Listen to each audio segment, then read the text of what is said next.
Good morning, sir. Could you state your name for the court? Forrest Richardson, And could you spell your last name for the court reporter? Richardson.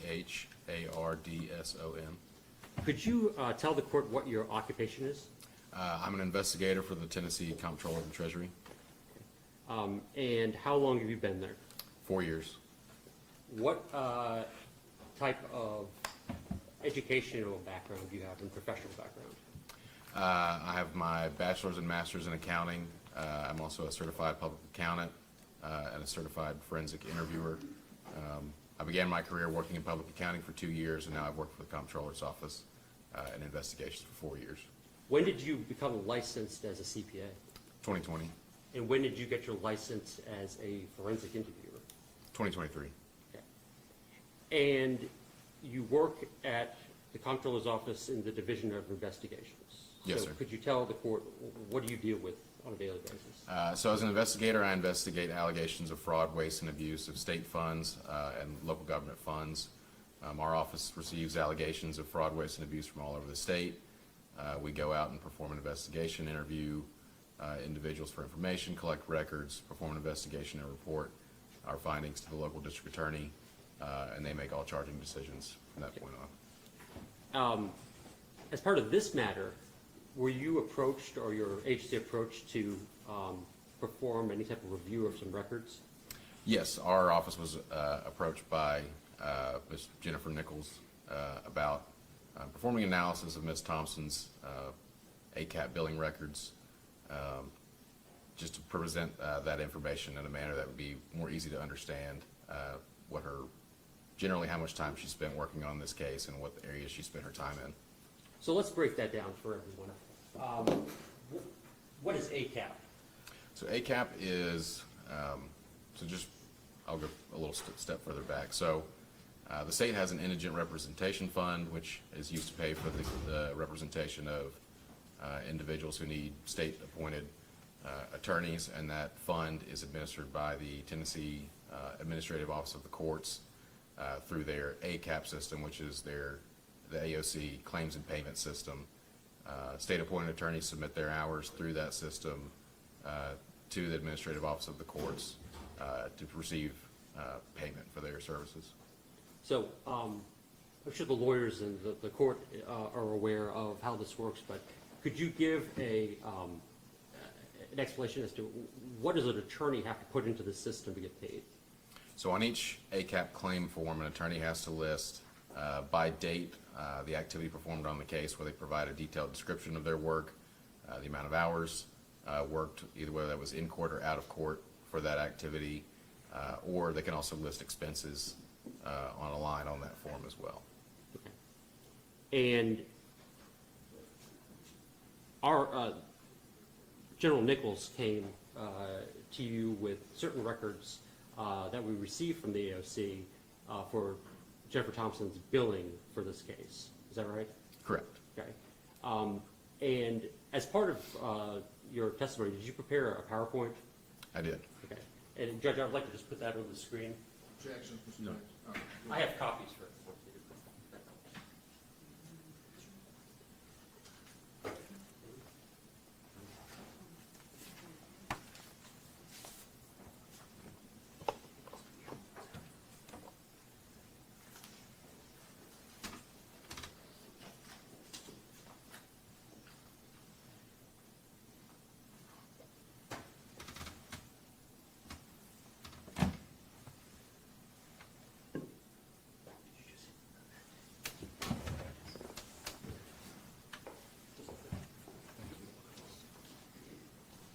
Pass this up to the court.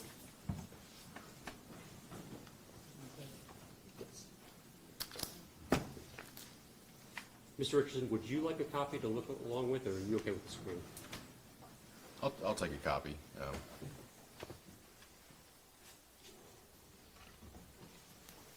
Thank you.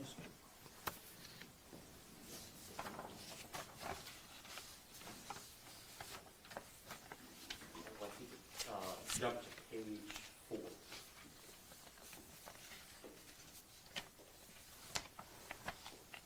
So,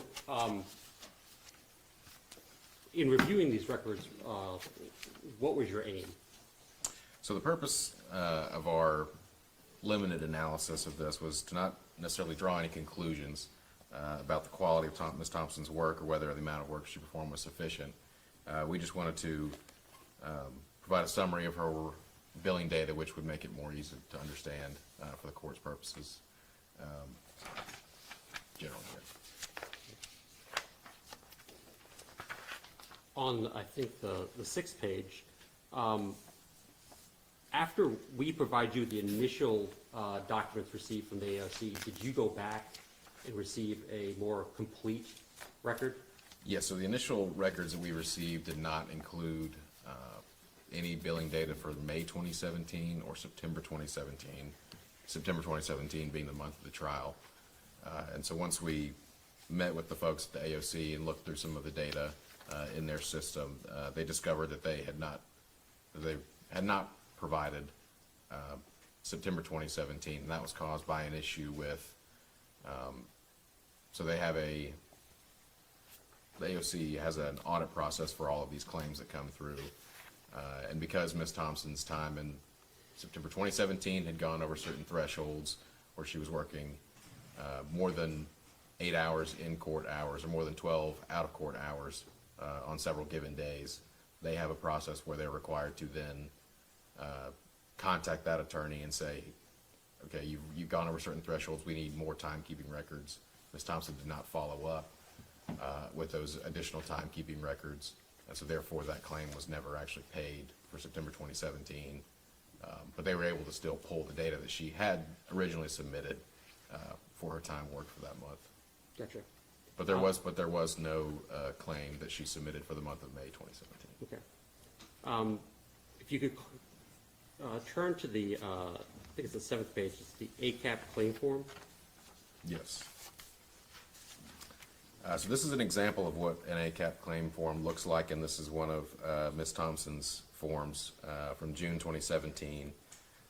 As you can see on the screen, these are listed by date, activity, in-court hours and out-of-court hours, or necessary expenses if necessary. The reason that hours are broken out by in-court or out-of-court is because those hours are paid at a different rate. In-court hours are paid at a higher rate. And you'll see in the activity column just some examples of what these descriptions look like. And they are fairly detailed, which gives us insight into what Ms. Thompson was actually working on for each of these lines. You know, for example, you see receive and review email from ADA Ragland regarding duplicate copy of lab reports. That's fairly specific. You can get an idea of what specifically she was working on, and so that gave us, it's these descriptions that gave us insight into how she allocated her time working on this case. Did you find the description she's provided to be detailed? Yes. Okay. So moving on to, you get all these documents from the AOC. They're in PDF format. Correct. So you need to take, is it true that you need to take the information on that PDF file and put it into another format to be able to do your job? Correct. So luckily the PDFs were in a searchable format. So like, for example, if you were to open a PDF, you could search for a keyword and find that, which made conversion of those PDFs to Excel very easy. We have a software called the Abby software, which allows us to run those PDFs through the software, and it will convert all of those to Excel. And once that data is in Excel, it's much easier for us to use that data and summarize that data. So the next slide, which is billing data in Excel.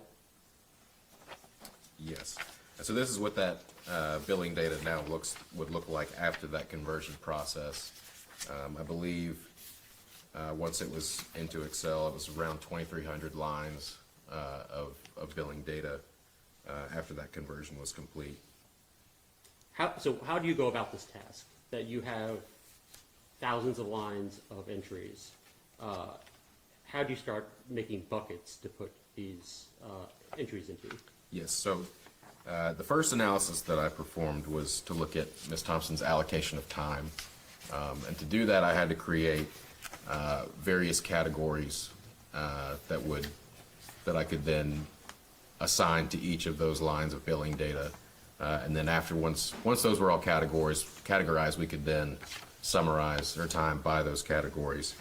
And so I had to create these categories myself and assign them myself. The ACAP system now has its own categories built in, but they did not institute those categories until September 2017, which was the month of the trial. So to clarify that, before the month of the trial, an attorney on an appointed case could put the time entry in, but not have to click on a category in which the time entry related to. Correct. And now there's a separate menu on ACAP where you have to designate the category and the work done. Correct. Okay. So on the next slide, we have categories ACAP versus your department, the comptroller's office. Why did you come up with your categories? So my categories are similar, but I did them a bit differently. And you'll notice that in the ACAP categories, you have category 6, which is telephone calls, or category 5, which is correspondence. And I didn't think that those were very descriptive. And I had used those as categories originally, but when I summarized the data, you know, the largest categories by hours were telephone calls and meetings, which is not very descriptive to tell you how she's spending her time. And so I created more detailed categories such as communication with defense team and experts, communication with client and family, that sort of thing. And I can talk a little bit more about how I determined which lines belonged in each of those more specific Please, I'd like you to explain categories. like how you defined and figured out where to put what. So looking through the billing data, there are many instances, which I think you could see on that example, like it would say call with and list an individual's name, or meeting with and list an individual's name. And so I was able to determine, sometimes by context clues, it would say, it may list that person's name and list in the description that they were an expert, or list that they were a mitigation specialist. And so I tried to determine who each individual was and assign those individuals in a separate area to categories, and say, okay, this attorney is a member of the defense team, or this individual is a representative of the court. And that allowed me to put those meetings and phone calls into categories based on that individual's affiliation to the case. Okay. Let's jump to Jennifer Thompson total hours worked. That is page.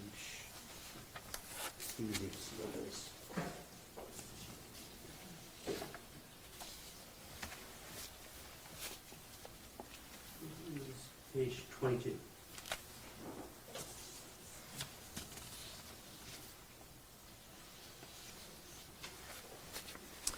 Okay, so this is, and real quick, I had categories that we showed up on screen, which were the major categories, which I had 10. I also had 39 subcategories, and each of those subcategories fit within those major 10 categories. And so this is a chart showing the breakout of Ms. Thompson's total hours by subcategory. And so on this, since there's 39 of them, this is a very large chart. I think on the next page I had shown just the top half, but zooming is fine as well.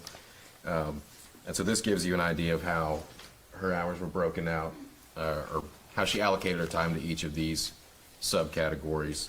And as you can see, with discovery review, with records review, trial prep being the top several categories.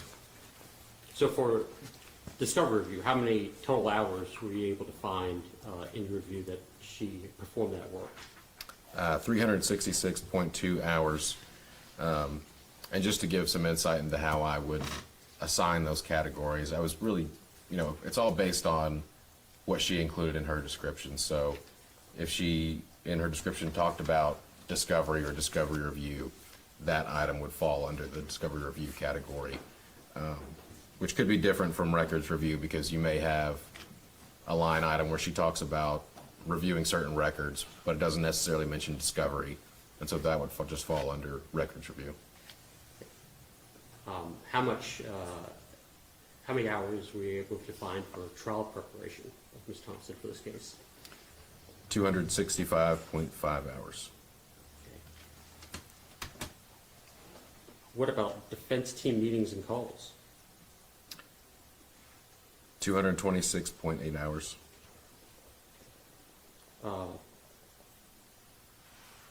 Motions, orders, and briefs? 202.5 hours. What about witness interviews and research? 157.4 hours. Further down, does it give a time for her work during the trial? Yes, 74.2 hours. And does it allocate, or did you find work done for focus groups in her billing? I did, and that was 41.8 hours.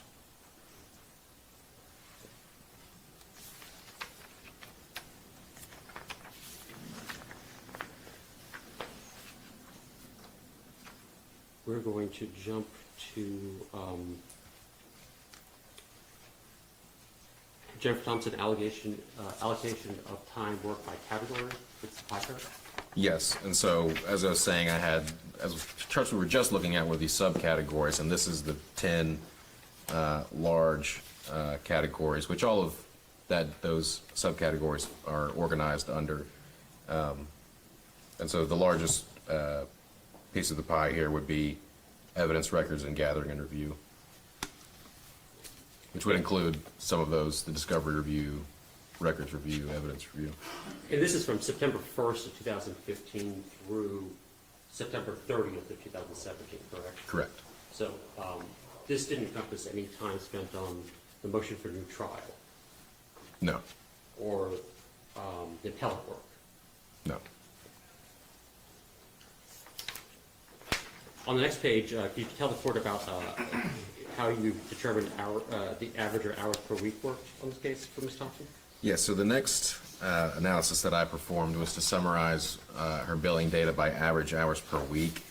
And I wanted to show that average hours per week by calendar quarter, just because, you know, when you look at these large numbers, it's hard to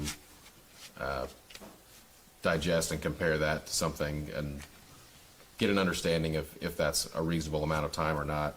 And so I thought, you know, showing an average hours per week would be an easy comparison to the 40-hour work week. Everyone can look at that and say, okay, now I can understand how much time she was spending on this case on a given week.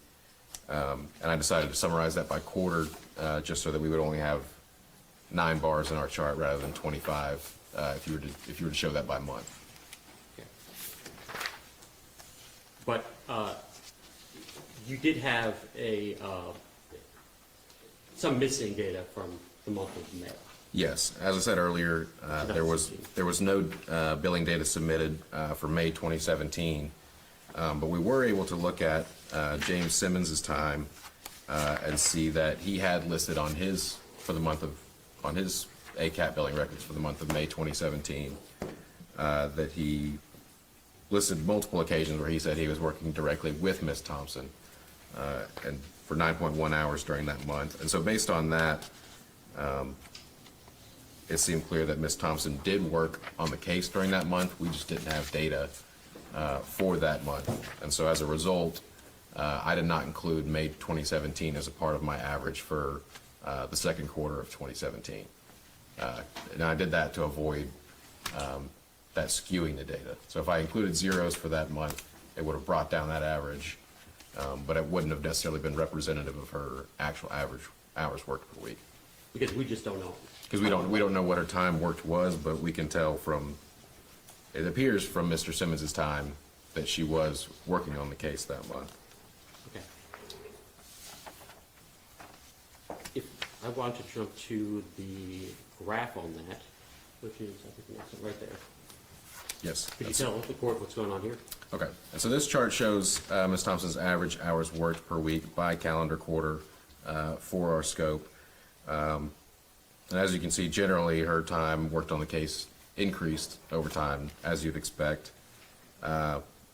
and you can see in Q1, and Q2 2017, she's near 40 hours a week on average working on the case, with a significant bump in Q3 2017, which would be the 2 months leading up to the trial and the month of the trial.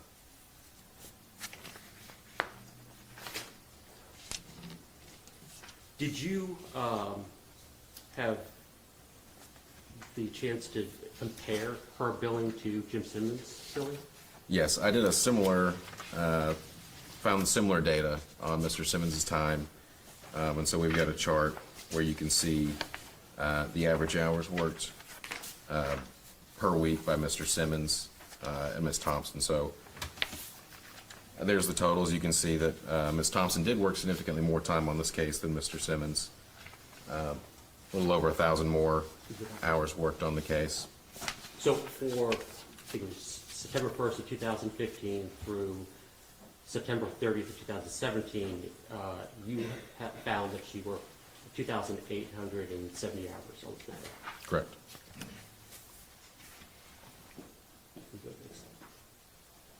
And what does this chart show? And so this chart shows similar data to the previous chart. You can see the blue columns are the same data from that previous chart that show Ms. Thompson's average hours worked per week, but this one also includes Mr. Simmons' average hours worked per week.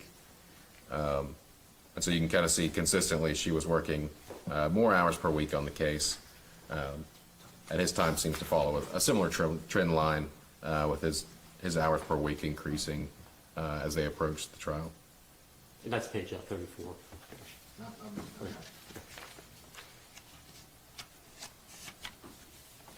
Moving on to, you looked at some collaborative hours?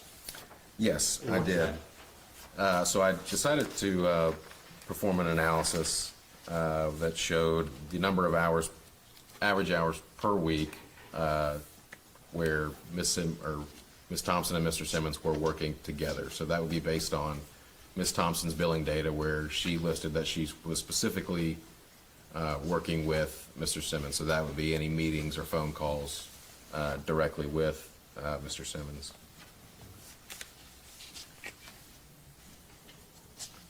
And is this chart representative of that? Yes, this is the chart that shows the average hours that the two worked per week across this scope. And you can see it does follow a similar trim line to the other charts, where the amount of hours they worked together increased or as they approached the month of the trial. So you're finding billing entries by Jennifer Thompson saying that she's working with Jim Simmons during Correct. the times? Yes. And vice versa, you're also finding billing entries in Jim Simmons' work showing that he's working with Jennifer Thompson? Yes. Yeah. It's fair to say that they work together more as the trial approached? Yes, that's what the data would show.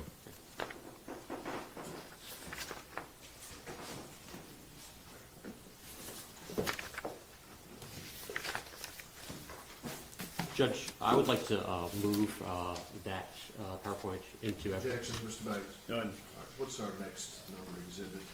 148. We'll make this exhibit 148. Mr. Boyano, I don't know if the exhibit that, are you gonna put it in as a PowerPoint on a thumb drive or the printed copy? Either or, I mean, Let's do the print copy. but But I will say that the court's version, the last page is analysis number 3 in the pie chart or the bar chart created that compares Jim Simmons with Jennifer Thompson.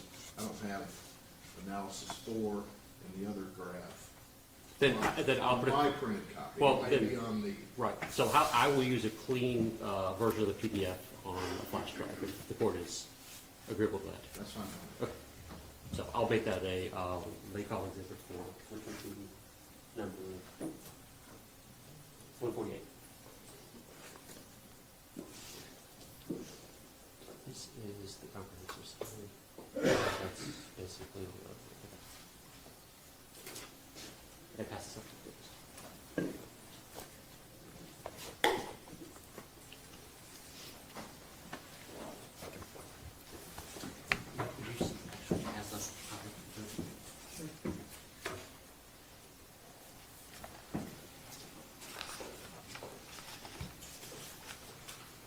Mr. Richardson, what is this that I just passed out? This is my comprehensive summary about the work that I performed related to this case. Okay. And this is, this summary cites numerous Excel worksheets and that you created for this data, is that right? Correct. I want to turn your attention to the third page.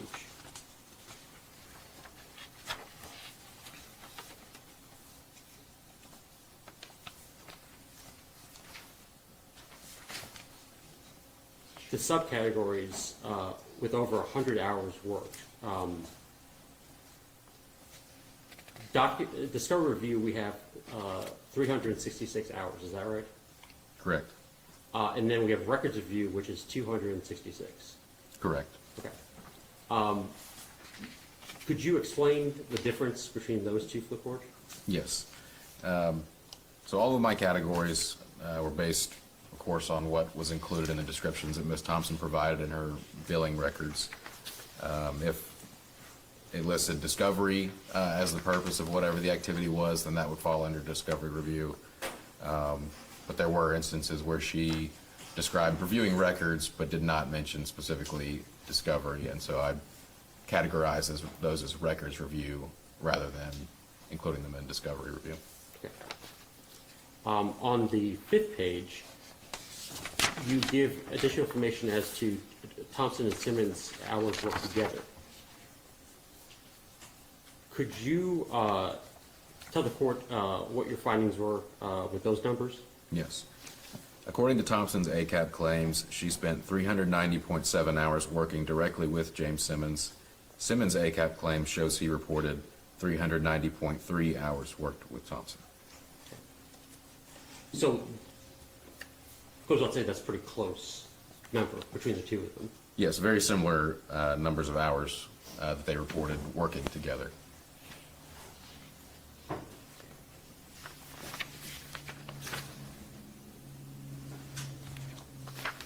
Your Honor, I'd like to move this and the entire comptroller report into evidence. Objection, Mr. Mayor. Okay. All right, you're gonna include the summary as a. I will. It's a large file, so I would like to do a flash drive on that as well. Do a flash drive on that and enter this, let's just do them separately. We'll do the printed confidential investigative work product of Investigator Richardson as Exhibit 150. And then Exhibit 151 will be the flash drive. Is there a file name on it? It's a folder. It's comptroller financial report that Make sure, let's just clarify that with the court reporter during the break when you Sure. submit it to the court reporter. we'll do. Judge, Yes, we're ma'am. at exhibit 149 and 150.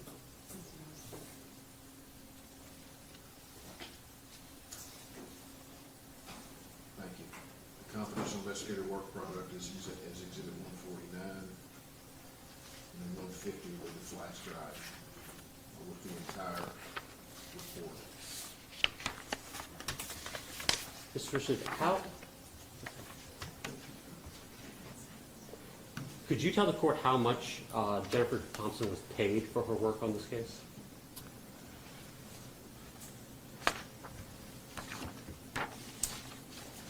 I'm not sure if that's included in my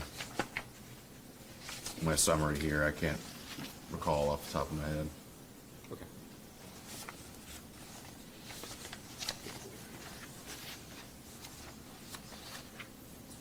Those are my questions, Judge. Pass the witness. Thank you, Mr. Morgan. Cross-examination, Mr. Bates. In your report, do you remember reading an entry where Ms. Thompson reviewed ATM video footage in this case? Not specifically. Nothing further. Follow-up questions to that, Mr. No, Your Morgan? Investigator Richardson, thank you for your testimony, sir. You can stand back. Thank you. Any reason the investigator needs to stick around? You're free to leave, sir. Thanks, sir. State and call the next witness. Yes, Your Honor. Same call, Michael Fazell. Michael Frizzell.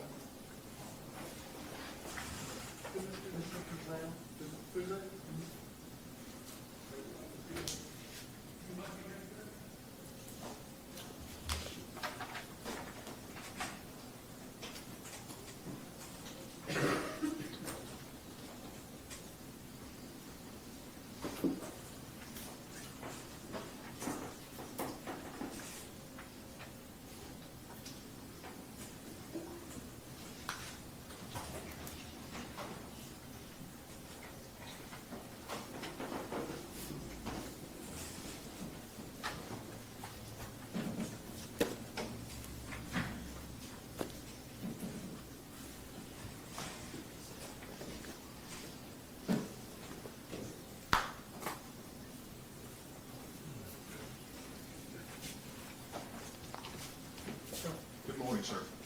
Where do I need to go, sir? You're fine. Stay All right. there. You put your stuff down and stand. Works right here, Mike. You swear or affirm that the testimony you are about to give will be the truth, the whole truth, and nothing but the truth, so help you God. I do, ma'am. You see, sir? Yes, sir.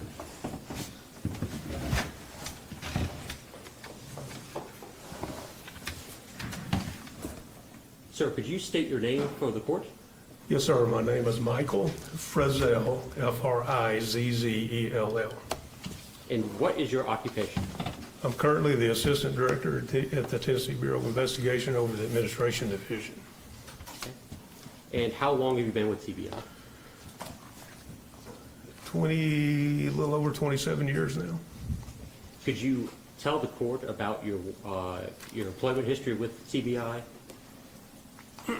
I can. I started out as what we call as a field agent, had general case assignments, and I was assigned to the 28th Judicial District, which is Gibson, Crockett, and Haywood counties at that time. That was from 1998 to 2007. In 2007, I transferred to headquarters in Nashville to our Technical Services Unit, and I stayed in that capacity until 2017.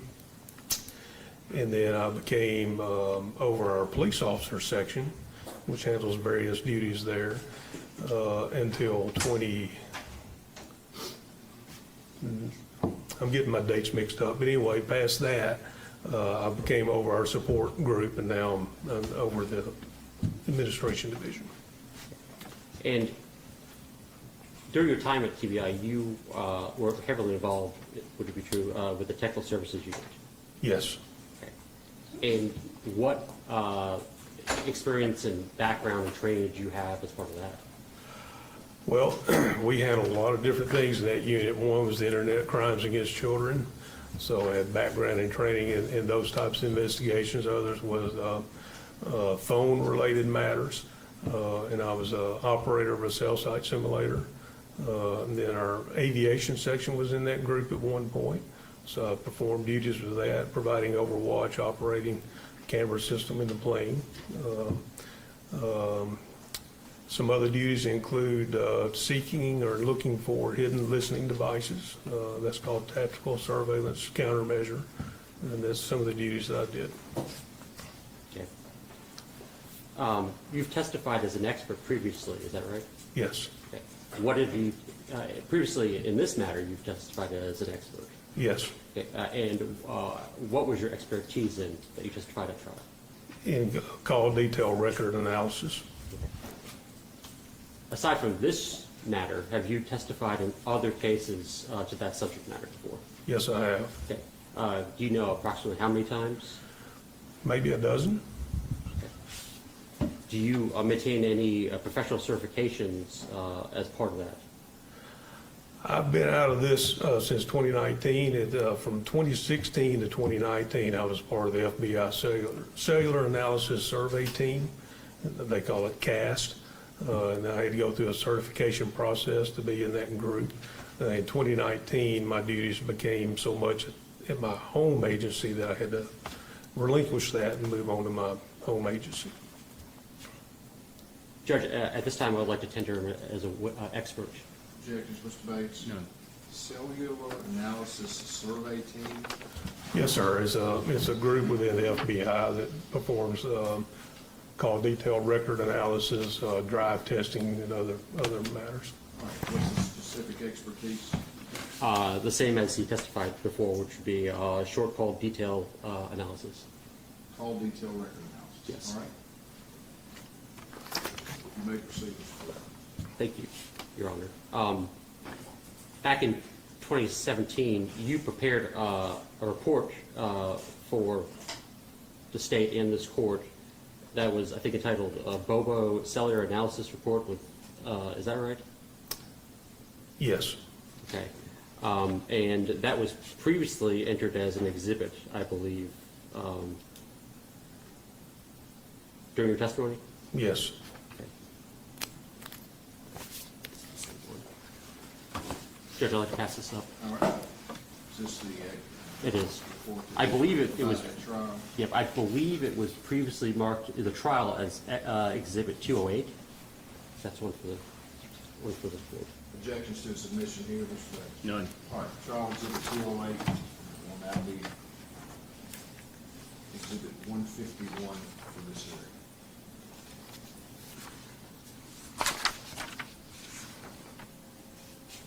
Mr. Gazelle, Explain what it is. Yeah, Make sure it sure. explains what it is. Mr. Gazelle, are you familiar with that document?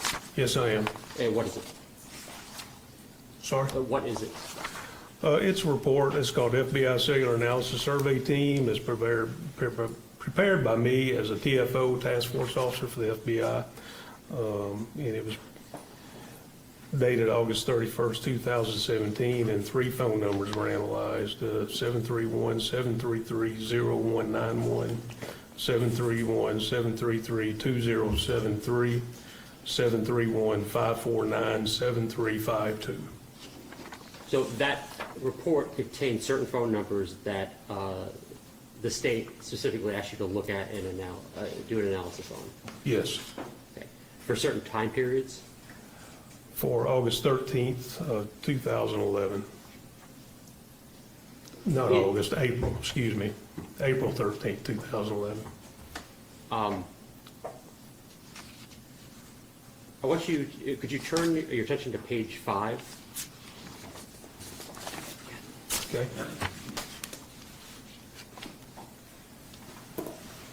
So here we have, and I know I'm starting at the end here, but the 3 phone numbers you're asked to identify, could you tell the court which 3 you were asked to look at?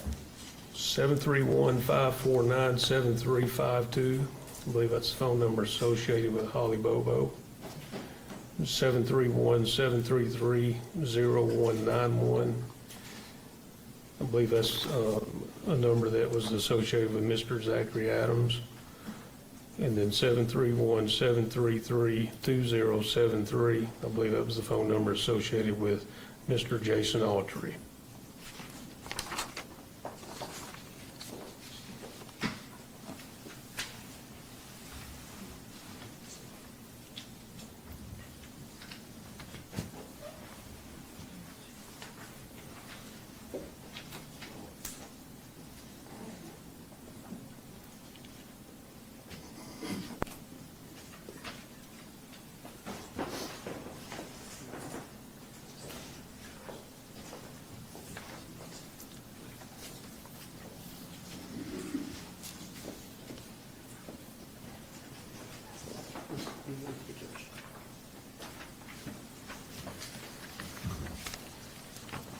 Sir, do you recognize that document?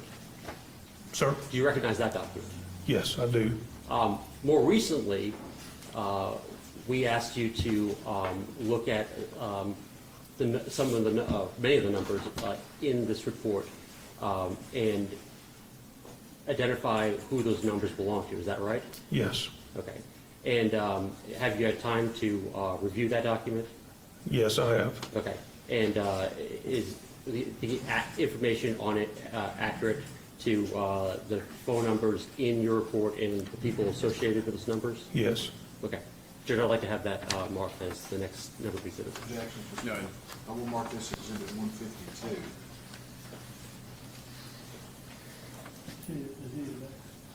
No, not right now.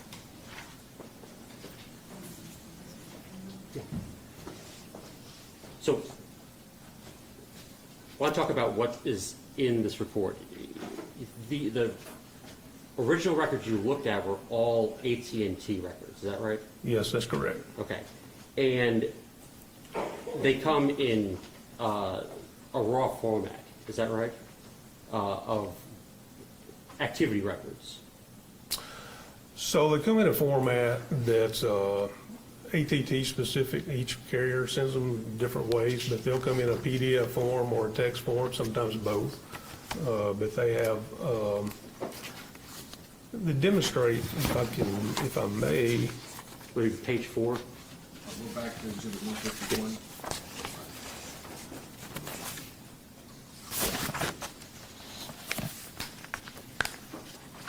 yes, page 4.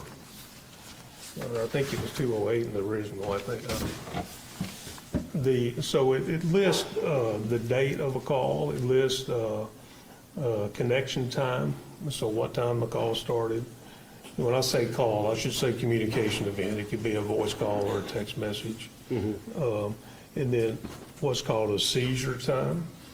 And the seizure time is when a person presses send on the phone, and that's how many seconds that it's in the ring portion of the call. And then it lists the originating phone number, so the person making the call, and then the terminating phone number, the person receiving the call or the communication, I keep saying call, and then the elapsed time, how long that communication event occurred, and that can be minutes and seconds.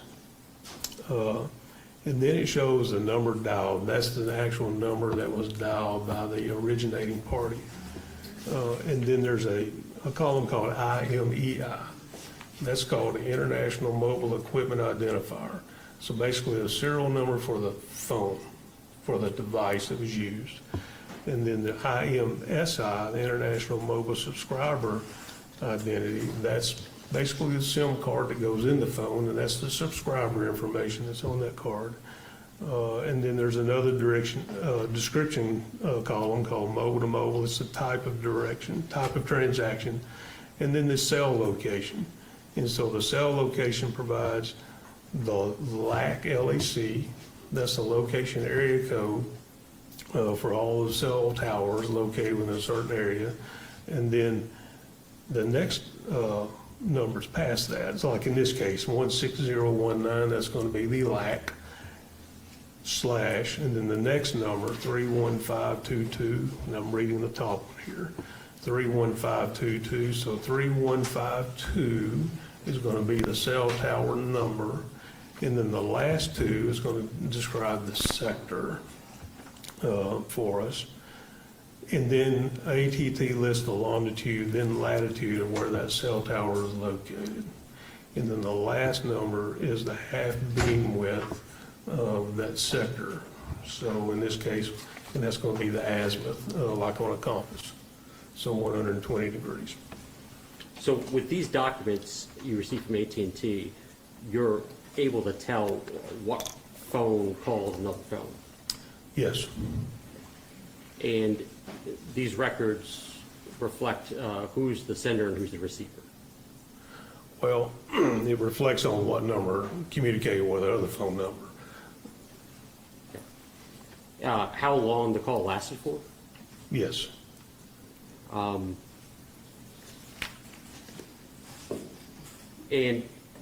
the records give you information regarding the actual phone that makes the call? Like so the identity of the device. Say that one more time. So these records will give you the identity of the device that made the call. Well, it gives us the phone number that was used, and then if the identity of the device is the IMEI, that's the equipment identifier. So basically the serial number for the phone. Gotcha. You given the information about what sector that the device is on Yes. each individual tower. Yes, we can see where the tower, what the tower number is, the tower location, and then the direction of the sector that was used. Can you explain briefly to the court, like what these sectors are and how they work with towers? Yes. So let's use the clock on the back of the wall back here. So it's a good way to do this. This analog clock. So from 12 to, cell towers, they have to cover 360 degrees. So in order to do that, instead of having what they call omnidirectional, so one antenna is just broadcasting 360 degrees, they need to, for network capability and make it more user-friendly for people, so they can divide this into sectors. So generally, they're in 120-degree pies, I'll call them. So 3 of those make 360. So let's say from 12 o'clock to 4 o'clock would be sector 1. So each hour hands a 30-degree. So 1 would be 30, 2 would be 60, 3 would be 90, 4 would be 120, 12 being 0, like on a compass. So 12 to 4 is 120, 4 to 8 would be the next 120, 8 to 12 would be the next 120. So sectors 1, 2, 3.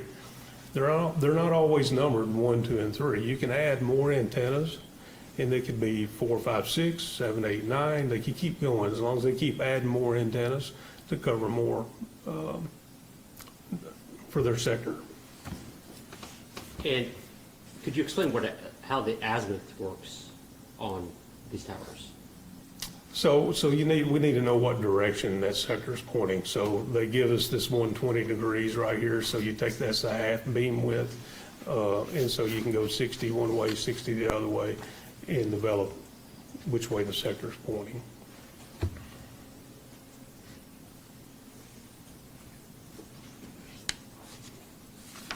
In 2011, were most of these towers divided into these 3 sections?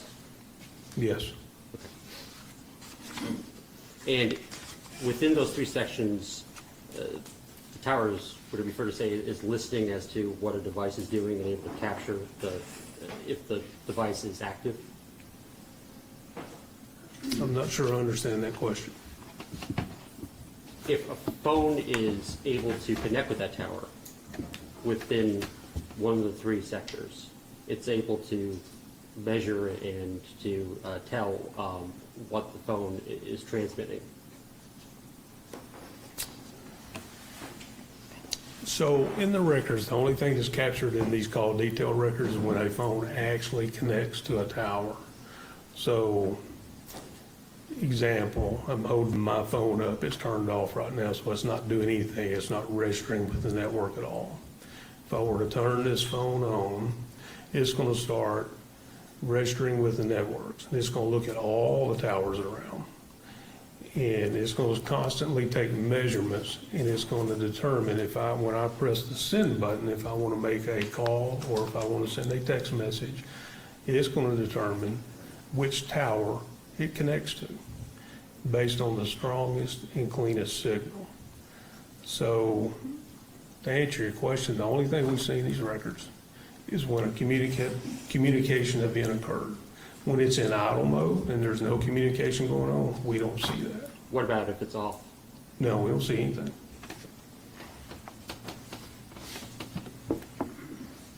So it would be fair to say you actually have to be getting a call, place a call, or a text or some activity to be able to see Yes. That's this right. information. Okay.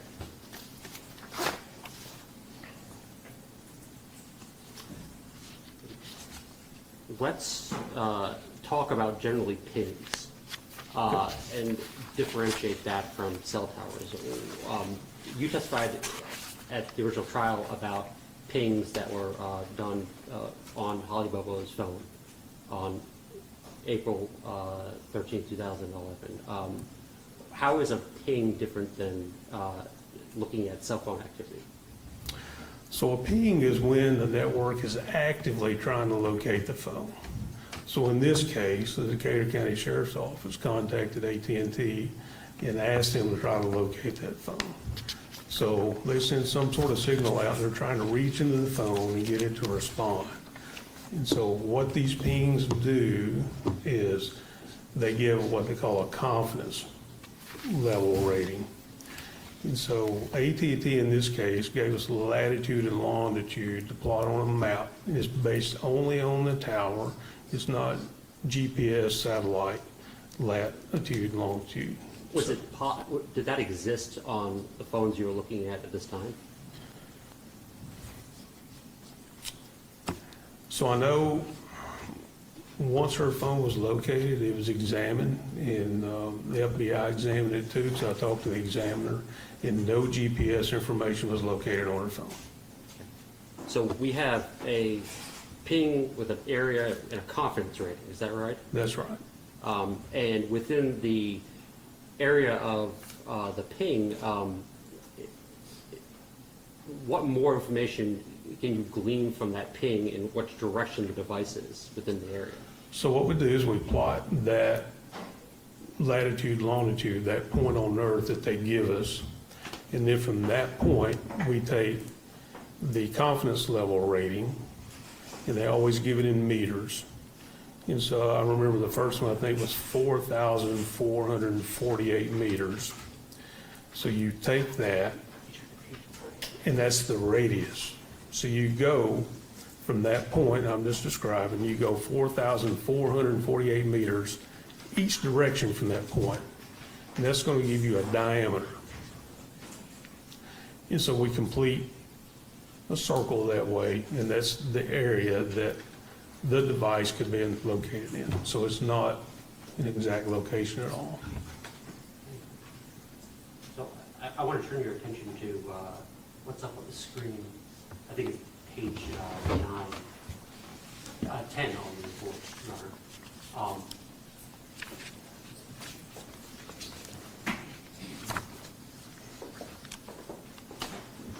So we have, I believe, was the first ping the AT&T location at 8:57 a.m.?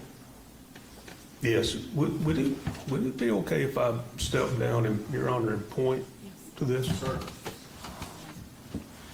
This is in black and white, and it's kind of, watch all this, please.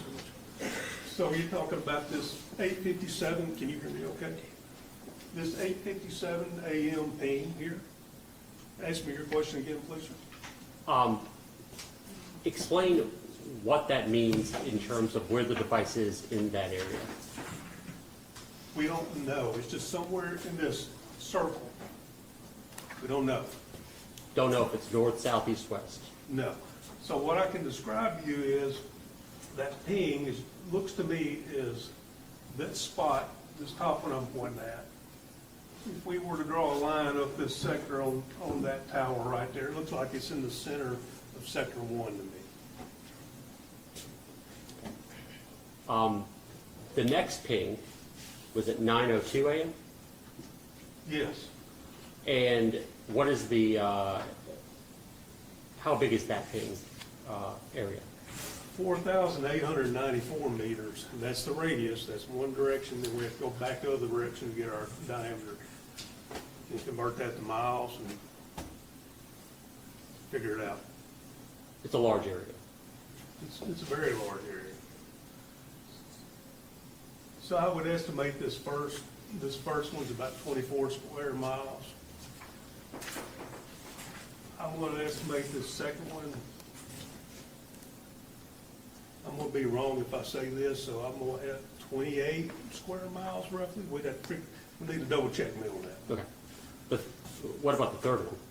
The third one's even bigger. So it's cut off here. This one's at 910. Yes, 910. 910. This is 7,100 square meters for radius. And that's about 60 or 61 square miles. So in other words, it's a little bit larger than the city of Jackson, Tennessee. And again, that you have that area, but you can't tell north, south, east, or west where that device is in that area. No, sir.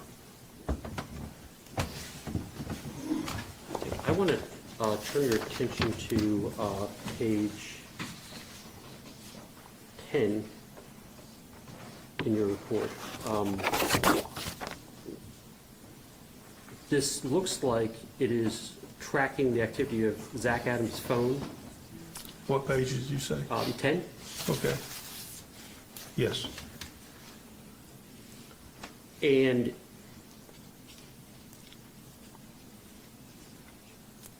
let's start with the first time. The first time his phone comes up in your report is at 8:19, is that right?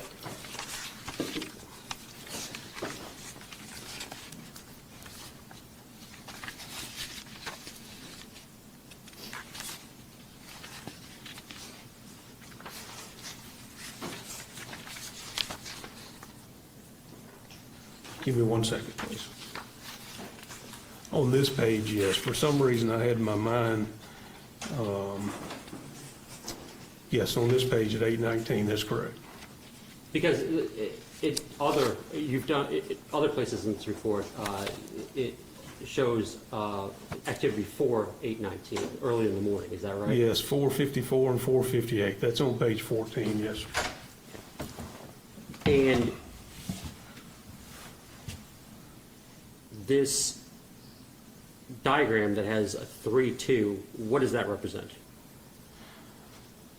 So that represents the sector. 2 being sector 2, 3 being sector 3. So I need to point out too, these sectors, they're perfectly 120-degree angles here. And so, and this little,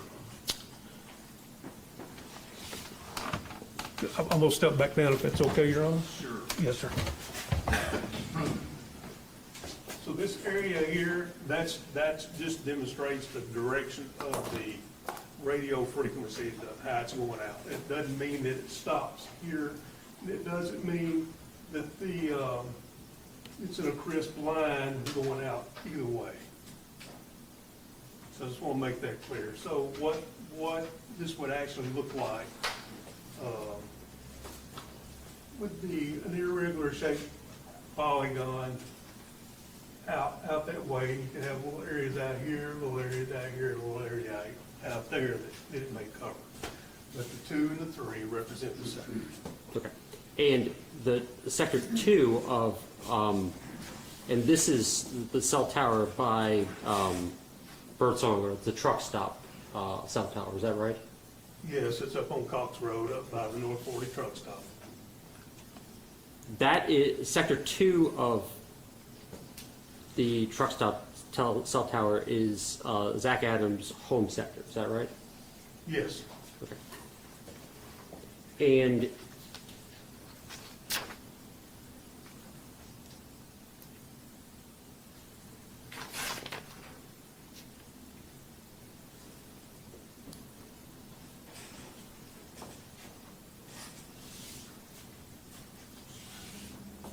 And each entry on here is tracking either a text message or a phone call. Is that right?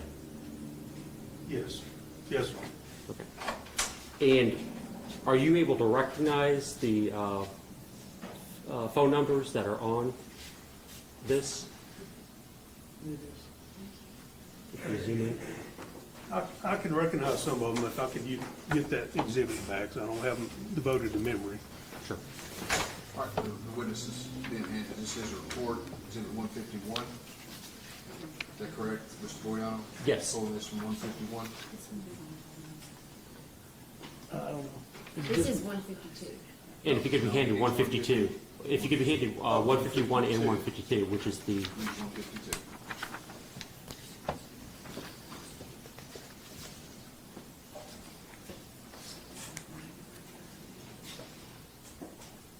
so the first phone call at 8:19, do you know who is, it's an incoming call, right? That's correct. Do you know who it's from? 2073, Mr. Autry, sending a text to 091. Let me make sure I clarify. Mr. Autry's phone to Mr. Adams' phone. And his phone is receiving that text message in Sector 2 of Birdsong, Sector 2 of Truck Stop Cell Tower. That's correct. Okay.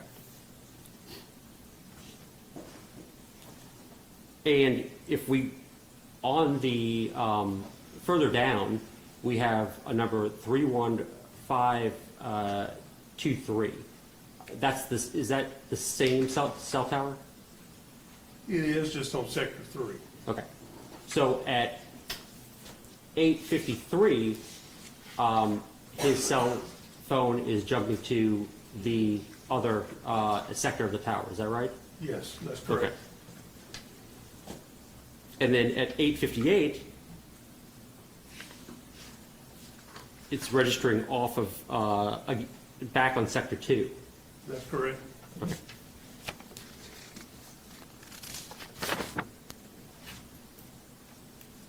If I could turn your attention back to your report on page 11. Before you move to 11, Brazil, when you were talking about the clock, you said 12 to 4 was sector 1, 4 to 8, sector 2, 8 to 12, sector 3. That's not what this is depicting. You want to elaborate on that for me, please? Yes, sir. So in general, I'm just using that as an analogy to talk about 120-degree sector, what it looked like. So in this case, ATT tells us the half beam width for this sector was 120. So we take 60 degrees each direction of 120, and that's how we develop the sector here. So it's not consistent from tower to tower. No, sir, it's not. All right. You can ask follow-up questions there. No, no. If I could draw your attention to page 11 of your report.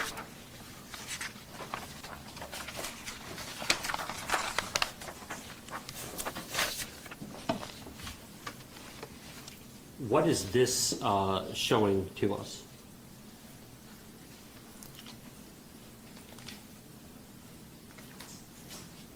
So this is depicting the phone number ending in 7352 and the phone number ending in 091, the towers they use and the sectors they use below. It also puts the ping information on here from 857, 902, and 910. Okay. And what relevance is it that, because you're tracking Zach Adams' phone, which ends in 0191, is that right? Yes, And so, Holly Bobo's phone, which ends in 7352. yes, so 7352 would be the pink, 0191 would be the blue. And then you can see this is not really pink or blue, so can't get a good color there, so it's kind of a mixture of the blue and the pink on sector 3 there.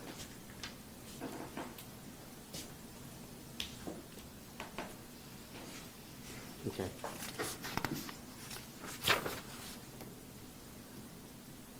Moving on to the next page, on page 12. You are looking at a phone number of 2073, is that right? Yes, Whose phone is that? that is Mr. Jason Autry's phone. Okay. And where does Jason Autry's phone start the day? This starts up using a tower up here in Camden, Tennessee. And does it, what time is the first activity on that phone? 6:50 a.m. Is it a call or a text message? That's a text message. SMS stands for short message service. It's a text message. And does Jason Autry's phone begin to move south that morning? He used the next tower at 6:51.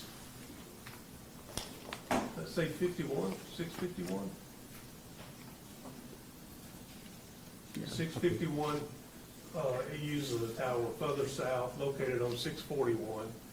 So you look at this sector, it's using a southern facing sector on this one at 650, it's using sort of a eastern facing sector on the next tower at 651. It's further south.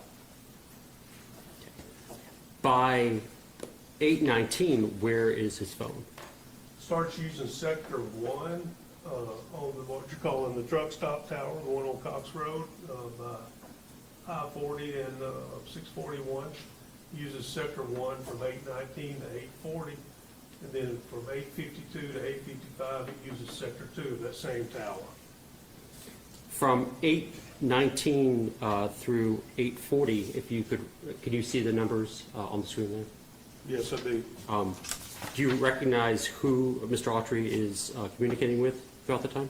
819, his phone is communicating with Mr. Adams' phone at, So at 819, that's Mr. Adams' phone? yes, Okay. What about at 830? 830, Mr. Adams' phone communicates with Mr. Autry's phone. What about at 838? 838, Yes, sir. again, Mr. Autry's phone to Mr. Adams' phone. And then at 838 again, Mr. Adams' phone to Mr. Autry's phone. And this is 31521, one being the northern one sector of truck stop tower? That's correct, yes. Okay. At 852, does Mr. Autry's phone move to another sector? At 852, it moves to sector 2 of that same tower. Okay. And is that a text message or a phone call? Or a voicemail? At 852, that's a voice call Okay. To who? to Mr. Adams' phone.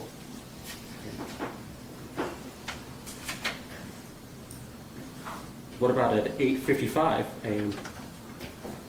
Same thing, voice call to Mr. Adams' phone.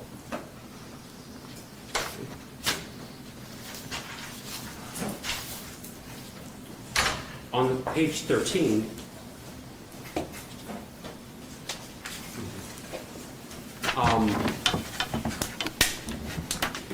this is tracking, is it true, Mr. Autry's phone between 8:42 and 10:48?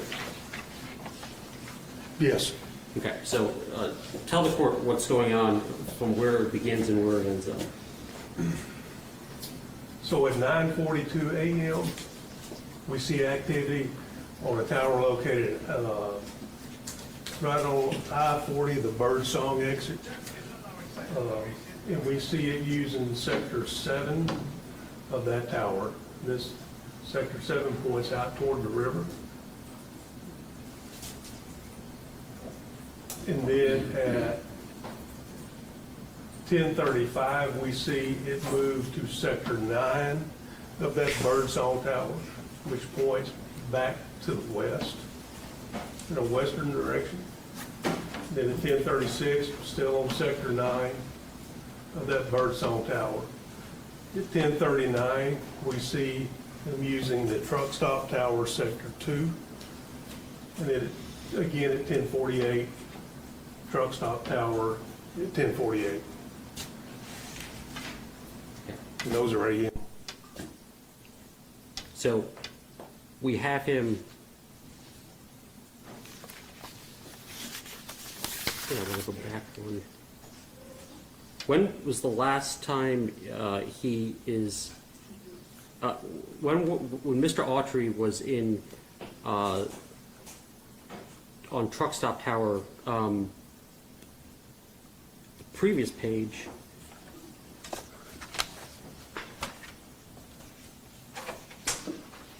Did he leave sector? Did Mr. Autry leave sector 2 of truck stop tower at 8:40 or 8:55? No, 8:40, you use sector 1. Sector 1. I'm sorry. At 8:55, he left. Mr. Autry left truck stop tower sector 2. Is that right? In 8:55, he was on sector, his phone was on sector 2 of this tower right here, the truck stop tower. Okay. And then the next what is the next activity on Mr. Autry's phone? Can we go to the next page, please? The next activity was at 9:42. It's on sector 7 of the Birdsong tower. Okay. So would it be fair to say that there is a gap in activity between those two times? There was nothing in the records in between those two times.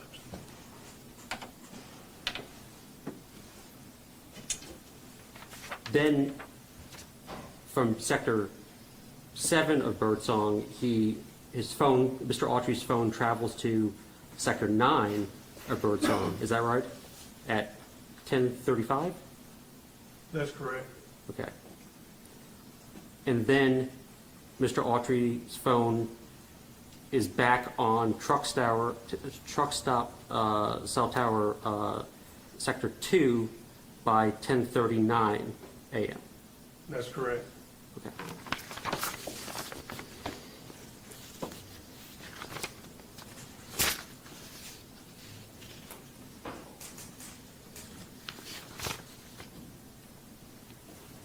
Now I'd like you to jump to page 15 of your report.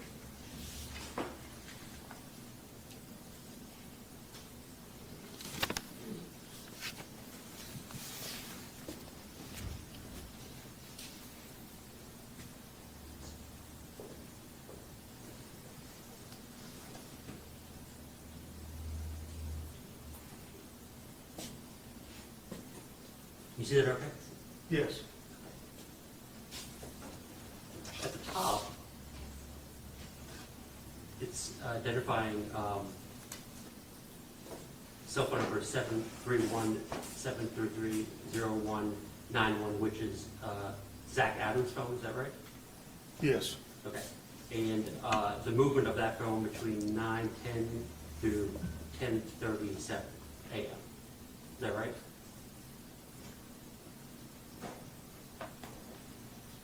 Can you scroll up a little bit more, please, or zoom it out? Yeah. No, it's from 9:10 up until 10:49 a.m. Because it's jumping sectors. It's changing tower sectors, yes. So, in regards to Mr. Zach Adams' phone, at 9:10 a.m., that phone is on truck stop sector 2. That's correct. Okay. At 9:12, he receives, is it a text message? Yes, SMS, short message service, text message. From 9:12, when does Mr. Zach Adams' phone next appear on the cell phone sector? 9:50. It's on the Birdsong Tower, Sector 7. So we have a gap in time between, a gap in cell phone activity between 9:12 and 9:50 on Mr. Zach Adams' phone. Yes. And it starts, it leaves Sector 2 of the truck stop tower at, let me rephrase the question. The last time it's on the truck stop tower is 9:12 a.m., and then there's a gap. Yes, at 9:12, and then there's a gap. Next activity is at 9:50 a.m. And that is on what tower and what sector? Birdsong Tower, Sector 7. Okay.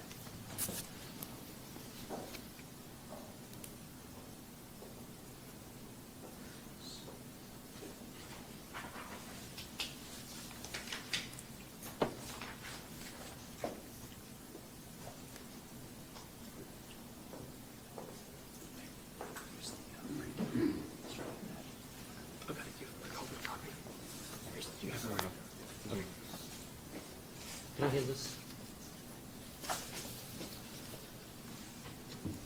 More.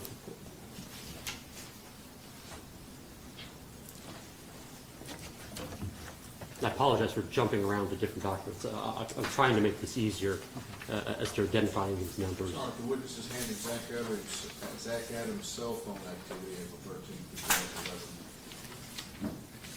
2011. Mr. Frizzell, if you could look at this document and see if it lines up with the calls starting at 9:10 on page 15 of your report. No, sir, it doesn't. Is there something missing? Yes, 9:50 a.m. phone call. 59.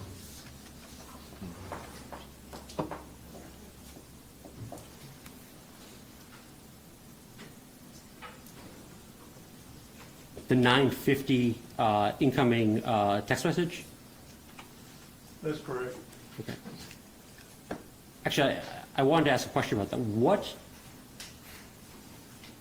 There is a 7-digit number there that, is that identifiable to a telephone number?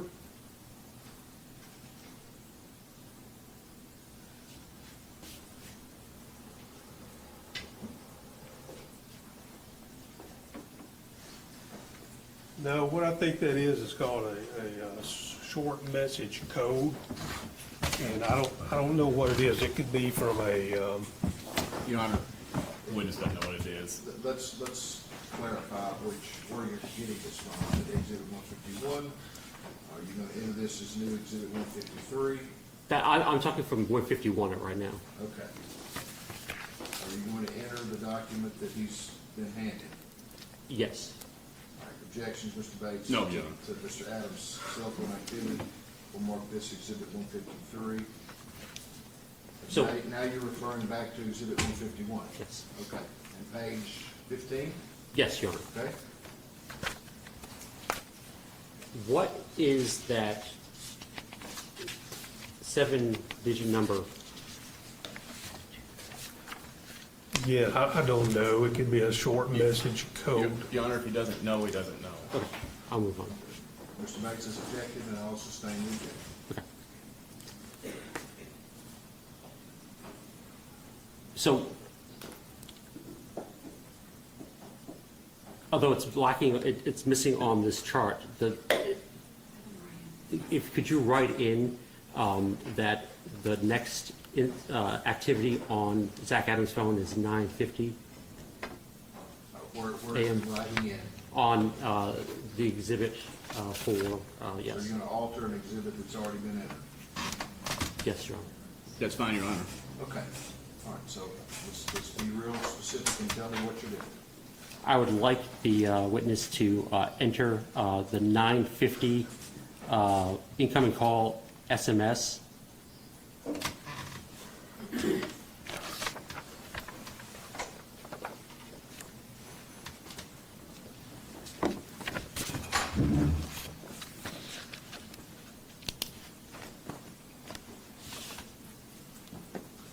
So there's a text message on Mr. Adams' cell phone between 9:10 a.m. and 10:03 a.m.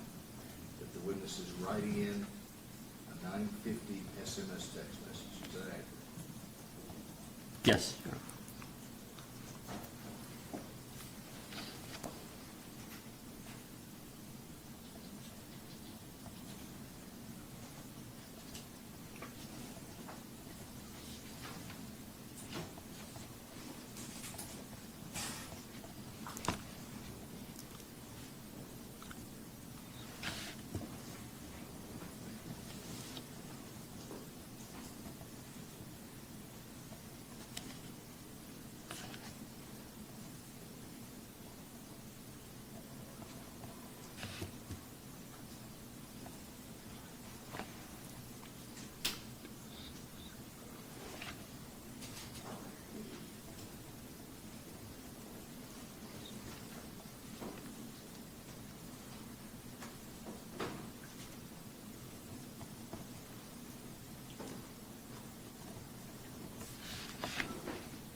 Okay. If you had that back. Do I need to initial this, or? Yes. Yes, just initial it, please.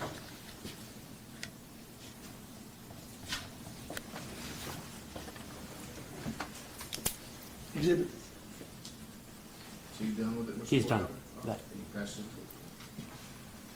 Thank you. Confirm that's 153, correct?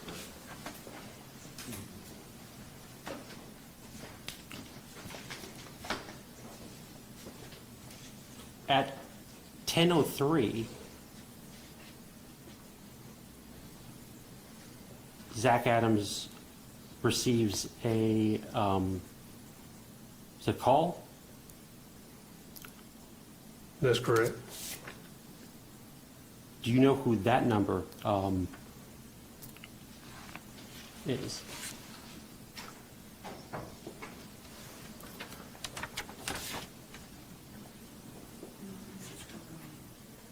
Joe's video?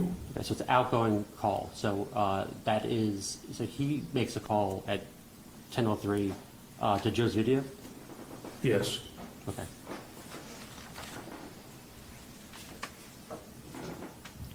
What about at 10:10?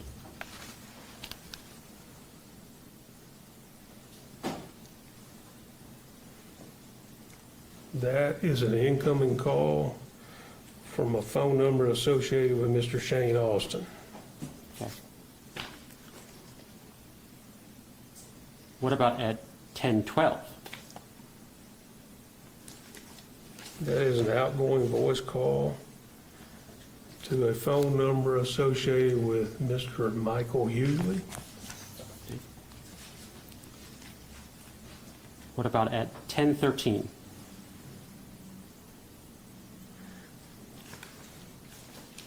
That is an outgoing phone call to a phone number associated with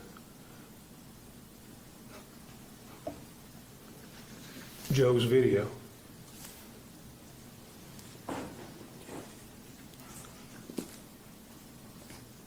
What about at 10:15?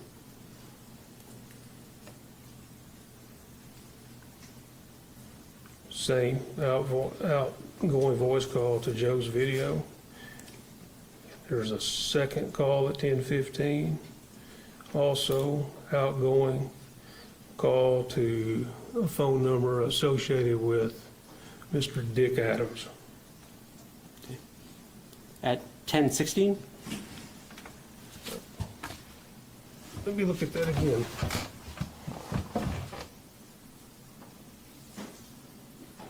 There's two 10:15 calls.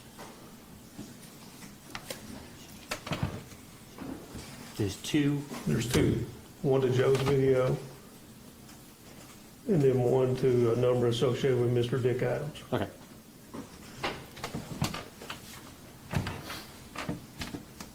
What about at 10:16? Did you say 16? 16, yes. You gonna go through this entire list? Yeah, just to identify All right, the, just give us a time, give me the description of the call, and who the numbers associated with it, sir. Yes, sir. So at 10:16, looks like there's an outgoing phone call to a number associated with Mr. Dick Adams. At 10:18, incoming text message from, no, I don't know what it is. And then at 10:18, an outgoing text message to that unknown number. Again, at 10:18, an incoming text message from that unknown number. All right, now this is not the list that I've got. I'm not sure which, I'm going off exhibit 153. 153 is reflective of phone numbers we've identified to, Just Mr. Adams. yes. Okay, so what list is he going off of? He's going off of, I think, his report. And text messages and phone calls that we can assign to individuals. The short form text messages, we don't know who they belong to. All right, so we're back on exhibit 151, page 15. Yes. Okay. got 1018, go ahead. Okay, and then we had two at 10:18, one outgoing and one incoming, both text messages from the unknown number. 10:19, the incoming call, phone number associated with Mr. Shane Austin. Another one at 10:18, outgoing call to a phone number associated, I think that's Joe's Video. At 10:20, outgoing voice call to a phone number associated with Mr. Shane Austin. 10:23, incoming text from an unknown number. When I say unknown number, I mean I don't know what it is. At 10:24, incoming phone call, voice call from a phone number associated with Mr. Dick Adams.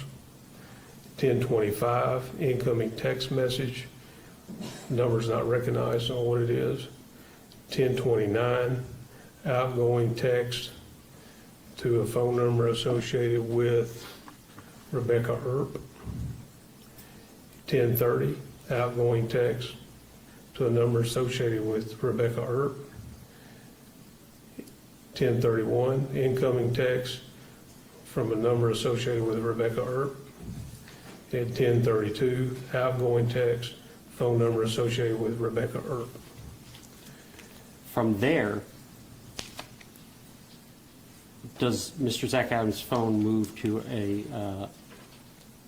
another sector of the Birdsong Tower? Yes, that's correct, Sector 9.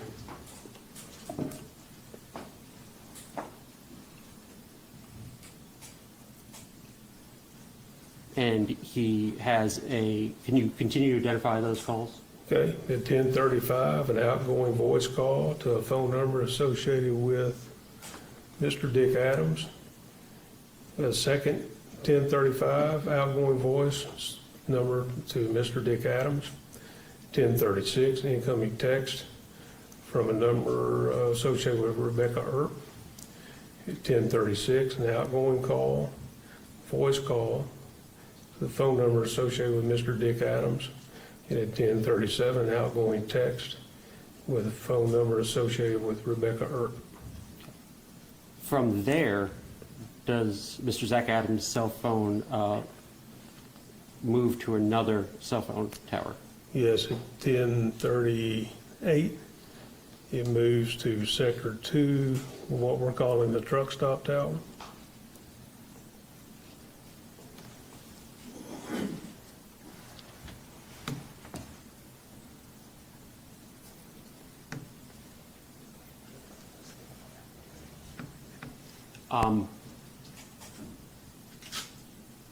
Can you finish out the list and identifying those numbers? Starting at 10:38? Yes, sir. Okay, 10:38, that's an outgoing text. The phone number, Rebecca Earp. 10:39, outgoing text to Shane Austin's phone. At 10:40, incoming text from number don't recognize. At 10:40, outgoing text to an unrecognizable number. Again at 10:40, same thing. Third time at 10:40, same thing. Excuse me. Let's do the 10:40s again. 10:40 a.m., incoming text. Don't know what that number is. 10:40, outgoing text. Don't know what the number is. 10:40, outgoing text. Don't know what the number is. 10:40, incoming text. Don't know what that number is.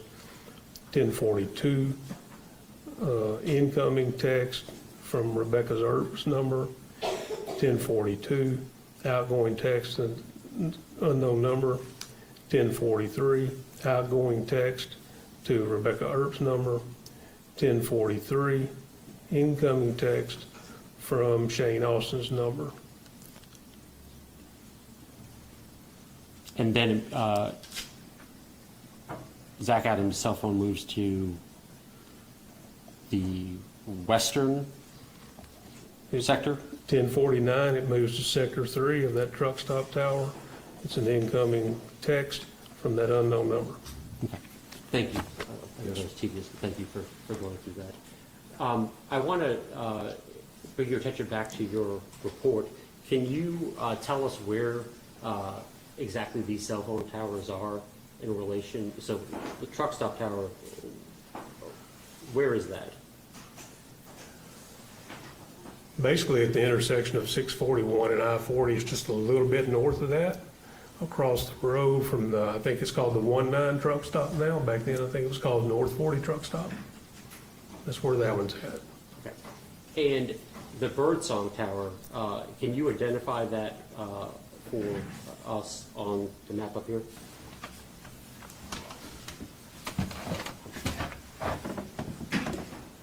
This is the Birdsong Tower. I forget the exit number, 133, I'm thinking, on I-40. It's right there along I-40. And I'm going to zoom in on this. So you have Sector 7, that's facing the river?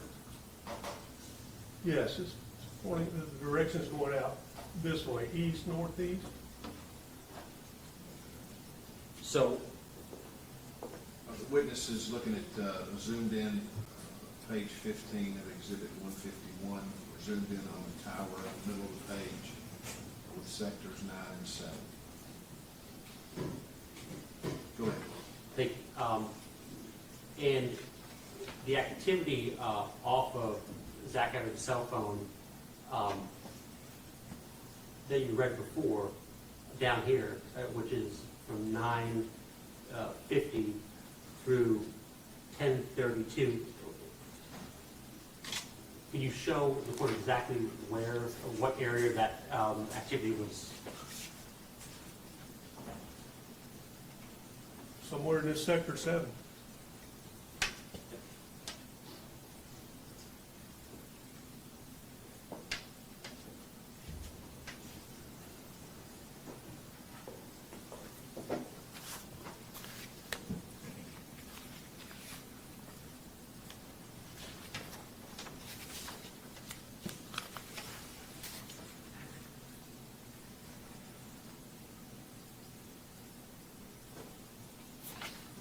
So you've gone through the movement of Jason Autry's cell phone and Zach Adams' cell phone. Could you tell the court significance as to where those two phones are moving from the truck stop tower toward the Birdsong Tower that morning?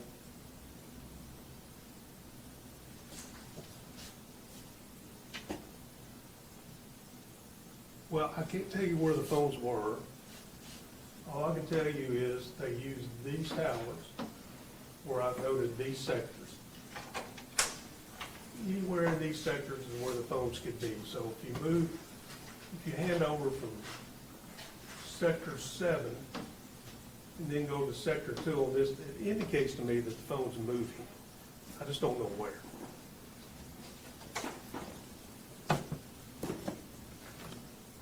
Is there, based on the data that you looked at, do you have an opinion about Zach Adams and Jason Autry being together based on the cell phone usage? So they both made outbound phone calls. I believe it was at 10:35. Can you identify, can you show us in the report where that is?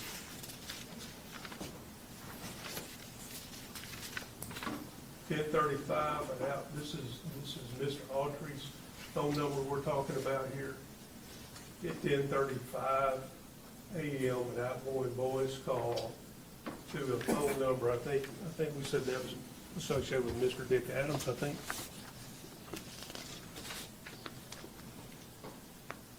Yes, Mr. Dick Adams.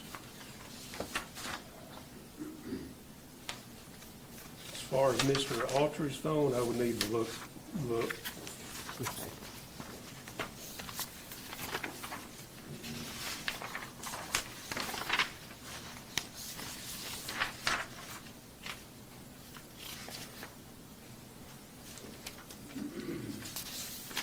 on page 13 of my original report. Outgoing voice call at 10:35. He's on Mr. Adams' phone number ending in 2073. He's on sector 9 of the Birdsong Tower. And the next activity on Jason Autry's phone is sector 2 of the truck stop tower, correct? Well, at 10:36, he was still using, his phone was still using sector 9 of the Birdsong Tower. And then in 3 minutes, 2:39, using the sector 2 of the truck stop tower.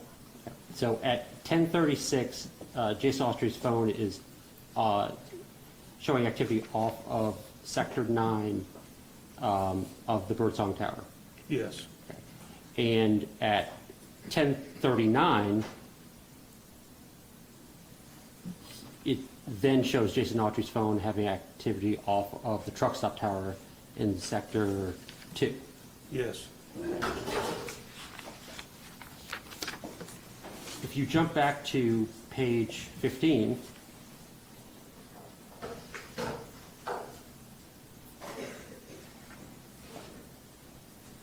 this is, and we look at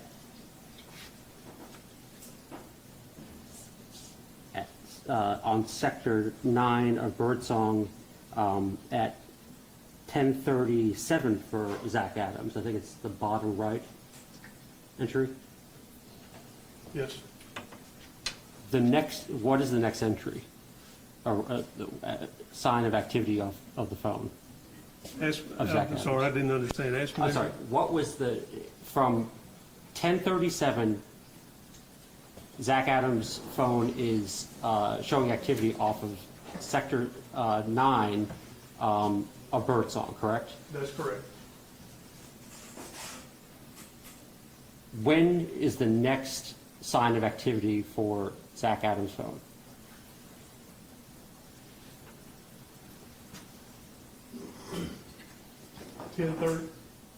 10:38 a.m., sector 2 of the truck stop tower. So you just went, talked about Jason Autry's activity during that time, and now Zach Adams. Does that mean anything to you?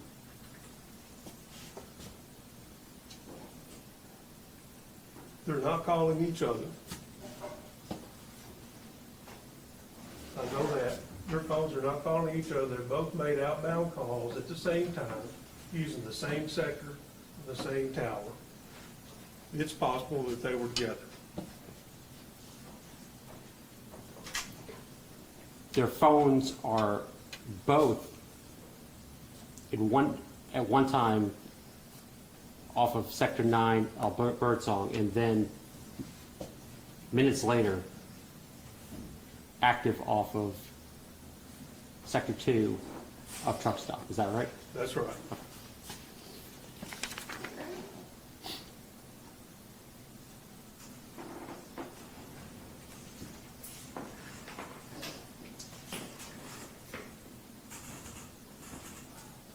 Could you go to page 16?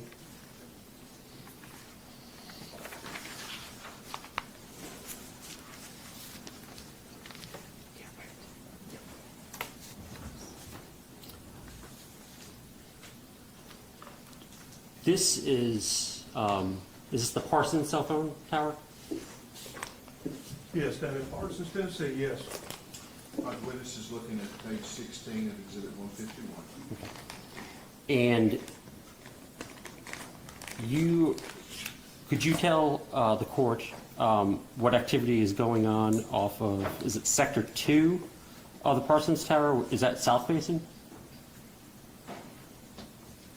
So associate the numbers. Yes.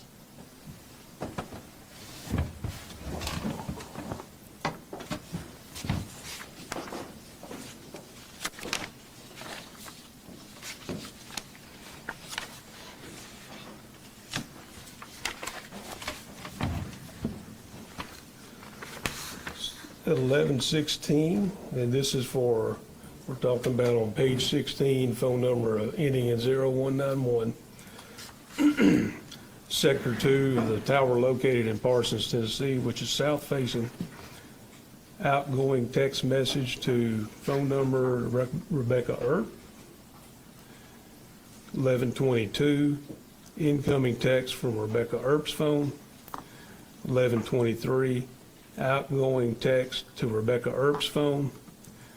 1134, incoming text from Rebecca Earp's phone. 1143, outgoing voice call to Joe's video. 1143, incoming voice call from Cindy Adams' phone number. 1145, outgoing voice call to Joe's video. 1148, incoming text from unknown number. 1149, incoming text from unknown phone number. 1210, outgoing text to unknown phone number. 1210, outgoing text to unknown phone number. Okay. And this is part of your original report that you testified to at trial, right? Yes. Okay.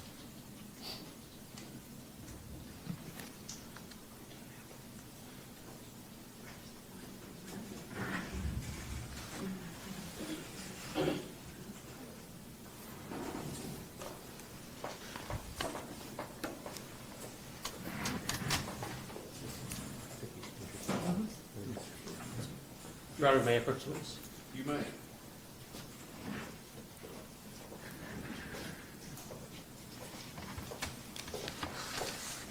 Can I pass this up? Yes.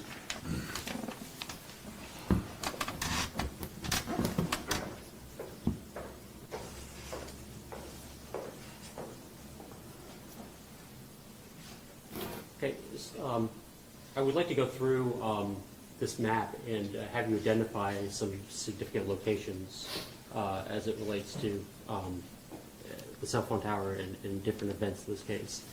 So I think the first is well, let's do the cell phone towers first. Bedford, Yeah, these locations already marked on here. some, yes, some. I'm going to enter this board as an exhibit. Probably, yes. Okay. Let's describe it in general, and then let's enter it, and then you can make the, okay. Objections to this, Mr. Bates? None. Okay. We're going to enter this map of the general area between Judges? I-40 and Parsons. I think it may already be. It is already marked, Exhibit 102, a smaller version of this, and we had mentioned that we were going to bring in this larger block. So this is a larger version of Exhibit 102, which was moved into evidence through Special Agent Ferguson.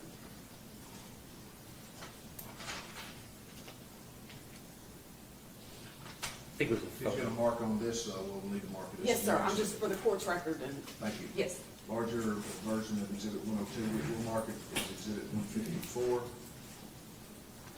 You may proceed.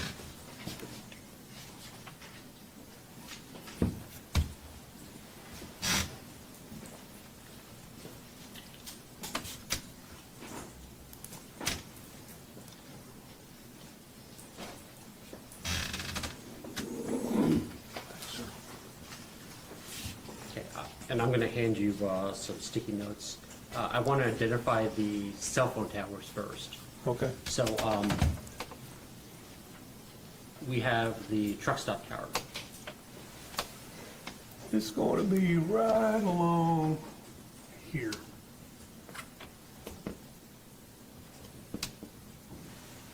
Okay. And the birdsong tower. It's going to be about right here. Describe these type of stickers. Yes, sir. That's So a blue sticker, sir, for the truck stop tower just north of I-40 at 641.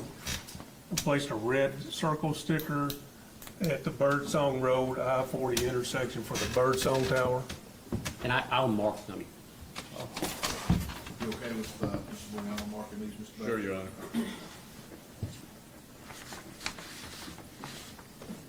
hope they're more than sticky notes. Will most stick to it? We hope so. More of a sticker or a sticky note. Okay.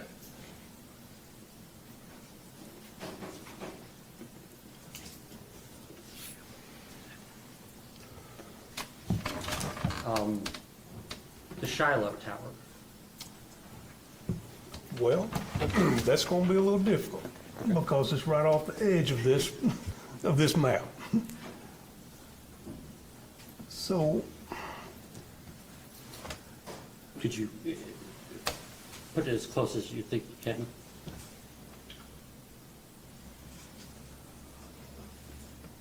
I'm gonna put it right on the edge. Now put your writing upside down, I'm sorry. It's gonna be just off the left edge of this board a little bit. I don't think it's gonna stick. There are several towers around the Bobo's residence that Holly Bobo was felt connected to the morning of April 13th, 2011. Is that right? Yes, Okay, so can we walk through that? yes. Okay. And that's reflected in your report. I can hold that as to go through it.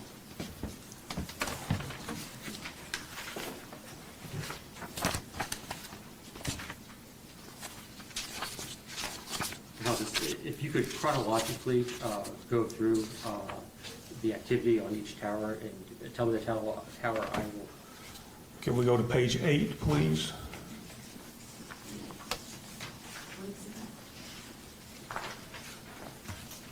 This is exhibit 151, page 8.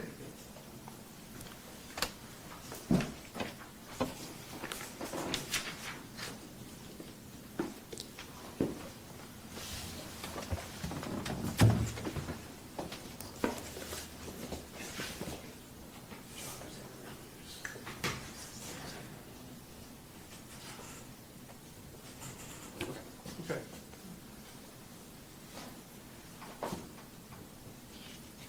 So it's starting at 7:30 a.m. This is phone number ending in 7352, known to be Holly's phone.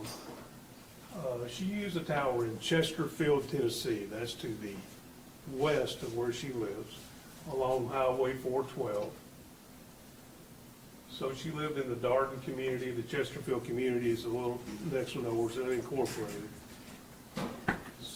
She used that tower at 7:30, 7:31, 7:40.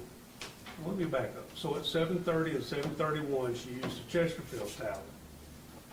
7:33, it's transitioned that tower way down in Scottsdale, Tennessee. Two times outgoing text messages at 7:33.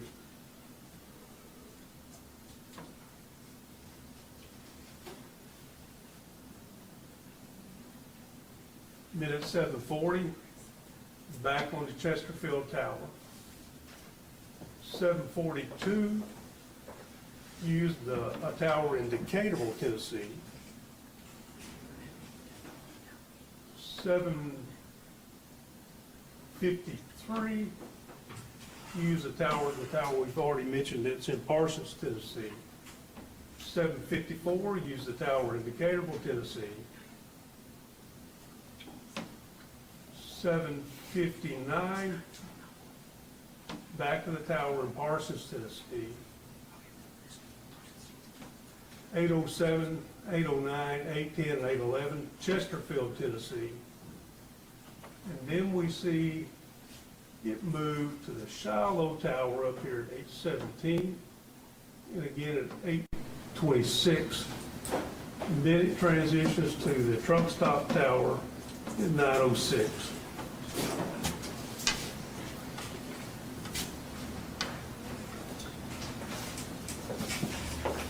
And so how many towers do we have for this area? 6 that her phone utilized that more. Okay, and this is a pretty large area. It's half the county. Okay. Is, in your expertise in your opinion, that that is a small number of towers for such an area? Well, so we're talking about a rural area, so they use large towers called macro towers. They're tall, and they're gonna cover a large area. Unlike where I live in Nashville, a urban area, there's gonna be many more towers covering smaller areas, higher population. On that board, could we mark the Parsons Tower?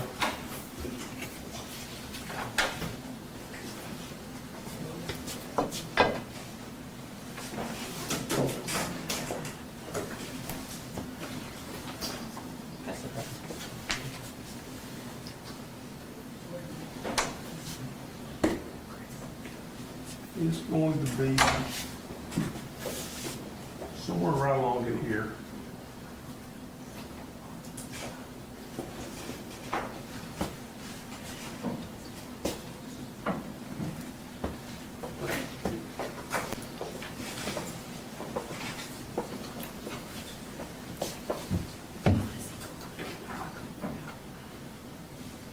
Be a little more descriptive with the sticker and the location, please.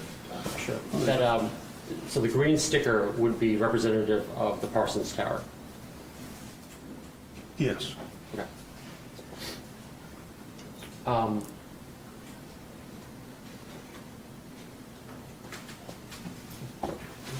The Bobo's home, where would that be on this map?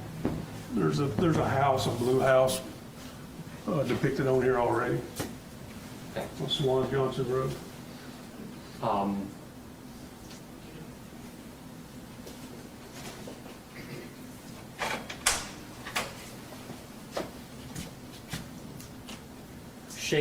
Shane Austin's house, where is that on this map? It's up at the northern end of Decatur County along Yellow Springs Road. It's depicted as a gray house on this map. Okay. And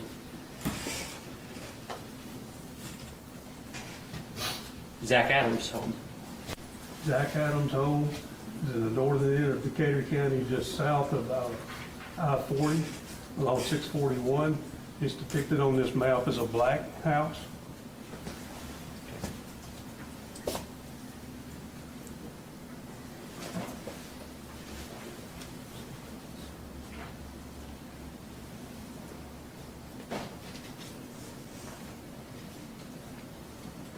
There are two phones indicated down here. Do you know what those are for?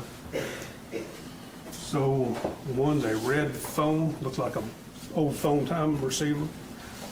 That's where Holly's cell phone was located. The other was blue in color, and that's where her SIM card was located. It came out of her phone. Okay. Are there other items of her, from her person represented on the map? There's a red pin with a bulb on it. Looks like a pin. It is labeled victim's property. And that's up along Yellow Springs Road.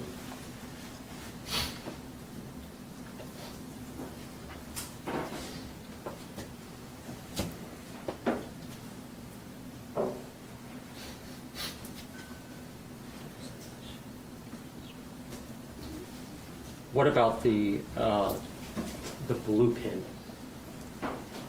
Oh, there's a blue pin along here. I think that's Gooch Road, where it says victim's property. Do you know what property was found there? Lunchbox, I think.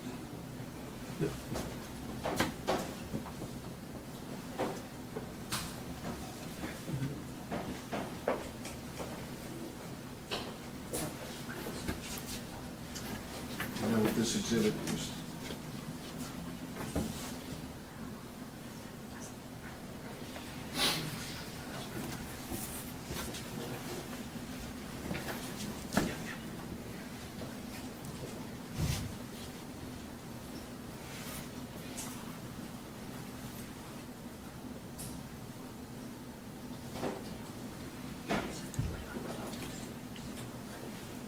could put that down, and I would like to have, just put that into evidence. We did, I'm like, it's 154, correct?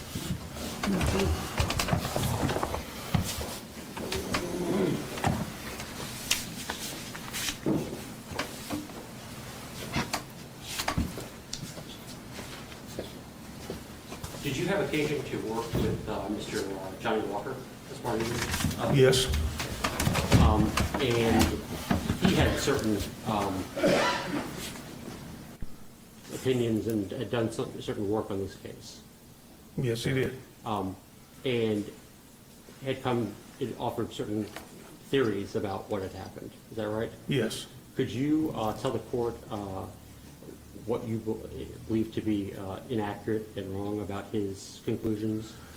He prepared a report and he wrote it, in my opinion, as factual rather than opinion. He labeled specific roads at specific times that Holly's phone would have traveled and where it would have turned. And there's just no way that we can determine that at all based on the call detail records that we have. All we know is the tower was used, in which sector was used.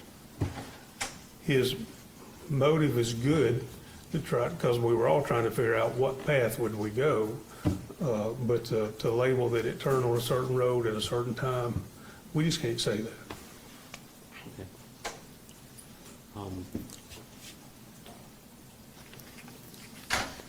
On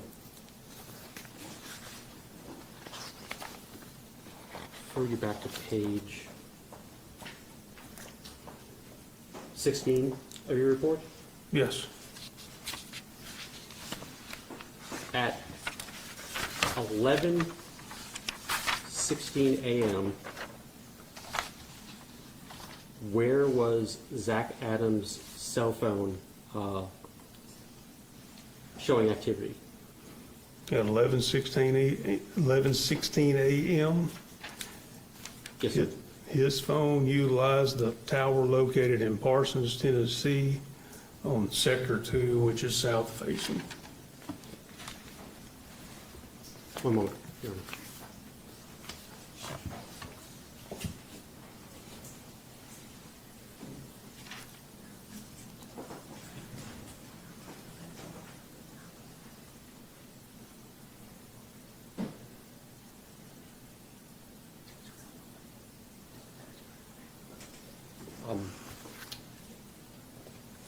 We talked about this earlier. On Zach Adams' cell phone, there was activity, we're fair to say around like 4:58 a.m. Yes. Okay. From that time, 4:58 a.m. through 8:19, was there any activity on his phone? No. Okay. Those are my questions. All right, let's back before you cross, we're gonna take a break, but I want to clarify something.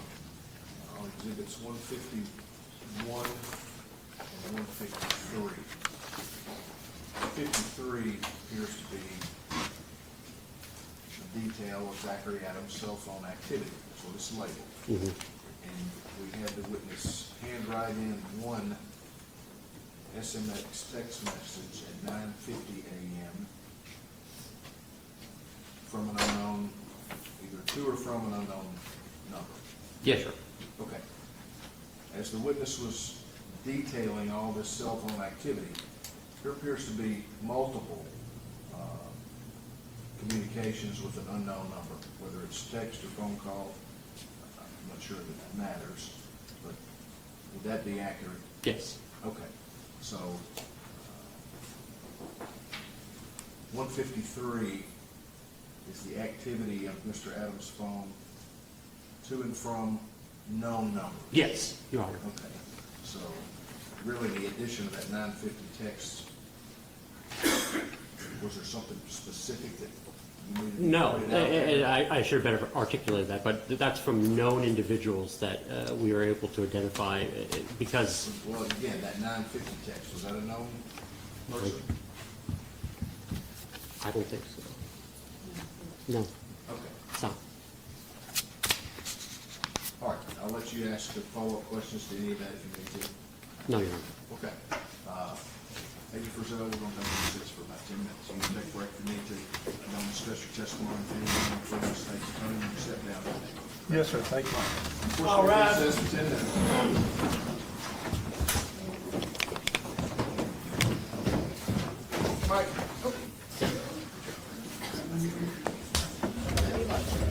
You give these back or do I leave them here? You may need them. I'm sure I will.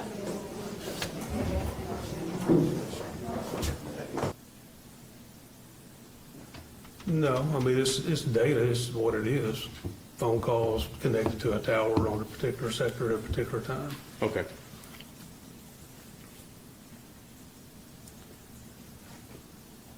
Was it important to you for what was at trial Exhibit 208 to present a complete and accurate description to the jury? Yes, Any reason why you would not fully describe to the jury the information the cell data reflects? no, Okay. If we can, Your the state's version is in color. Would it be possible for them to pull up their version? 151. Yes, sir. Report. Mr. Boyano, you're all right doing this. Thank you. Page we're going to. We'll go to page 8. Page 8, exhibit 151.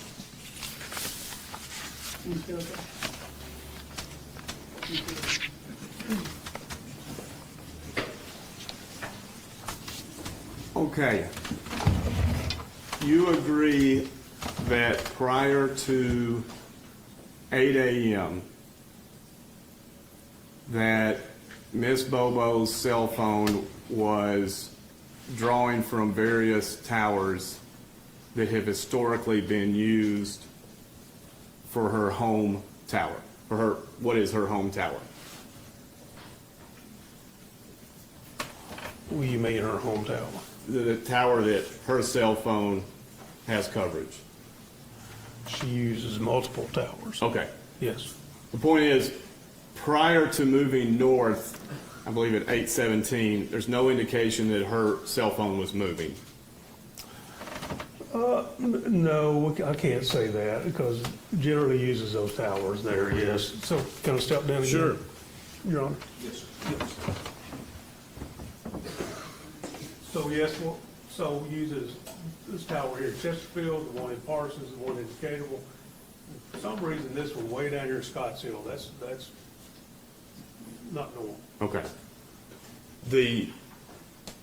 You read Mr. Reeves' report that said from 5:04 to 11 a.m., there was activity on Holly Bobo's device on a variety of cells located in the Darden and Parsons area.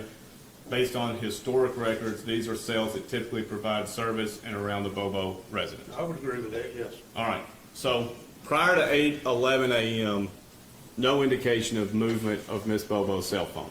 That's right. All right.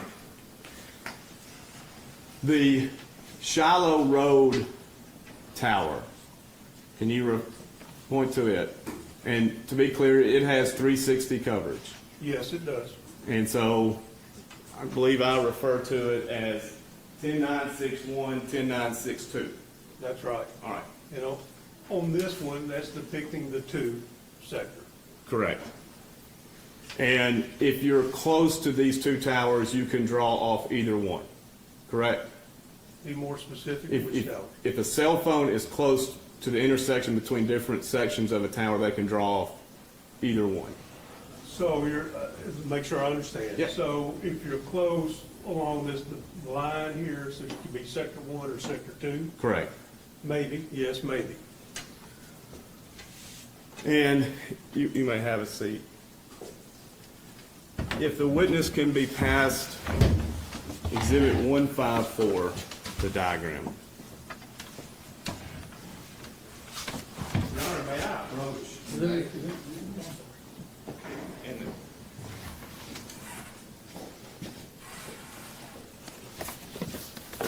Maybe he's gonna bring an easel. I'm going to put it on the board for us.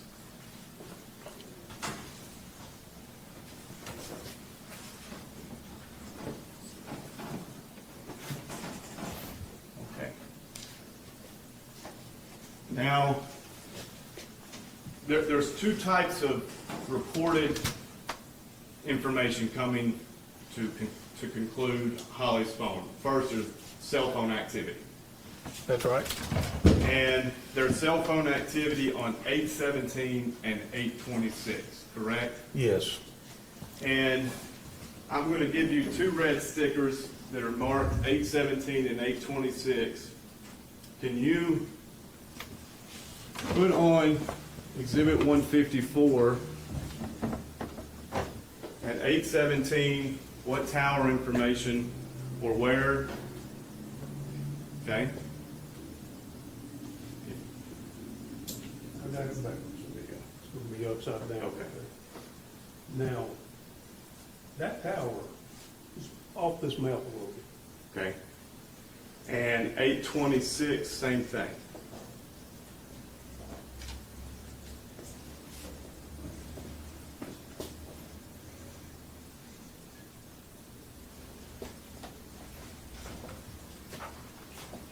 And you know how many feet, yards, or meters that area is located, is projecting from this tower? No. So you can't say on the map where along this potential route this cell phone's taking to track it, and I'm going to turn them upside down. I'll do it for you. There you go. 8/17 and 8/26.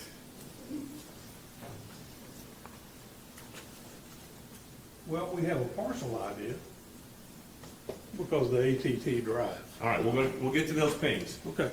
No, it's not the ping. It's the drive they did. The driver that John Walker participated in. Yes. Fair to say, the going belief was the 8/17 was south and the 8/26 was north.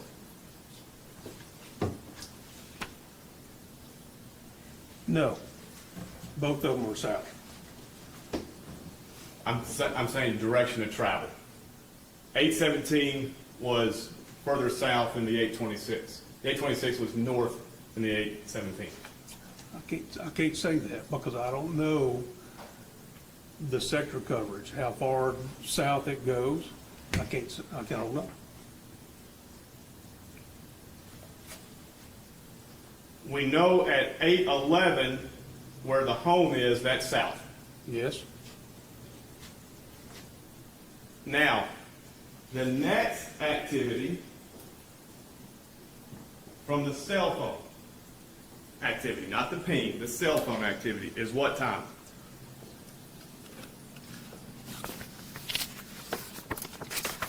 .906. And what tower is that? This truck stop tower on sector, I've got you a sticker, sir. sector 3. Place it. Okay. Now, your page 8 of your exhibit at trial ended at 9:06, correct? On page 8, yes. Why did it end at 9:06? No more phone activity on the tower. Okay. The 9:06 is at the last phone activity that somebody's calling Miss Bobo's phone. Let me look.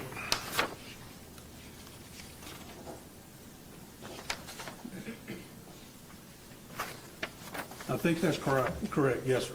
Okay. You would agree with me that if you start at Swan Johnson Road at the bottom left of this map, Exhibit 154, if it hits 8:17 and 8:26 along the Shiloh Tower, direction of travel is south to north. I can agree with that, yes. You agree on the ground there was no evidence found traveling northbound from the Swan Johnson Road to the Shallow Road Tower. I don't think there was, no, sir. Then you can agree with me, the direction of travel seemed eastbound to get to the 906. Yes. All right, now, what's the difference between the ping and the cell phone activity? Okay, so the cell phone activity is when, use my phone again, just an example.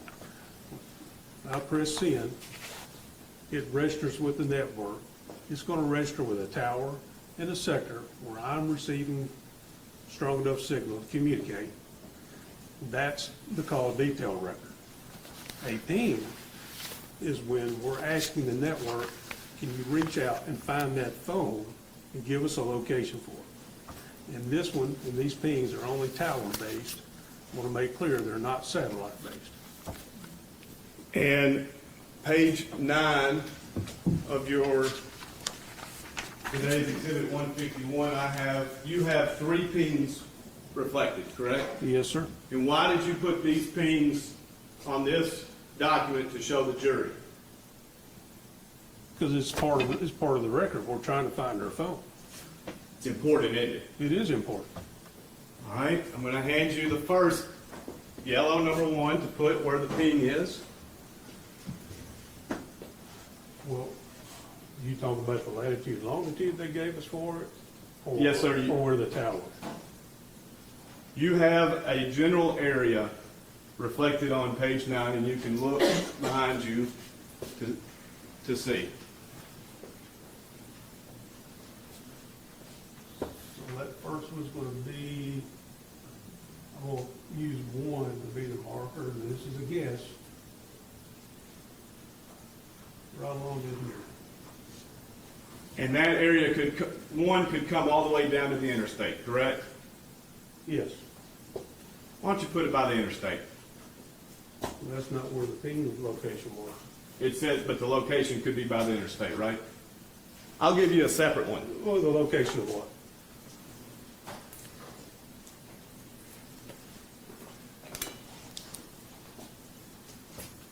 I'll give you 1A. And can you put within the area of the first ping close to the interstate? Within the coverage of the first ping? I can. And it's consistent with the data, correct? What? Let me see if I understand. You said to put it for the location of, Just by the interstate in the same circle as the first ping. I can do that for you.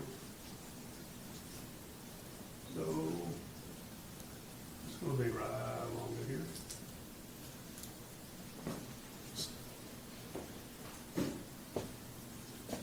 Second ping.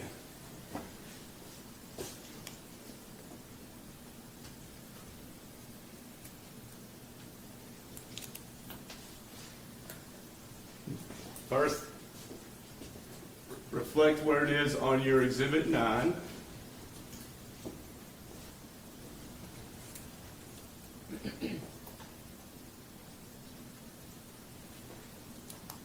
It's not exhibit 9, it's page I 9 of apologize. exhibit 151.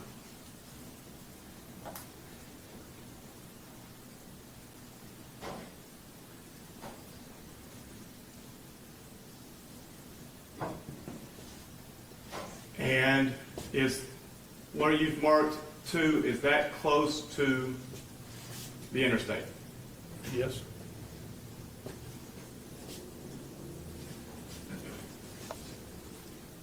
Now you have ping 3. And I'd like for you to put ping 3 where at first it's on page 9 of your exhibit today, 151.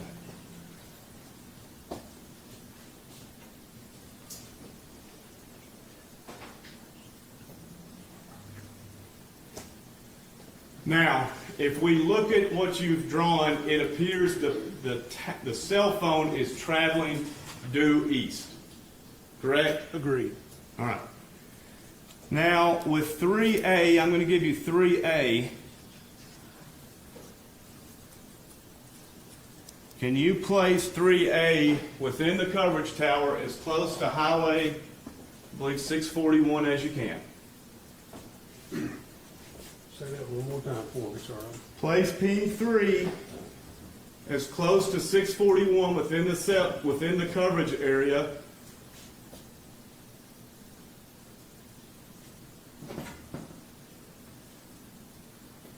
All right, now you can have a seat, sir. Yes, sir.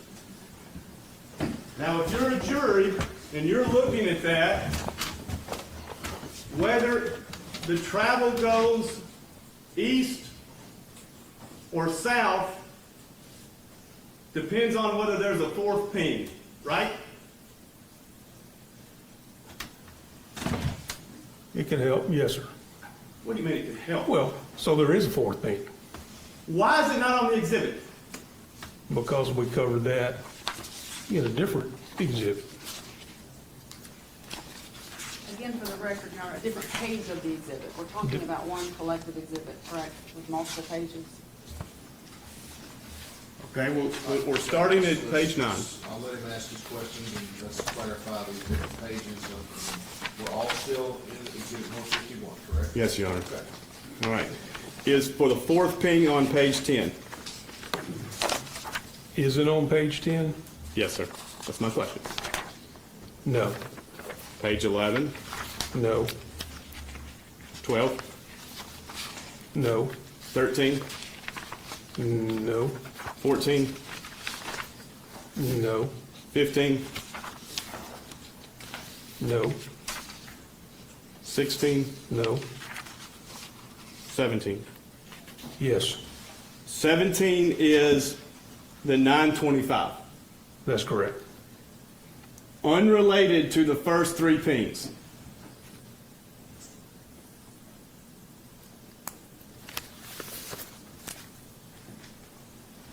Right? So it's on a separate page by itself, yes, sir. Who told you to put that there? Nobody. All right, I'll give you number 4. Put the fourth ping where the fourth ping is.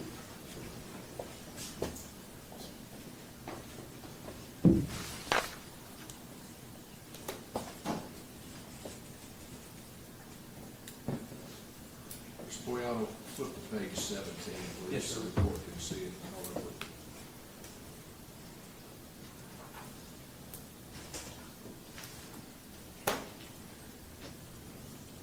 And with a 4A, can you show the closest to 3A within the coverage area of 4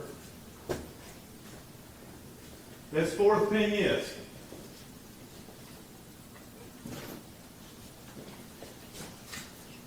Now, Mr. Frisell, you can have a seat. Do you agree with me that these 4 pings taken together show the route of the pings in a clockwise direction starting northwest, east, then south? So I agree that it indicates that we know the phone went north, east, and then south. Any idea why you put the fourth ping 19 minutes away on a completely different slide? There is no reason. Who told you to not have the 4 pings shown together? I don't think anybody told me that. You would agree the cell activity and the pings, you would agree with me, show from Swan Johnson Road, traveling north, east, south. North, east, and south, yes, sir. Now, there was a period of time where there was no activity of movement that morning, correct? there's a period of time where there's no activity on the network. And where is that? So the last one for that morning was 8:26 for the Shiloh Tower in that sector 2 that we were pointing at earlier. And then there's no activity, no outbound or inbound communication to her phone until 9:06. And with this peak post-it note, sir, can you place it on the map where that is? Where no activity? The no activity. Well, I can place this up there, but we just don't know where that happened. Okay. Is it between the 826 ping? Do you have any data to suggest it's south of the interstate? We don't have any of that. All right.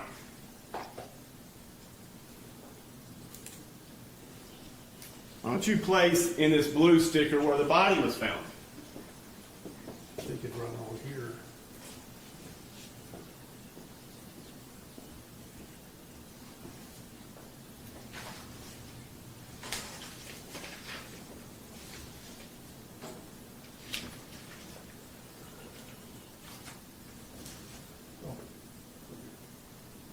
It's already indicated on here, sir, Okay.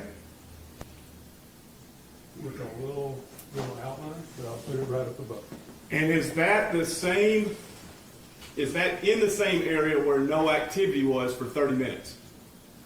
Well, let me phrase it this way. So we know, can we go back to, was it page 8? Sir, before you explain, can you say yes or no, whether it's in the same area? He can answer the question with an answer. It doesn't have to be Mr. Bates' answer. Okay. Go to page 8, please.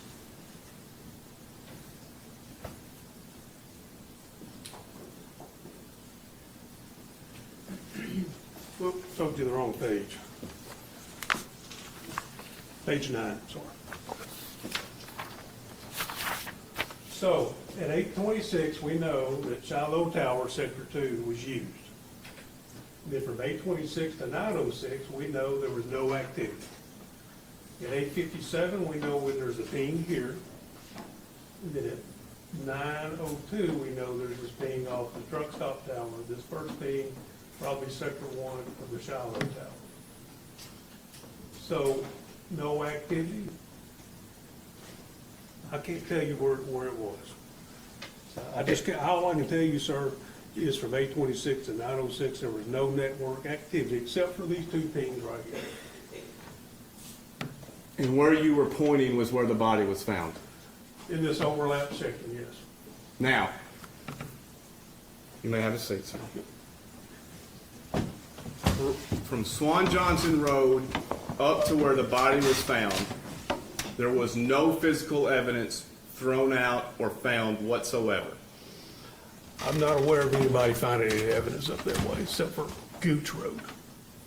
Evidence between pings 3 and 4, there was evidence, between 2, 3, and 4, there was evidence found, correct? Yes, And at the last ping, there was multiple parts of evidence thrown out, correct? the last one, number 4. Yes, in that area. Well, I know her phone was found down there and then her SIM card sometime later. And her lunchbox? The lunchbox was not inside ping 4. What was? Her house and the phone, her phone, What evidence was by Gooch Road, if you know? the lunchbox. Okay.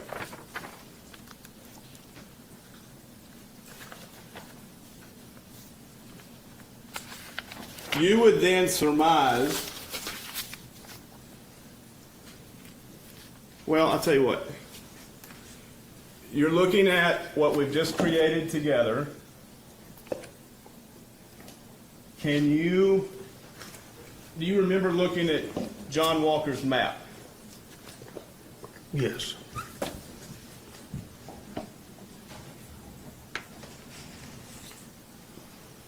Do you recognize we've recreated it today together? with one exception, he had 817 south of 826. Can we look at it? Can we look at it? The witness can be passed Exhibit 4, please. See if you can project it.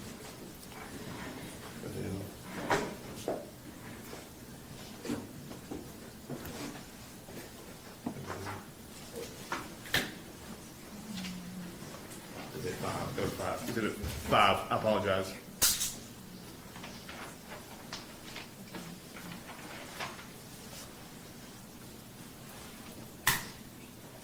So ask me your question again, please, sir. You agree, John Walker's map shows a general clockwise direction of travel beginning on Swan Johnson Road. Yes, this map does, yes. Identifies the area we've identified of no activity and where remains were found. Her remains were found in that area, yes. Continues a direction of travel with the cell phone east, then south. Yes.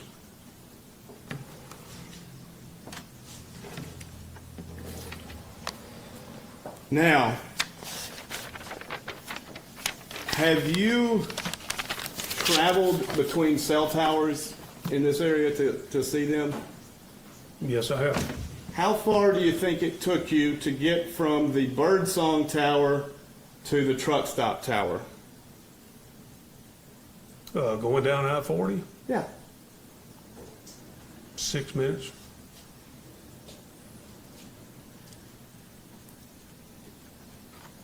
If you can refer, if the witness can be passed Exhibit 153.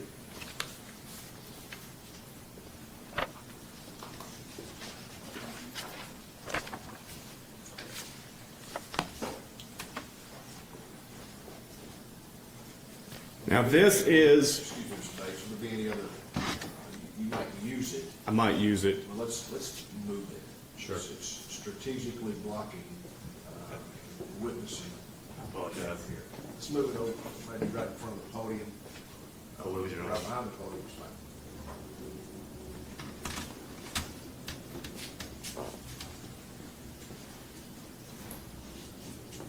And you would agree this is a summary, Exhibit 153 of Zach Adams' activity that morning? Yes. All right. Now, at 8:19, Zach's cell phone receives his first activity from, I believe the last one was 4 a.m. in that ballpark, correct? 4:58, I think. And let's at 4:58, what was the activity like prior to that? I don't remember, sir. You don't remember whether there was multiple communications with Rebecca Earp between midnight and 4 a.m.? I don't. Do you remember testifying at trial about this? No, I don't.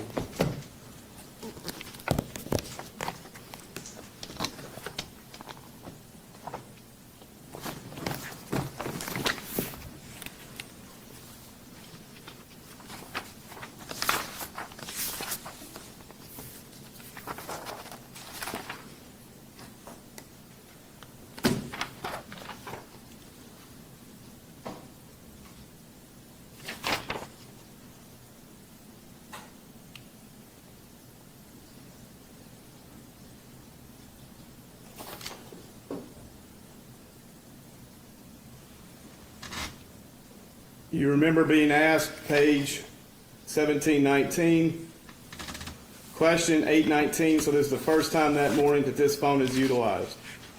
Answer, after the time you just established, there was some around midnight, hour later, some around almost to 5 a.m. Okay. I believe if I remember right, 4:54 and 4:58. Yes. And you remember who it was with? Now I can look. If you have it in front of you, please.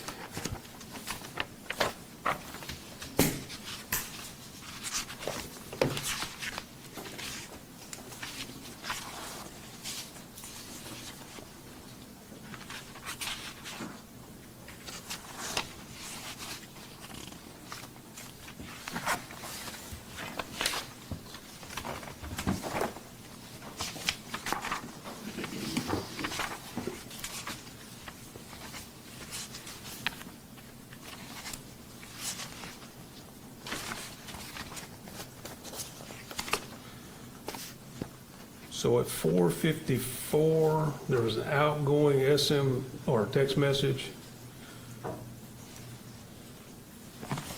to, I don't know whose number that is.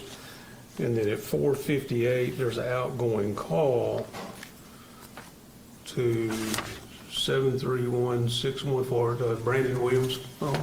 Okay. You remember are the midnight and earlier ones on your records? No, sir, they're not. Okay.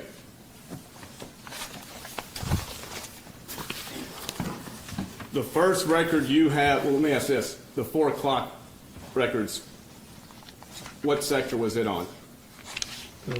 Just a look.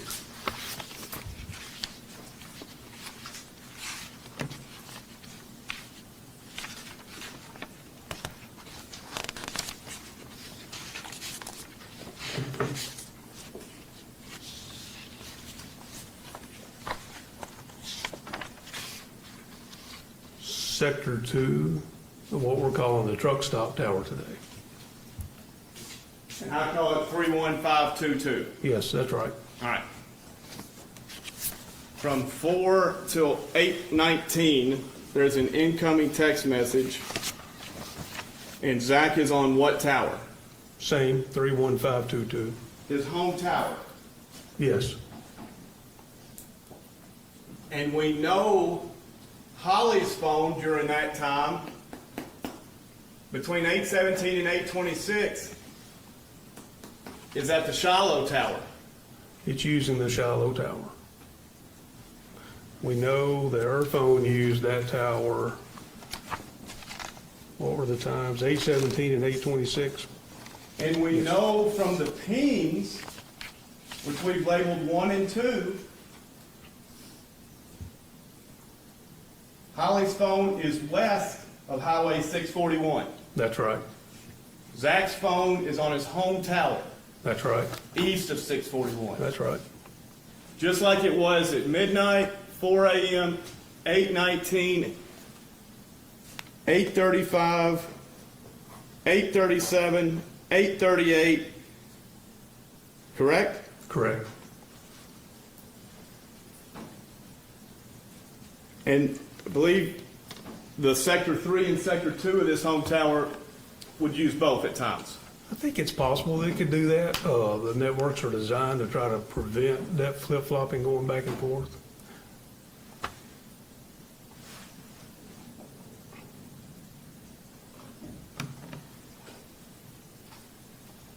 The only answer you have is Zach wasn't with his cell phone. He can't be in 2 places at once, can he? What do you mean? He can't be on the home tower and on Shiloh Tower. No, we know his phone didn't use the Shiloh tower during this 8:19 to 8:38 timeframe. He used the 31522.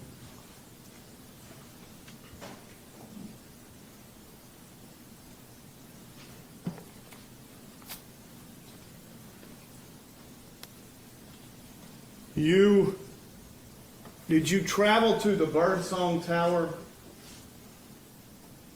and see how close these sectors 39077, 39079, and 39078? I've been to that tower, yes, sir. Okay?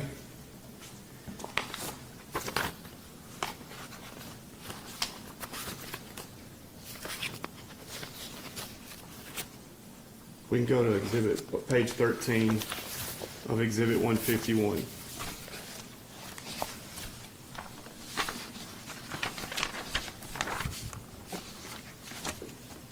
And if I'm correct, using your call log from 153, same data we've looked at with Mr. Reeves, between 10, on page 2 of page 153, Mr. Adams is, I'm sorry, page 2 of 153. I apologize, page 2 of 153. Yeah, oh, exhibit 153. Yes, sir.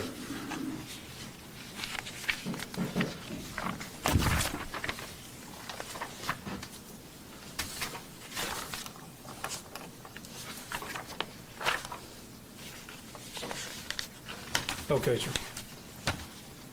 And you would agree that in the top third, for 1032, Zach is on sector 7, and then 3 minutes later, he's on sector 9. What page are we on? I'm a little confused. Page 2. Oh, I'm looking at the wrong one. Yeah, I'm sorry. And you can just turn behind you for Yes, sir. reference. It's page 13. Okay. May I stand? Yes, sir. Thank you. I noticed when you were explaining the 3-minute difference, you did a loop like a U. Any reason why you did that to show his direction of travel? No. Because what's the quickest way to get from tower 39077 and 39079? Straight path up and back over up to the exit on I-40. And if you're traveling from the Birdsong Tower to the truck stop tower, where Zach's home is just a little bit south of, Yes? the most direct route is the interstate. Yes. And how many minutes does it take? Do you know? Well, we're talking about exit 133, exit 126. We're talking 7 miles, 75 miles an hour, so what's that come up to? 6 minutes?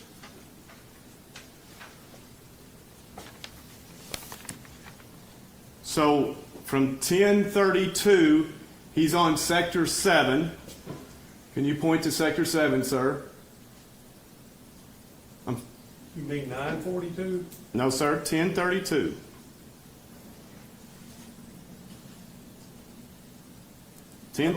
Birdsong Tower, sector 7. Right here. Now, per your diagram, per the state's Exhibit 153, he's at Truck Stop Tower, Sector 2, which is his home tower, correct? Truck stop sector 2, yes. And what time is he on Truck Stop Tower, Sector 2?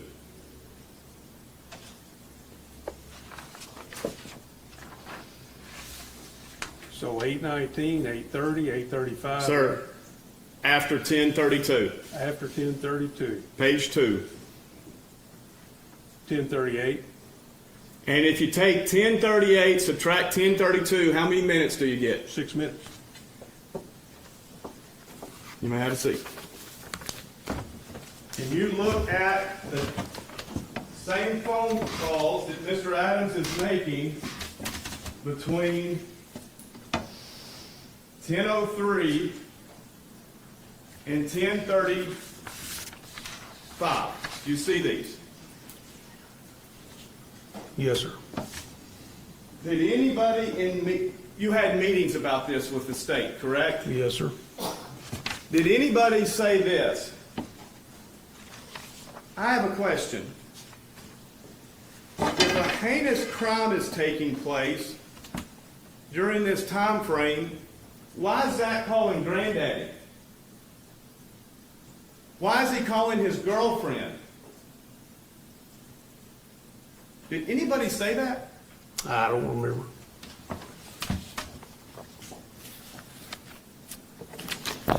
Nothing further for this witness. You're correct, Mr. Boyano.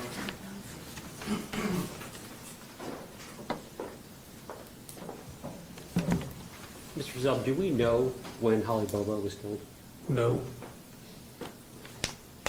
Do we know when she was separated from her phone? No. Do we know when her body was dumped? No.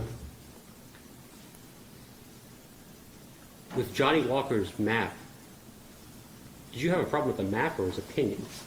I have a problem with the map, sir. Okay, tell me what's wrong with the map.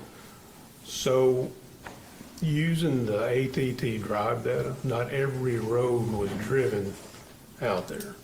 So in my training, you have to drive every single road to get a full and complete picture of where all the cell towers coverage is. Second problem I have with this map is he mentions in his report that it travels up Prospect Road. So TJ Evans Road comes up top of the hill, Prospect Missionary Church is there, continues north on Prospect Road until it hits County Corner Road. Well, if you look at the drive that ATT did, they didn't drive from Prospect Church up Prospect Road all the way up to County Corner Road. So we don't know. We don't know what the covers look like along that road. Second thing is, there's a lot of roads that just weren't driven. And the third thing is, again, this is something we were all wanting to try to do, to try to figure things out, to look for evidence, and it's just, as investigators, that's what we're trying to do, so I don't fault him for that. But there's no empirical data to go with this. So if there's signal strength or anything like that that was collected during that drive, I've never seen it. And so we just don't know what it looks like. So it's an incomplete picture. Your Honor, may I approach witness? You may.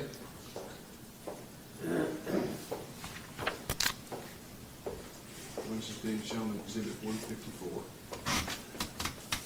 Mr. Fazell, Mr. Bates asked you to place markers regarding the pings. Can anyone give an opinion as to where the phone was within that area? No, sir. As I've said many times before, and I believe I said it in trial, and I'll say it here again today, we don't know where Holly's phone was. I can't pinpoint anybody's phone, not Mr. Adams, not Mr. Autry, not Mr. Alston's. I can't tell you where they were. All I can tell you is he used the tower, and he used the sector, and this is the direction this sector covers.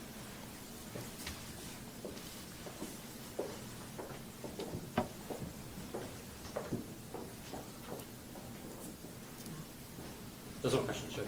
Mr. Bates, let's bring 150, let's bring that, that's actually an exhibit, Mr. Boyano, if we bring that back to court order. Ms.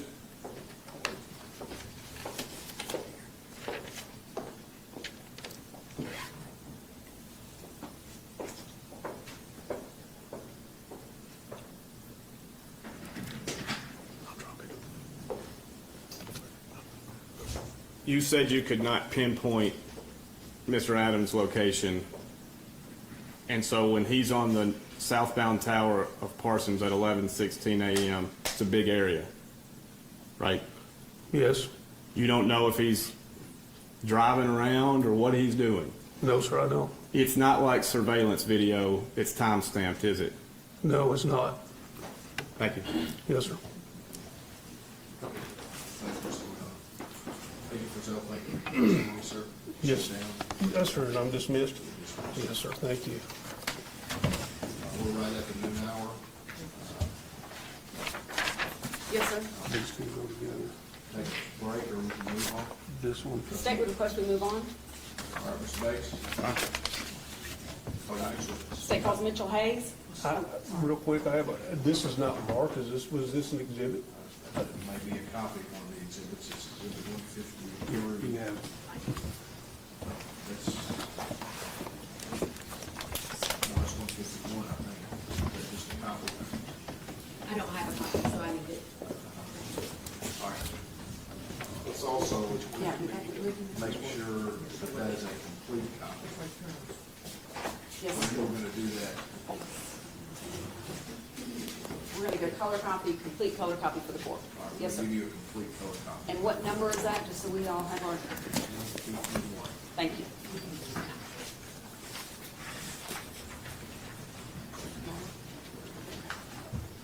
That witness was again? Mitchell Hayes. Mitchell Hayes. Yes.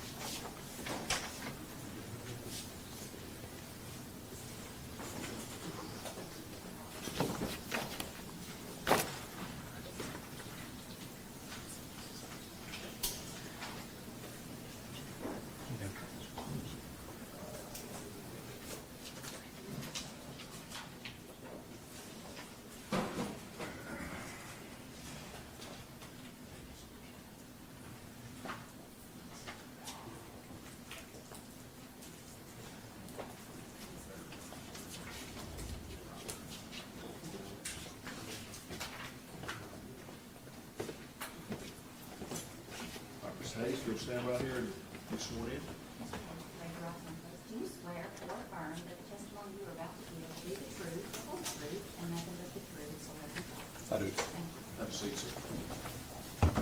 Good afternoon. Good afternoon. Would you please tell the judge your name and spell your first and last names for the court reporter? Mitchell Hayes, Mitchell, Hayes, Hayes. Where do you live, Mr. Hayes? Lexington, Tennessee. What do you do for a living? I weld for several different utility departments. I'm an independent welder. How long have you been in that line of work? Oh, forever. That's what my daddy was doing. I graduated high school doing it, so, All right, so your father did it, now you're doing it? yes. Do you travel around doing it? Yes. What area? I work from Madisonville, which is foot of the Smoky Mountains, down to Memphis, Mississippi, and Alabama, Little and Kentucky. All right. I'll take you back to April 13th, 2011. Yes, You remember that day? yes, Was it a Wednesday? yes, Do you have children? yes. How many? 3. What are their ages now? The boy's 29, the twins are 26. Back in 2011, did they attend school? Yes. And at the time, were you living with their mother? No. What was the situation? We were divorced. I lived, the kids stayed with me mostly because I lived next door to my mom and dad, and it was real easy if we needed a babysitter for them to walk over across the yard. All right, hang out with grandma and grandpa. Yeah. How long had that been the arrangement with your ex-wife and your children and living and you having primary custody? Somewhere, best of my recollection, 12 to 18 months at the time I'd been divorced. Okay. Did you have a routine on Wednesdays? Well, if I was off, I'd take the kids to school and I'd either go fishing or hunting, whichever was open. All right. Where did you like to fish? When I crappie fished, I went to the tie yard a whole lot down around the interstate. All right. And for those of us that may not know what the tie yards are by the interstate, what are you talking about? It's the body of water when you start over the interstate going east to be the body of water to your right before you get to the Tennessee River. It's just a little strip of land between the river and that body of water. May I approach the witness, Your Honor? I'm showing the map. You may.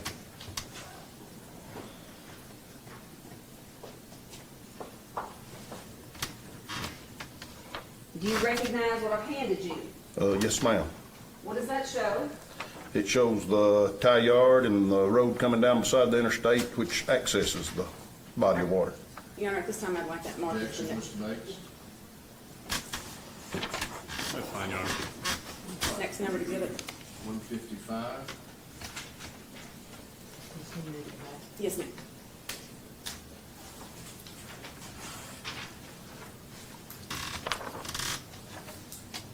Projected on that screen is that similar, over your left shoulder, yes, sir, sorry, is that similar to what you're looking at? Yes, it is. Okay. And that shows the tie yard. Yes. Do you remember the weather that day? It was fair. It was rather odd that when I showed up, there was nobody on the water other than me, but because it's usually prime crappie season, but it was one of those days, I've had that type in my timer too, but it was just odd that day that there was nobody else on the water. But it was pretty nice weather. Do you remember about what time you got down there? Between 8 and 8:30 would be my recollection, because I did drop the kids off at school that morning. All right. I think there is a pointer near the witness. If you could, for the benefit of the judge, if you could step down for me, Mr. Hayes, Yes. and when you got down to the river, as you said, where did you go first? I come down this road here and made this turn, and come into the boat ramp, which is this area here. Was that your normal practice? Yes. What kind of boat did you have? I had a 1448 aluminum craft, I think's what it was at the time, with a 25-horse Johnson two-stroke motor on. Oh, my goodness. All right. For those of us that don't know what all those words mean, is that a big boat, medium-sized boat, small boat? It's a medium-sized boat. Okay. Is it primarily for fishing? Yes. Okay. Is it a quiet boat, a loud boat? The two-stroke motor it's not real quiet. It'd be rather noisy to have a two-stroke motor. Okay. And you're saying a two-stroke motor? Yes, What that does that means mean? you have to mix the gas and oil together for it to run, sort of like a chainsaw. Okay, is that what contributes to the higher level of noise? Yes. Okay. What car were you in, or truck? I was, see, at the time, I think I had a '08 Dodge 3/4 ton. I think's what I had at the time. And did you pull your boat behind your truck? Yes. Okay. Was it flooded down there? Did you have trouble getting down there? No, it was not flooded. Was there lots of vegetation around that kept you from being able to perhaps see other cars or other people? Yes, when you're going up this area here, you'd have, there's vegetation that grows up all through here, and you've got vegetation on these two strips of land right here that would make it impossible to see the road from here on this side, which that's the side you'd be going up to fish. Okay. And again, because I wasn't paying attention, and I'm sorry, where on that map are the tie yards? This area here is considered, the whole thing is considered a tie yard. All right, and is that descriptor, tie yards, is that commonly used in this area? Yes. If you said tie yards at a local restaurant, would they know what you're talking If about? they fish, they know exactly where to go. Okay, all right. So you put in where, This end here is the ramp. and then where did you go? I usually kick my trolling motor on and would start fishing up this area. And somewhere between this area and this area, I usually kick the big motor on to run on up to start fishing this end and this little cut across here. Okay, there's some words below where you just pointed to. Do they say pond gut? Yes, What is that? that's the main body of this water here. Okay, so just a little, and I'm sorry, were you floating which direction, north, south, east, or I'd west? be going north. Okay, so north of the words pond gut on that map is a little cut in that you just. Yes, right here. And that's where you were trying to get to? Yes, that over in here was always a good spot. Up through here, in this area right in here, had lots of buck bushes and the water was always a good spot to fish. Okay, and did you get there? Yes, eventually.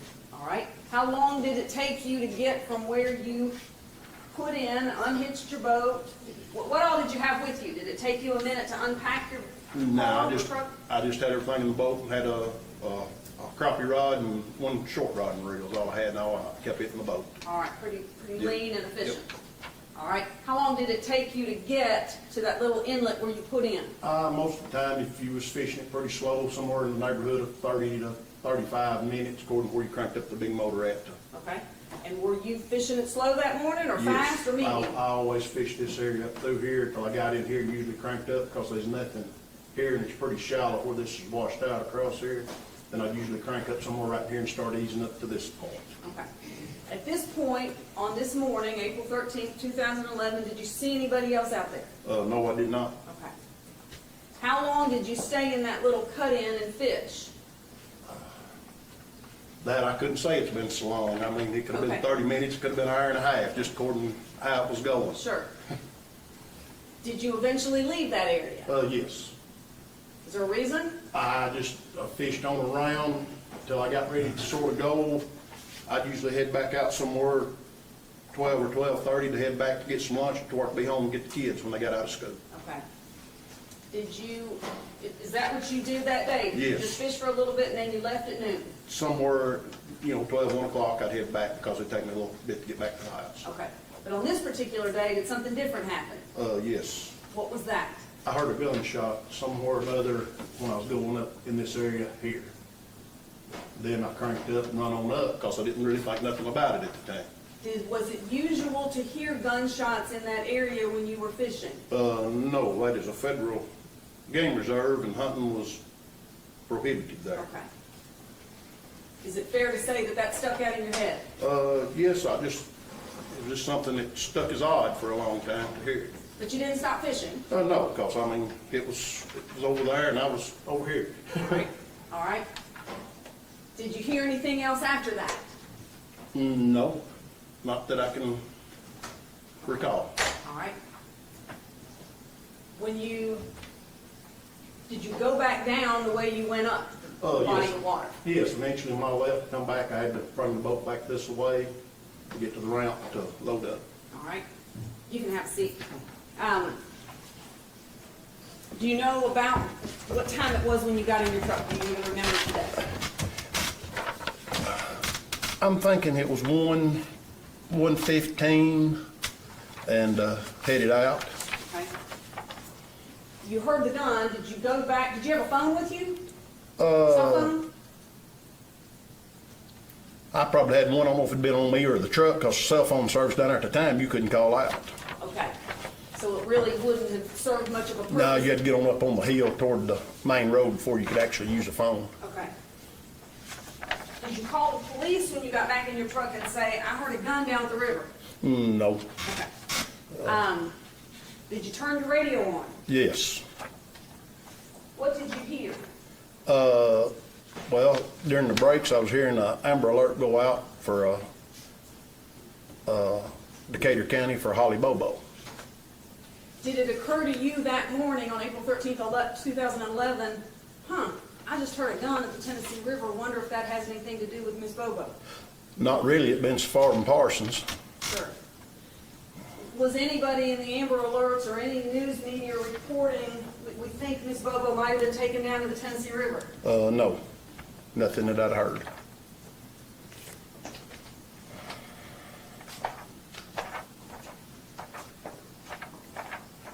I'm gonna ask you, you still holding that Yes. map?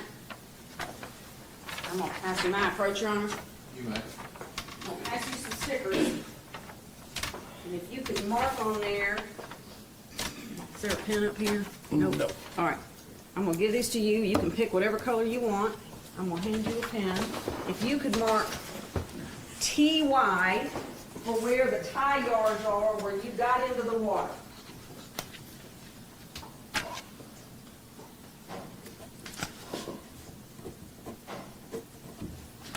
Okay. And then stick it on that map, wherever that was. And then whatever color you want to use, if you could mark on that map GS for where you were when you heard the gunshot. It would be approximately somewhere up this first line of trees before I got to the gap would be my best recollection, because that's when I'd have cranked up my big motor to get on around where I was going. Yes, sir. And it was before I got to use the big motor. Okay. All right. And I apologize, Judge, I should have had him do that before I moved that into evidence. I got. Do you want me to substitute another? That's all right. Okay. I was gonna have to do it as well, so. Okay. Is that all you got? Yes, sir, all right. You got back in the truck, Yes. you hear the Amber Alert, Yes. didn't think anything about it? Not really. Matter of fact, I made a phone call, and I don't remember who to find out what was going on, because I'd done lots of work down at Decatur County and Parsons over the years, and I was just trying to find out, and I don't even know who I called, but I made a phone call, and they told me what had happened, and I still didn't know who it was, and I went on home. Okay. Is it fair to say that the abduction and disappearance of Holly Bobo, well, let me ask you this. Did the abduction and disappearance of Holly Bobo occupy the media for the next couple of days and weeks and months? Oh, yeah. Did it occupy the minds and the activities of the people that lived in this area for the next couple of days and weeks and months? Oh, yes.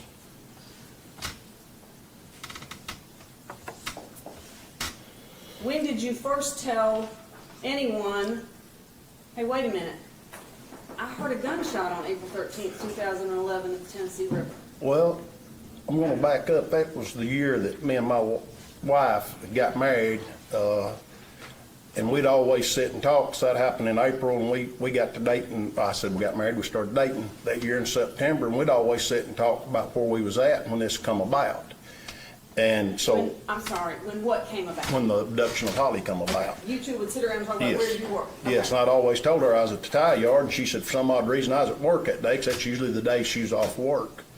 And we'd sit and talk about it, and still, the gunshot had still never come into play till I was listening to the news one night and heard them telling that that's where this took place and that they'd shot.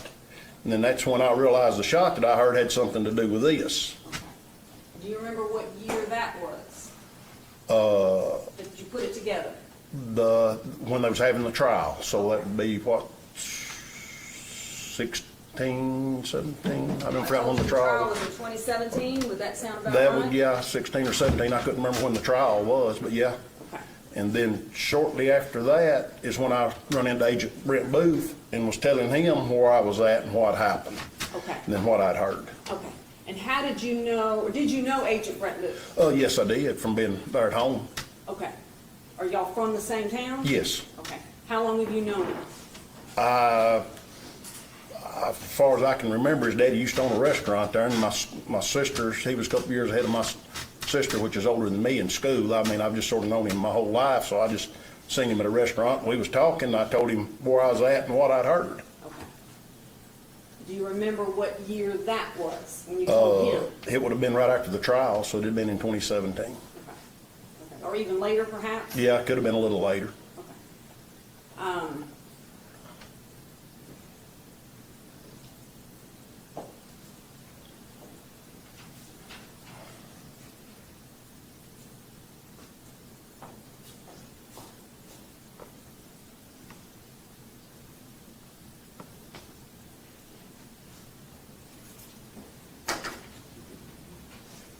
I'll pass the witness, Your Honor. Cross-examination, Mr. Davis. Yes, sir. Thank you. In 2011, who were your kids' teachers? One of them would have been in high school.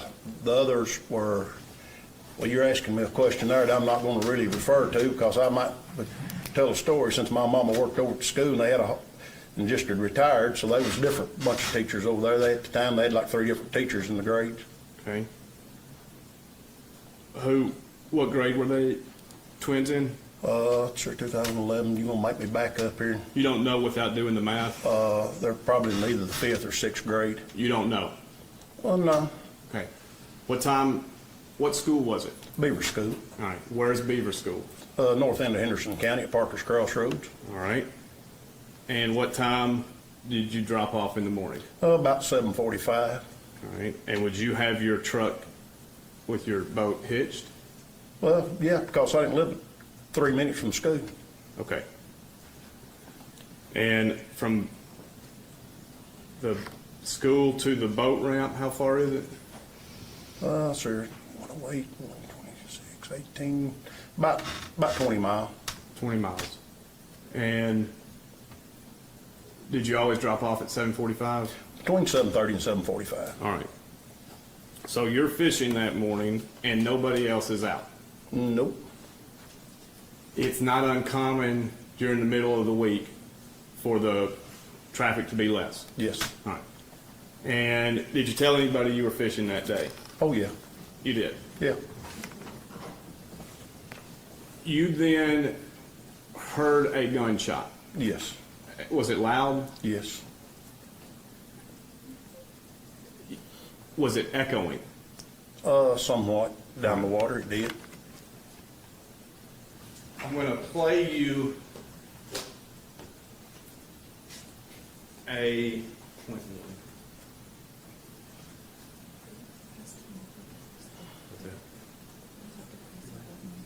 If I can have some technical assistance.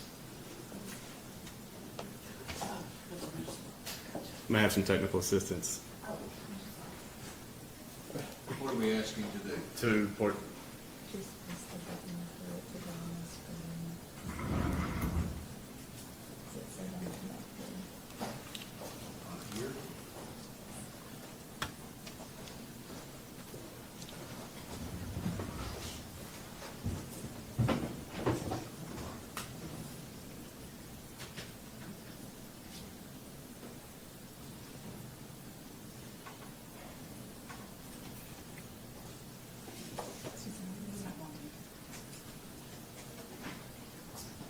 I may have the remote.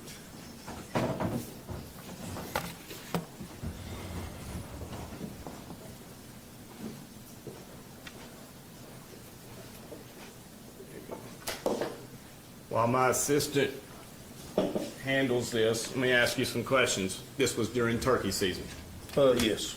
and not the entire area on this map is the federal refuge, correct? You're asking a question I don't know about who owns what. Well, it's your map. Who created it? I just know all the water in the area around that is Federal Reserve. I don't have nothing that shows anything, no maps on there. Who created the map then? You authenticated it. Who created it?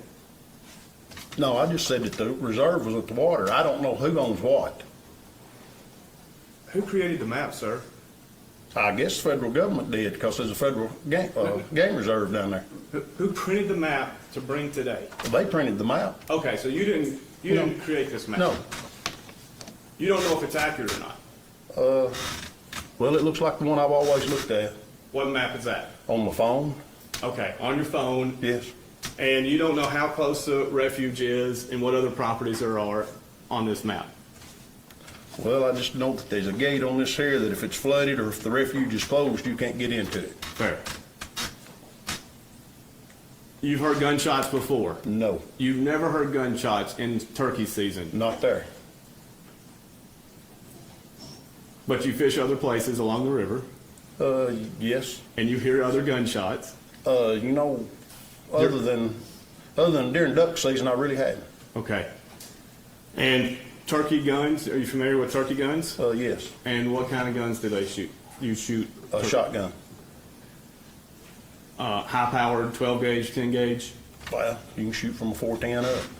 You know turkey hunter who does? Yes, I do. Okay.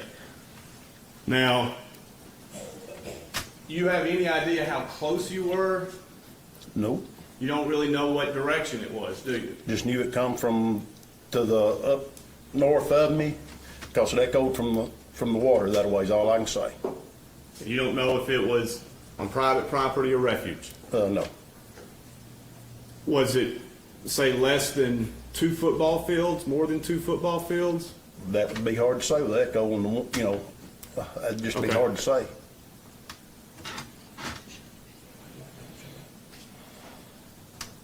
We're gonna listen.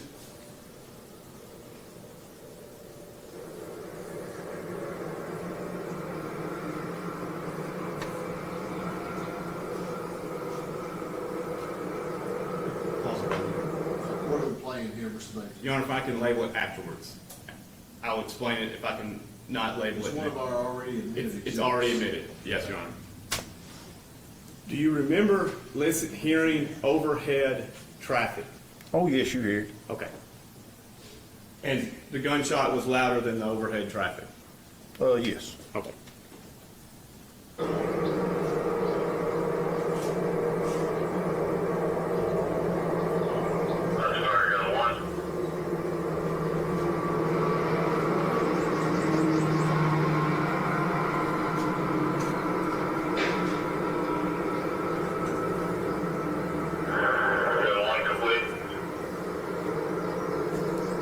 That's not an echo, correct?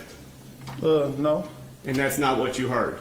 Well, I don't know when it's been over recording. Well, let's back it up. You said it echoed. It Yes. did. We just listened to something, you said it didn't echo. Yes. Fair to say, that's not the type of thing you heard? I don't know if we was in the same spot when I heard it, and Fair enough. the direction of the wind makes a difference. Fair enough. What was the direction of the wind that day? No, that I don't know. Did Brent Booth tell you? No, What all did you and Brent Booth say that day? nothing. Nothing. Did you Other- record the conversation? Other than while I talked to him, we was at a restaurant and he was sitting there with some more agents. I just spoke to him, went on and sat down at my table. When's the last time you talked to Brent Booth? Oh, it's been, I'm trying to think, 3 or 4 months ago. 3 or 4 months ago. Interesting. What would y'all talk about? I was working where he was working at now, and I just run into him, we sat down and had lunch. What'd you talk about? Nothing in particular. Talk about the case? Not really. When you say not really, I mean, he just asked me if I heard anything from the DA and all, they'd be in contact. I mean, that's really all it said. so Brent Booth told you the DA would be in contact with you. Eventually, yes. Did you talk to him about possible reward money? No.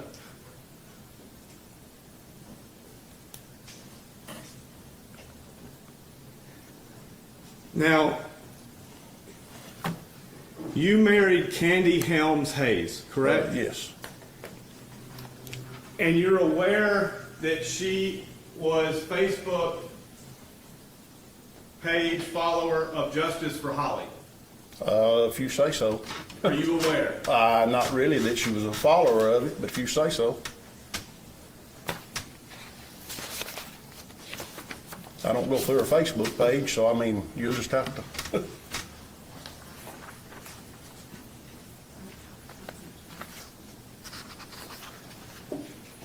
We'll stipulate that this man's wife has a Facebook page that has a banner He on it. hasn't denied it, I don't think. And she was that before we got married, so I mean, Right. Can you, He's not denying it. There's no stipulation that she was a follower of his Well- Facebook page. okay. I'm objecting If to you're the still objection. wanting, if you're still wanting this, Yeah. okay, now we have an objection. We have an objection to this being entered, Mr. Bates. Yes, Your Honor. He's not denying it. These have no relevance. What if- It's relevance for multiple things, bias and the circumstances of him coming forward. Well, I'm not sure what the content of this document is. It's following justice for Holly in 2014. All right, I'll allow him for bias.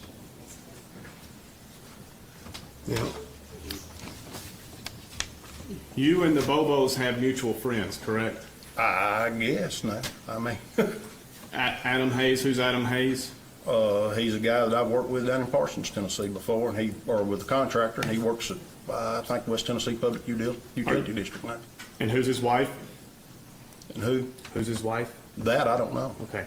Are you aware that Adam Hayes is friends with Clint Bobo? Objection, No, Your I Honor. I don't know. I'm sure I know lots of people's friends with him. I don't know.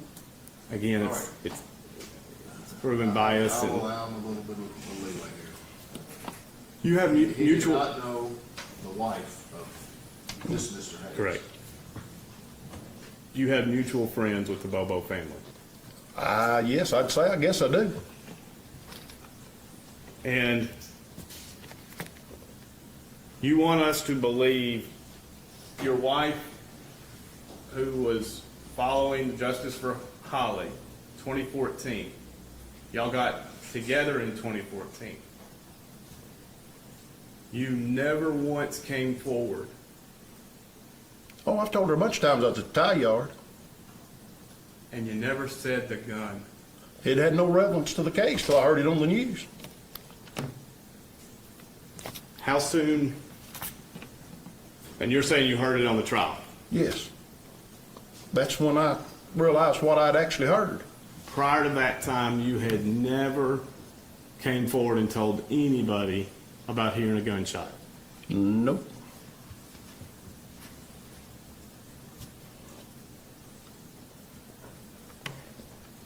Did not see where a gunshot had any reference to anything that was important till I heard that on the trial. And you still didn't come forward. Well, the trial was about over when I heard it on the news, so, But it wasn't over. well, I mean, I still didn't know who I was supposed to contact about nothing. But you have been friends with Brent Booth for a long time. Well, You have his cell phone? Do you have Brent Booth's cell phone? yes, I think I do. Nothing further. For the record,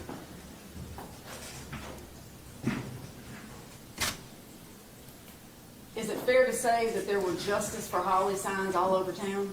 They were all over Lexington, Decatur County, everywhere you just about look in West Tennessee. And do you remember when you first heard about the gunshot wound, where were you? Or the gunshot, rather, where were you? I think I was in my mom and daddy's house, standing there, and she had the TV on. And my first words was, when he said he's at the tie yard and there's nobody there, I told Mama, I said, he's lying because I was there. And then he said the gunshot, I had to sit down. I told Mama, I told Daddy, sitting there, and he looked at me and I said, I heard the gunshot. You heard a man say something about the tie yard. Do you know who that man was? Sure.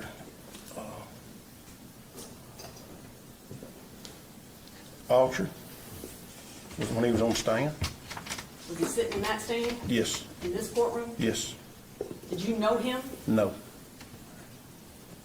Nothing further. No recross. Ms. Hayes, thank you for your testimony, sir. Sit down and let me see this, the map first, before you step down. Oh,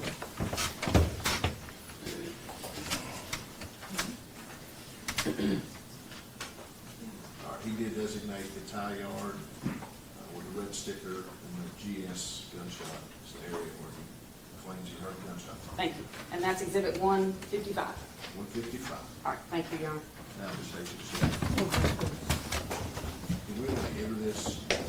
Yeah. States? Yes, Your Honor. I will mark it Exhibit 156. Let me see. Is he done for the day, Judge? He is done? Yes, we done.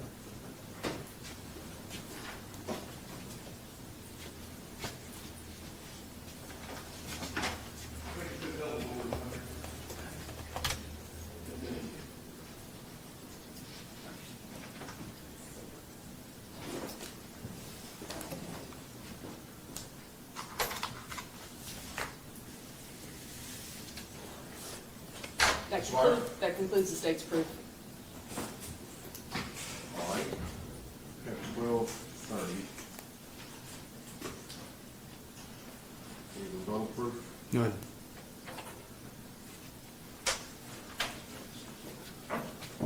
1:15 closing. Yes, sir. Mr. Bates? Yes, Your Honor. All right, ladies and gentlemen, you've heard all the proof in this post-conviction matter. State concluded now. The petitioner has no rebuttal proof. I'll give them an opportunity for closing arguments at 1:15. We'll recess until then. All rise.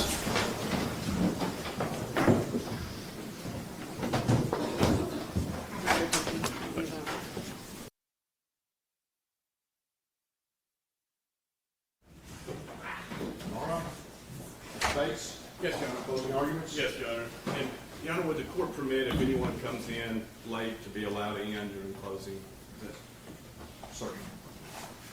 Your Honor, I'm going to break my argument down into 4 parts for the court, but before I do, I must say what part of this case is not in dispute.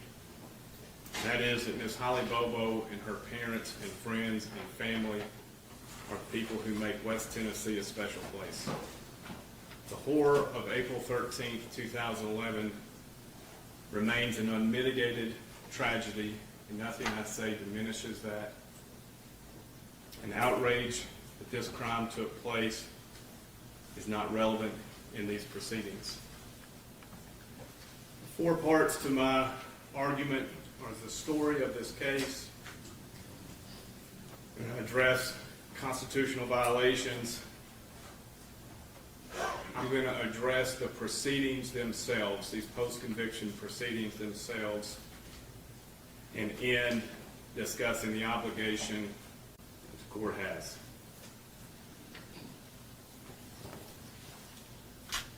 Before I get too technical in the legal arguments, I'd like to just summarize this case. April 13th, 2011, a beautiful young nursing student was taken from her home, traveled in a clockwise manner until her cell phone stopped traveling for 30 minutes. This is where U.S. Marshal tracking expert suggests she was killed. No evidence before that was found along a route.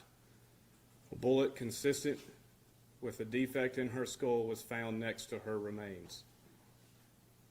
Evidence was thrown out for personal belongings from that location along the route that ended at Gooch Road. Most of her personal belongings were found next to her remains. I will not belabor the evidence that made law enforcement and General McAdams submit there was probable cause that Terry Britt committed this crime. Britt had a search warrant served on him and installed, while he was briefly incarcerated, various wiretapping and bugging devices. Soon after he returned, he was told they probably are bugging you. Nothing happened. 2011 turned into 2012, turned into 2013. This case was becoming a cold case. Terry Britt told Marshal Walker to get an agreement giving him certain prison time. He just wanted his wife Janet kept out of it. He was not Mirandized. He took 15 years on old charges that Janet Britt was let out. By the way, if he had been serving for that crime that happened in Madison County, he would have been incarcerated on April 13th, 2011. In the words of Brent Booth, this case is haunting. As time developed, TBI blamed the Bobo family. The Bobo family blamed TBI. Nobody could blame them. What follows that began in late 2013 can only be explained by understanding the juxtaposition of impenetrable truth that scientific data provides and the manipulative propensity of what people say. And these people who are either scared, want reward money, or have their memory replaced with inferences and impressions to regurgitate or, quote, nail down. Enter Dennis Benjamin. He begins working with TBI head agent Jack Van Hoosier, retired cop, becomes the go-between between the Bobo family and TBI. His job was to get some arrest. Enter Sheila Kilzer. Her son was arrested with Jason Kilzer. Put aside that both Sheila and Jason had already denied knowledge or involvement. Sheila and Jason get law enforcement to believe Dylan knows more. TBI pounces. Even though what Sheila heard was false, TBI begins the belief that continues throughout that they have the omnipotent superpower to know what the truth is. And thus anything that points to arrest is true enough to further their aim. This is a central theme of everything you've heard. Dylan is pressured from jail. He gets a sweetheart deal, the contents of which are under seal. I will not discuss that. I would just ask the court to read it. A word about Dennis Benjamin. He had been told in February of 2014 by Victor Densmore that Dylan was the weak link. In March of 2014, Benjamin is back in Indiana telling Densmore that he's going to get the death penalty if he doesn't tell him where the body is. In dismissing Benjamin, Densmore says, "I'm not even interested in the reward money." We are to believe that a drug addict's statement to his girlfriends, his drug buddies, and other jail inmates are gospel. All are statements that were provided or not provided or misconstrued to the most vulnerable of our citizens. They were worried about arrest, losing custody, reward money, and thus everything the state has mustered in an ambush of these people, or to put it into their words, run to the ground. Persist until they say enough to implicate these four, even if it's inconsistent, even if it's demonstrably false. It doesn't matter. I could not summarize this part of the case better than Agent Joe Walker did on page 483. There were a lot of statements that ended up not being true. Now it's time to find the credible points of data that corroborate this scientific data that cannot be manipulated. None exist. Every single part of their life was searched for DNA evidence. None. Fingerprints. None. A gun that could have been used in the crime. None. Nothing. Not the palm print at the Bobo house. Not the crop print. Not a single thing. They have that a meth addict scratched his arm. Dylan's statement is thoroughly rebutted by the cell phone records. It's no wonder why within weeks of Jason Autry's story being released, his attorney wanted the cell records just one more time. Instead of saying Dylan's story was not true, the state has tried more creative avenues by saying it was too self-serving. After he made the statement, he was politely escorted to jail, where he has been ever since. Fugitive tracking experts placed the location of death where the remains were found. He was needed to be an expert when the state was trying to solve this crime. You heard from Agent Frizzell today. When his opinion did not fit within the strictures of the manipulated testimony, he was discredited. Could not show it any better today. Agent Frizzell and I recreated Marshall Walker's map. The foundation of my entire trial has been trying to explain April 13th, 2011, and when I finally had Agent Frizzell under cross-examination, he showed the same thing.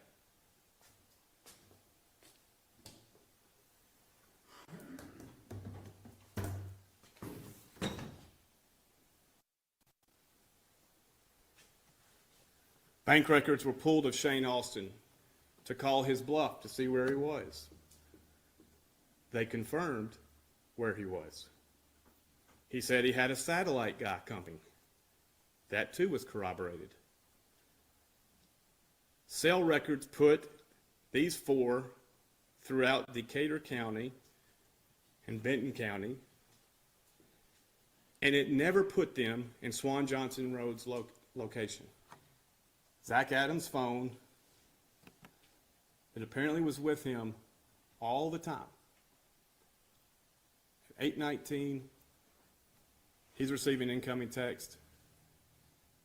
8:17 and 8:26, Miss Holly Bobo's cell phone is on a completely different tower. Facebook showed Zach online that morning. Nothing made sense, and yet these men were on trial for their life. Zach Adams' defense attorneys were told, get the ATM video by Dr. Norton. The bank said no such software existed, and TBI agents said the ATM transaction was not covered by their videos. Someone had mislabeled them to be a BP video. Thompson couldn't even open whatever it was labeled BP. And a word on an alibi. We heard Delicious. They said that this ATM was baking an alibi. Well, one thing about baking an alibi, you tell law enforcement. Why didn't they tell law enforcement about the ATM? You heard Walker and Booth say, I don't remember the last time I went to an ATM. I doubt anybody in this courtroom remembers the last time they went to an ATM. They say that every time they gave law enforcement, they lied. They're on drugs. They're saying what the things they remembered of that day.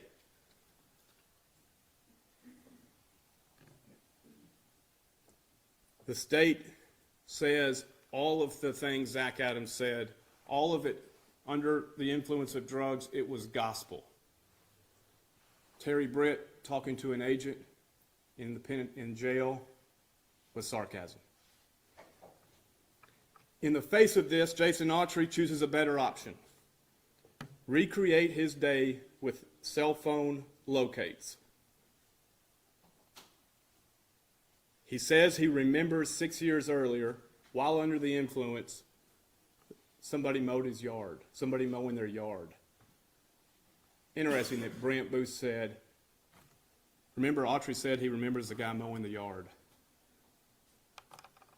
The state never once yielded any misbelief about the totality of his testimony. They told the court Autry told the world that day. You can read Jennifer Nichols' closing argument about Autry. And she says specifically, Jason sort of covers the whole morning, page 2,727 of the transcript.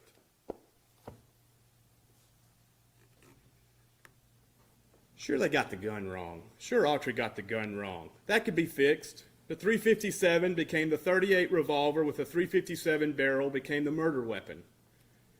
Disregard Dinsmore vouching 6 days prior that it was a .38 revolver with a .357 interchangeable barrel, and he knows his guns. Disregard that he says, now my wife also threw out a .32 revolver. Disregard that. There has to be, right, objective data that the state needed. The defect was .36. The bullet casing next to it was a .380. It's excluded. Nobody pull your phone out to just see for yourself.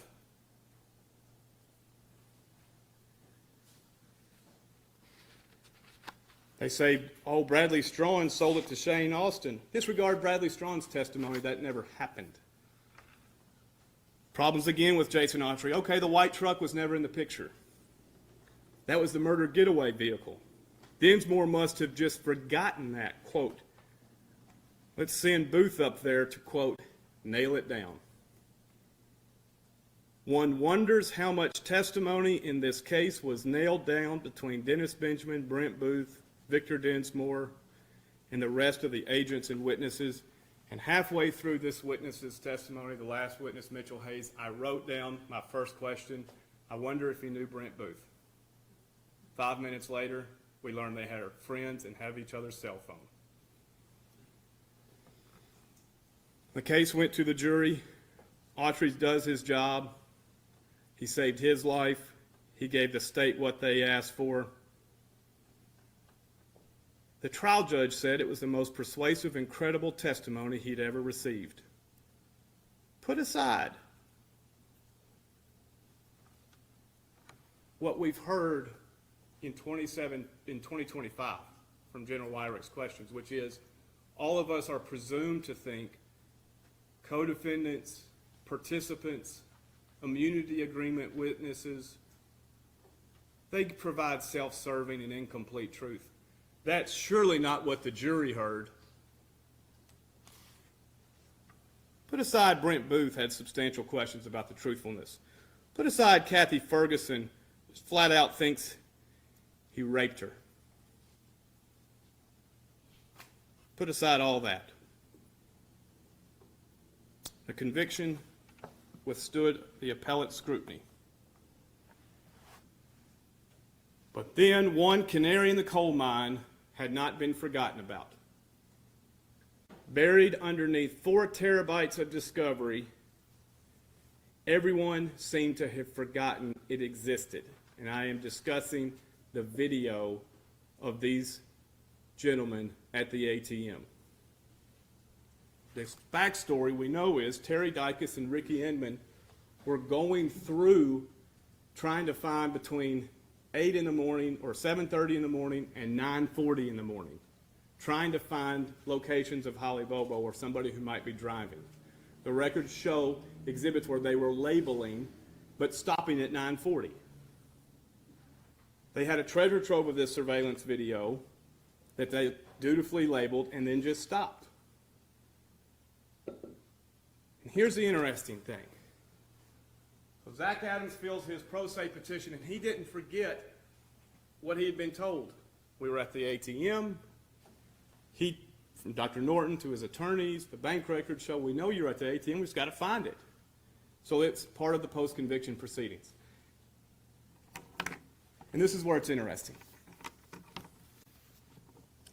Adams is talking to somebody he would not be here without, Dr. Katie Spirko. Adams, and this is recorded and listened to by Kathy Ferguson. Kathy Ferguson testified, we heard them talking about this video, the potential of it. We heard Zach say, I remember going into the ATM backwards. When I issued a subpoena to get this, the state was advised of the subpoena, they issued it too. It was limited in time, what Ms. Ferguson says, Agent Ferguson. The state was dangled the original software, and they went and got it. We'll come back to that. Months ensue. I finally filed a motion because in the January hearing on the amended complaint about this, General Boiano brings the laptop that has the still shot of the truck going backwards. The same still shot, the state also argues, shows nothing. It showed something for them to have it on their screenshot when they argued in front of you. And at that time, Zach Adams says, "That's me." No one knew about it until these pleadings. No one. Agent Booth, then General Nichols, lied to you about it. They said, "We remember seeing it before the trial." Cannot tell you how much I appreciate Kathy Ferguson for honoring her oath and saying Booth's mistaken, because it's not true. It makes perfect sense nobody saw it. General Hagerman says he was the expert of the 4G terabyte hard drive. The 4 terabyte drive, he was the expert. He never remembers seeing it. Terry Geikus stopped surveilling at 9:40. Agent Ferguson was the lead administrative agent. She never saw it. It was only relevant in these proceedings. Walker, who was in charge of going from the bank records to seeing if they were covered by the videos, he said, "I didn't see it because I didn't look. It was mislabeled by an intern." Again, Zach's lawyers couldn't open it. What does it do? And I have belabored this.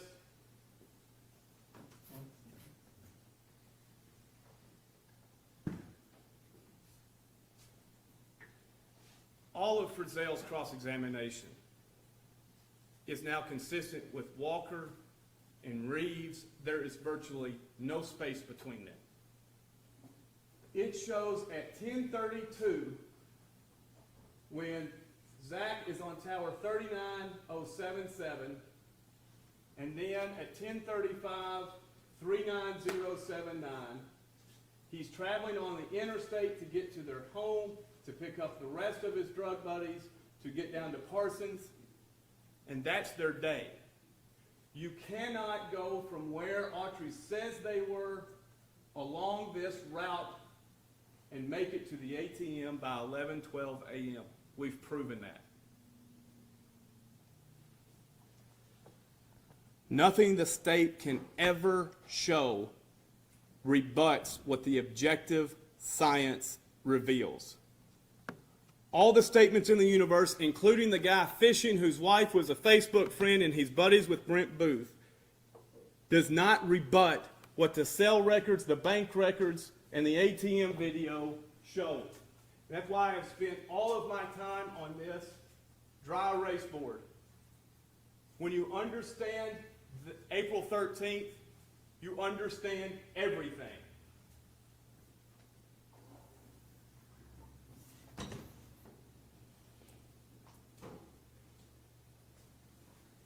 I asked Agent Booth, as an investigator, is your job to tie up independently corroborating bits of data like bank transactions and cell records to say where somebody was? Answer, I didn't do that. I don't remember that. So the court must ask itself now, how can this be? And I submit it is only for the constitutional violations that took place. Your Honor, I submit first, under Dellinger, I have proven that the ATM is new. It exists the same way all other new evidence exists. It was out there in the rules of quantum physics that existed. Nobody knew it. Nobody. And the fact that Agent Booth and General Nichols were not credible validates it, because Agent Ferguson and General Hagerman, you can test their credibility, validates it's new. It proves actual innocence. If I have argued actual innocence throughout this. If the court does not find by clear and convincing evidence of actual innocence, then the court's analysis falls to whether first, standalone constitutional violations warrant a new trial, and if not standalone, ineffective assistance to counsel. This evidence is largely interwoven with each other. I suggested in opening, I'll suggest again, find your facts, and then you'll understand when you apply the law how to apply. A defense to the standalone grounds is whether it's been waived or whether it's been previously determined, such as if you have a suppression hearing, you can't argue in a PCR.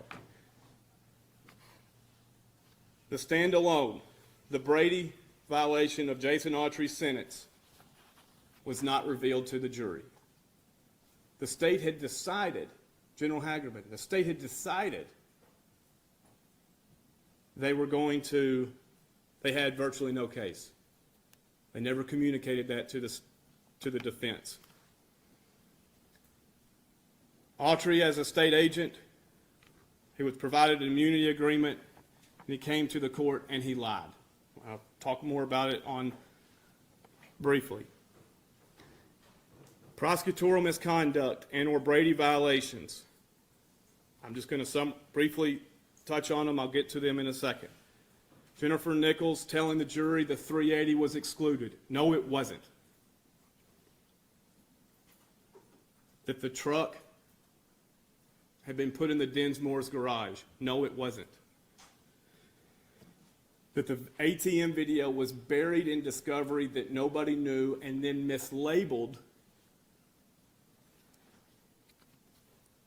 And at this point, I think the court can see, when I asked Agent Frizzell, did anybody try to go back and look at this surveillance data? I mean, just think for a minute the millions of dollars, it's in the transcript, the millions of dollars the state had for this.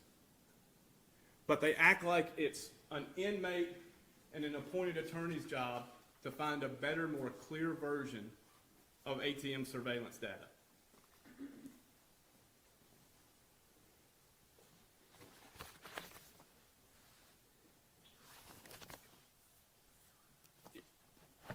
I think I've covered sufficiently how the ATM came to be. I want to go over some of the things the state has said in regards to it. They argue both it's nothing new, we knew they were in Parsons, who cares? And also argue perhaps a canine was driving it. They argue you can't tell if it's them. You can't tell if it's their same vehicle, although to his credit, General Hagerman says, yeah, the same hubcaps, it looks very similar, or similar. It's the exact vehicle they had impounded. And what nobody in the state has said is, if that's not them, what vehicle was Shane Austin in? Because the transcript shows they knew his vehicle was inoperable. And they knew the bank transaction took place.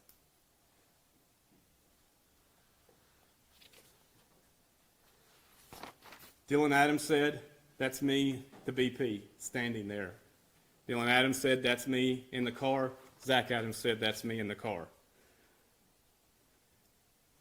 Jim Simmons testified, so far as we knew, there was no video. He's the one that subpoenaed the bank for the video. They both said they never saw it, and they said how important it was. Gonzalez remembers no conversation about the ATM video. Its importance was understood at trial. That this route that I have discussed about Autry's lie, if you read the trial transcript, and General Nichols, she knew when to object. Page 1,313. And remember, the testimony is that TBI agents, they ran the route themselves. They knew the route that Autry was going to testify about. The question discussing the way back. Question on line 10. So then where would you have gone after that? Answer, at some point in there, it was determined where they was, and I proceeded to make my way to 30 Yellow Springs Road. How did you make your way over there? Answer, maybe through Coxburg West, comes through at Eagle Creek. General Nichols. Your Honor, at this point, I'm going to object to when the witness says probably. If he doesn't know, I'm going to object to him just guessing and speculating about which way he went. She knew exactly what she was doing. As if she knew the route was impossible. Because she's the one that says today or in November, we knew they were in Parsons, big deal. We'll come back to that when we discuss sanctions. The gun. It's not merely what gun was used. The gun, the .380 round next to the remains, is important because it is another bit of data that validates John Walker's map. I was more worried about this because I prepared this before Agent Frizzell testified. We are now in unison with that fourth ping added to Miss Bobo's phone. But the gun, the .380, shows the 30 minutes from Shiloh Road to Truck Tower Road is where Miss Holly Bobo was killed. Everything makes sense. There's no evidence thrown out before. The evidence is thrown out after, except most of the physical remains of Miss Bobo are by her remains.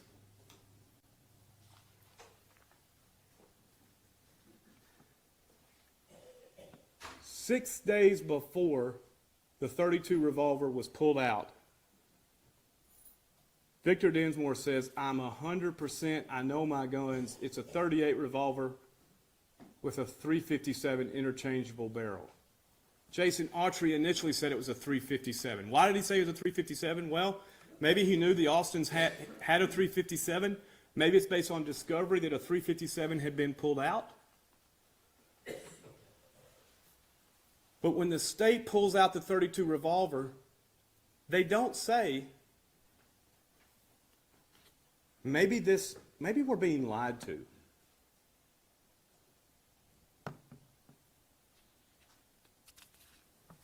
You know what we haven't found in the 2 years of this post-conviction proceeding? The .32 revolver that Victor Densmore says they threw in a pond.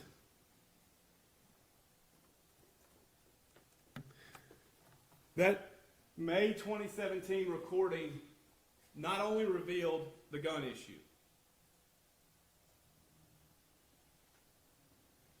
if that's not suborning perjury, I don't know what is. It's rare you see the sausage being made in an investigation where 6 years after, Brent Booth is asking Victor and Sandy Densmore,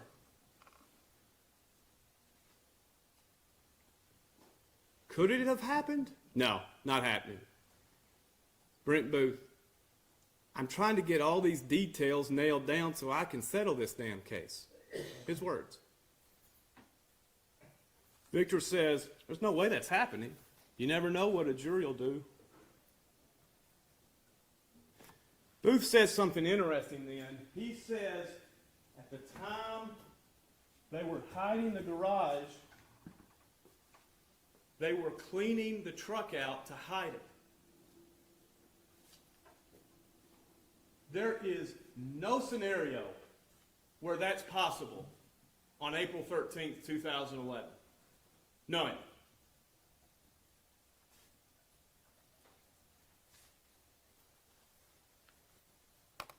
Victor says, let's go with it. Let's put the truck in the garage.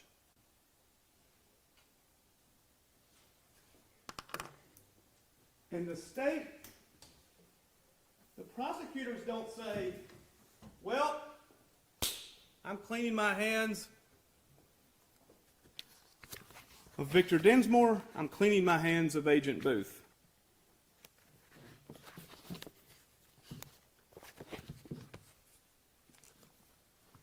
The words were, they were unimpressed and he was leading.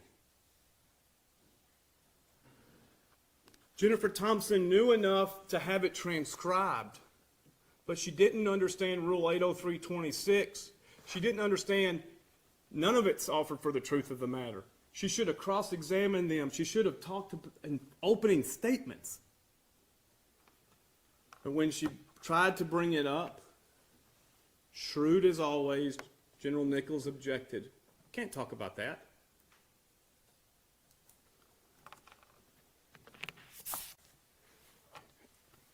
When we started these proceedings, Your Honor, I did not, one thing I forgot. It's interesting, there are moments where you see how Autry recreated his story. The truck in the garage is one of them. Valerie Trout's IR discussed that the Dinsmores remember a truck being hidden there. But Trout said, no, it wasn't the day of. She came here and testified it wasn't the day of. If it was the day of, I would have put it in my report. But Autry gleaned from that, I need to put the truck hidden in the garage. When the case started, the first day I lost the motion in limine on Autry's testimony, I did not think I could prove to the court Autry lied. I didn't have his recanting. And it's interesting, the state said it's not credible because Autry was under the influence of drugs when he's talking to my agent at the Memphis jail. But now when this drug addict's talking to other drug addicts, trying to intimidate them, it's gospel. When we started the case, I don't think the state had the understanding of Dylan. Because all you have to do with Dylan, and I know the court said it's going to watch the tape, you have a transcript, I can't request enough. Absorb it. Dylan says whatever they wanted him to say. And so initially, during these proceedings, I was asking, they started off with Mark Lewis. And we get into this, what I'll refer my words as hedging. Again, to the jury in 2017 is totality. Autry's plea, Autry tells the world. Judge McGinley, most persuasive, credible testimony I've ever seen. Watch what happens in 7 months. General Wyrick is asking the first TBI agent to testify, Mark Lewis. Question, this is page 238. Is it fair to say that Jason Autry's statement that he's given to law enforcement over the years, as well as Dylan Adams' statement that he's given to law enforcement over the years, are not mirror images of one another? They're not mirror images. How many homicide statements have you participated in your career as a TBI agent? I don't know what the number is, but it would be a lot. Okay. How many of those have involved a co-defendant? A fair amount. Is it typical with co-defendants pointing the finger at one another? That's not uncommon. It's typical. Sometimes they do, sometimes they don't. Sometimes they give you a little bit, try to mitigate their own involvement. That has happened, yes. Give you just enough to let you do your work without completely, and I object. I said, Your Honor, is the state acknowledging Jason Autry's statement and testimony was false? Because that will save us a tremendous amount of effort with this line of questioning if the state is acknowledging that Jason Autry's statement was false. General Wyrick, I'm nowhere close to that, Your Honor. No, sir. Now, fast forward to Kathy Ferguson. May, August. General Wyrick asked Kathy Ferguson, of the 4, who do you think raped Holly Bobo? She said Zach Adams, Shane Austin, Dylan Adams, and Jason Autry. Oh, so you think Jason Autry raped him? Yes. All because you just listened to Dylan Adams' statement. And you realize it's a lie. Now, General Nichols says 2 things on her testimony. She said, initially, I knew it was false when I watched it. She and I agree on that totally. It's interesting, though, he got incarcerated immediately after making it. I know of no other crime where you say a lie about your involvement in a crime and you're not arrested. The problem is, when Jackson and Booth are good cop, bad copping him and saying all this, nobody had the cell phone data. To say that this is not a mirror image of Jason Autry is an offense to the mirror. Dylan has this concoction coming up over the entire night and has Autry the ringleader, has Autry throughout the day raping her, has Dylan raping her, has Zach raping her. Then, when you watch it in full, you'll get to the point when they say, and they were hiding her in a basement. It's like, oh, whoops, they're talking about a trailer. So it starts all over. And you go back to the sealed transcript of the plea deal. And you think about Dennis Benjamin and what we heard from him.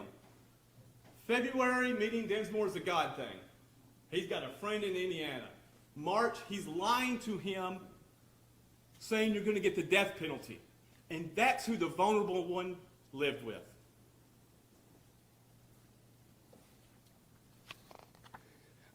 I want to say this about Autry's lie. Credibility matters. I got the pattern instructions. Pattern instruction 42.04. However, you may conclude that a witness deliberately lied about something that is important to how you decide the case. If so, you may choose not to accept anything that witness said.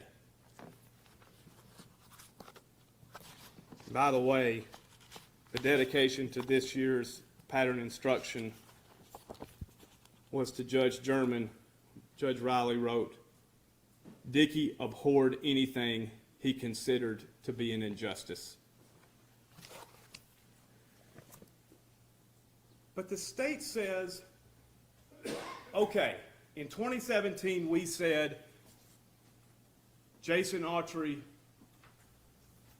total mourning, total testimony, total truth. Now they say, oh, you silly jury, you should have known better. You should have known that co-defendants do this. You should have known that it was a self-serving statement.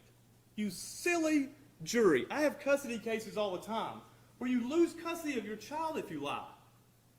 I don't say to the judge, listen, dad's lie, mom's lie. You know, it happens. Don't follow the law.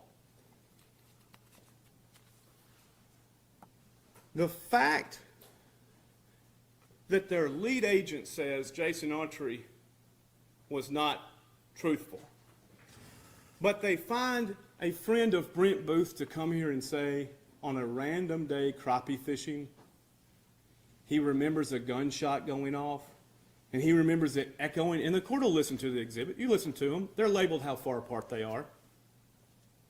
You listen if you hear any echoing. When he got up about halfway through, I wrote to write this question before he said anything. I wonder if he's friends with Brent Booth. Called it.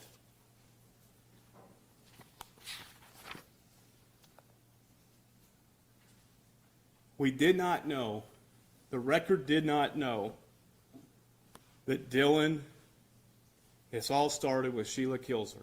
Kudos to Mark Lewis. He testified Sheila Kilzer wanted her son to get a deal.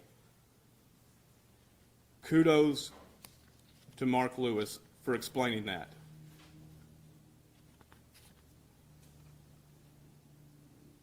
Your Honor, I think this record has been aided by what Dennis Benjamin brought to the court. The court's heard several issues regarding Sheila Kilzer, Rebecca Earp, who said the truth when she was interviewed by Valerie Trout. Again, the cell phone records have Zach and her arguing throughout late at night.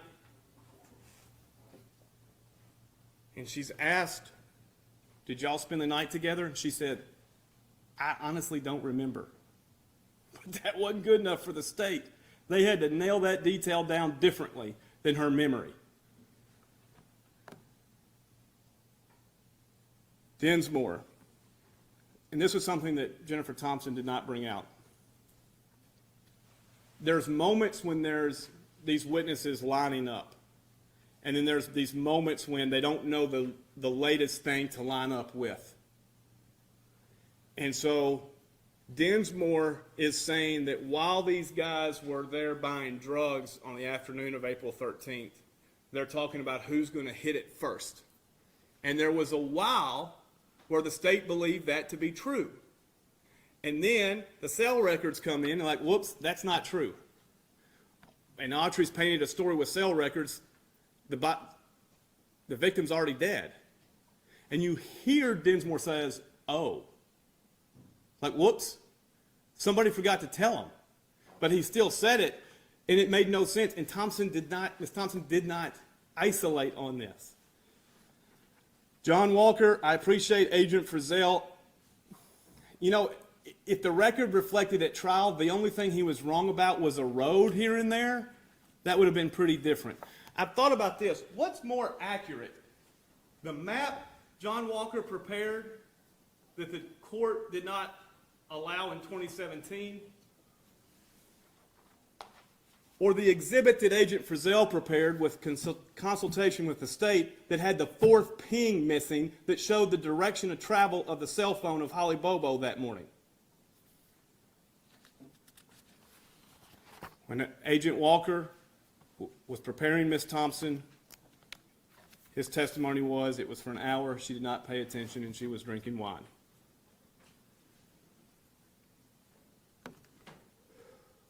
The credibility of Jennifer Nichols and Brent Booth. They're the only two who said, I saw the video beforehand. Your Honor, I submit there's credible evidence that the court received then General Nichols, who testified in November, was the least credible witness this court will ever see. She objected to some of my questions from her chair, ridiculed, deflected. It was beneath the positions she has held. At times when she couldn't find the right answer, she attempted to gain sympathy from the court. Interesting, she said something I'd heard from Jason Autry that said, if your records reflect that, I don't dispute that. Interesting, I wonder how that came to be. At one point, not wanting to answer the question, she said, when are we going to talk about Jennifer Thompson? I thought that's why we were here. Listen to her at the trial. Jennifer Thompson, all she had a guy who measured the .380 round in the casing. And she told the jury, he didn't know to take the bullet out of the casing. Bless his heart. As if somehow the bullet's going to get bigger than .355 when it's removed from the casing. As if the sock is bigger than the shoe. And then when you ask these people simple questions, just think about this. Simple questions. Do you know the diameter? The honest people, Agent Ferguson said, I didn't, but I've learned it. Jennifer Nichols, no. Have you Googled it? No. Brent Booth, have you looked it up? No. Just admit, we were wrong.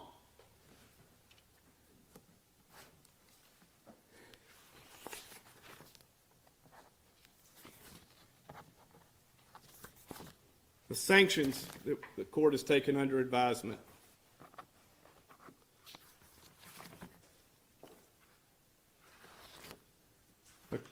The state is asking for the court to see that somehow that video that is in discovery either shows nothing, or if it does show something, it shows nothing new because everybody knew we were in Parsons. They said, but Katie Spirko can't go get it because it's evidence. Which is odd from 2011 to 2024, the state did nothing to go and get the actual recorded software. Only when Katie Spirko tries to get it through a subpoena that only I have the power to get, then all of a sudden we got a problem. And you can look through the record of this transcript to see their only defense to the ATM video is it's not clear enough of a picture to see who's in it.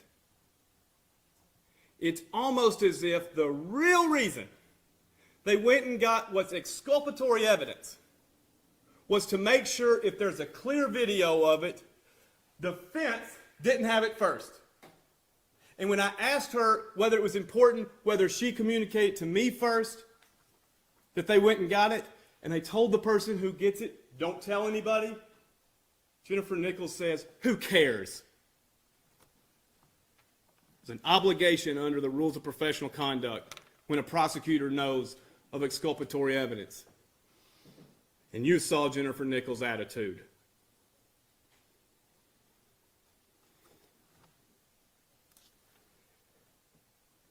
All of these things, Your Honor, combine for these standalone issues I've addressed in my pleadings. I'm now going to address ineffective assistance of counsel, and I have 12. I'll not belabor the point. Again, if I have not proven these are worthy enough on its face to survive the Rule 28, Section 5 defenses, these fall to ineffective assistance. Number one, Dylan's video. And it was odd to even watch in real time. The question was, how do you authenticate the video of Dylan's September 2014 hearing? Jennifer Thompson says, I don't know. It's pretty easy. You call one of the 3 TBI officers who were there. And it's not a confrontation issue because, first of all, it's not being asserted for the truth of the matter. And second, the defendant calls it. And look how the state, they couldn't wiggle out of it. 2, she never recreated the day of April 13th to make it sense with the objective data. 3, the gun, her question to Dinsmore was, yeah, but didn't you say it was a .38 or a .357? That's fundamentally different than you said it's a .38 revolver with a .357 interchangeable barrel. Number 4, the truck in the garage, she had the transcript. Play it at opening. Say, ladies and gentlemen, this is how the evidence has been created in this case. All of these witnesses said different things until the state said, that's enough, stop. The detail is nailed down. Jerry Gonzalez says she wasn't listening because she was constantly trying to get boxes because the state wouldn't tell them who their witnesses were. And the state during these proceedings said, no, that wasn't done. General Hageman tried his best. When we asked a couple of weeks ago to the state, who are your 6 witnesses? Their response to and the court seen it was, are we required to do this? Britt, technical difficulties regarding the wiretap. Britt admits there's listening that you're told they've probably wiretapped your home. This idea that there was not probable cause differences, Your Honor, I've gone through this. It's not the case. There's a probable cause for an administrative subpoena, investigative subpoena, that's different by statute. Everything else, the definition of probable cause is you believe somebody did it. That's it. Think how I went through point by point by point of Brent Booth, who initially said, I never said there was probable cause. And then I get the record out, and he's like, whoa. And we went through point by point. Terry Britt lied about his alibi. Terry Britt lied about his cell phone. Terry Britt's prior knowledge of Holly Bobo. Past behaviors.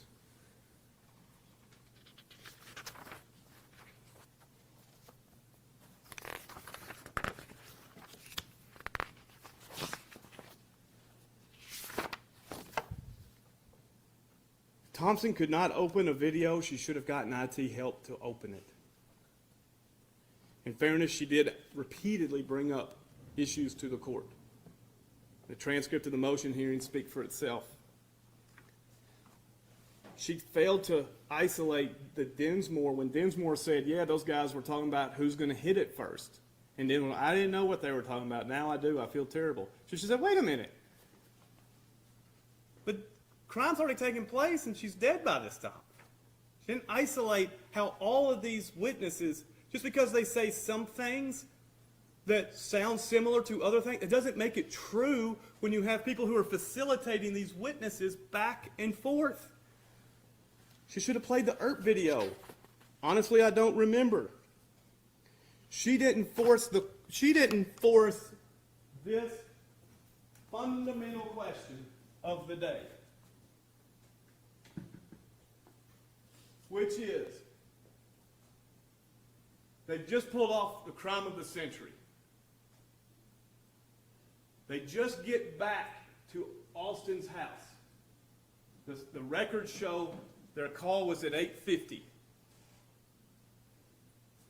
They now have no idea what to do with the body. So they call Jason Autry, who comes in where they drive to the river to dispose of it. They then don't dispose of it, and they drive all the way back. Put aside they drove, and you'll watch the video of Paul Dillon's route. It's nothing but woods. But they're still driving, and then at this point, even though you cannot get to this route, Thompson does not say, does it make sense now that they say, all right, we know a satellite guy's coming at Shane's house. Let's just leave everything here and make our way to Sonic. That's what the proof that Autry bound them to. Put aside this issue.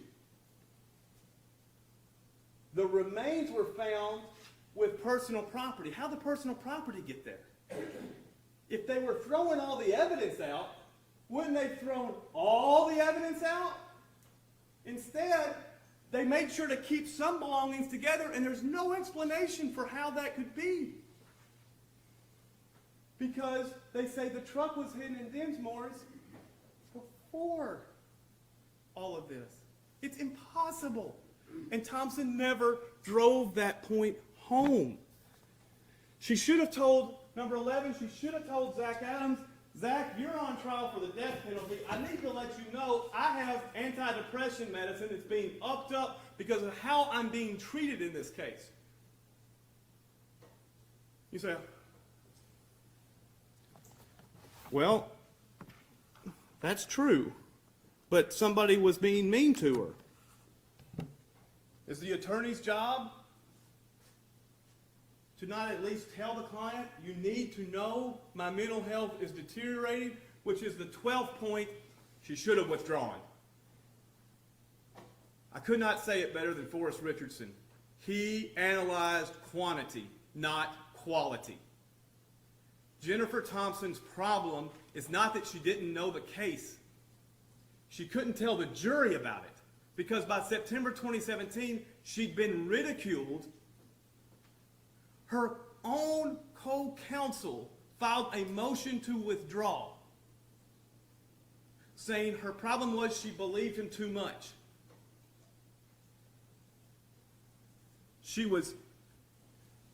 I'm curious what the state's position is. Is it that she was competent, or in the words of Jennifer Nichols, dishonest and unethical?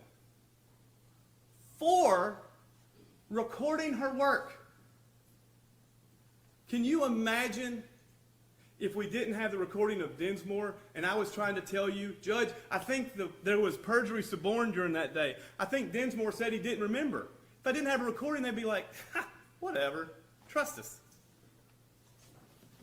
Which brings me to the third large point. When you reflect on this case, whose presentation provided you the most credible proof? Whose statements to you were true. I told you from the beginning in May, Your Honor, Katie Spirko won't be a witness. You look in the record right now to see if there was ever a subpoena issued for her today. Served on her today. I said it's for a nefarious purpose. Opening statement. Opening statement. The state said, if there's anything new that comes to this court, it's not going to be credible.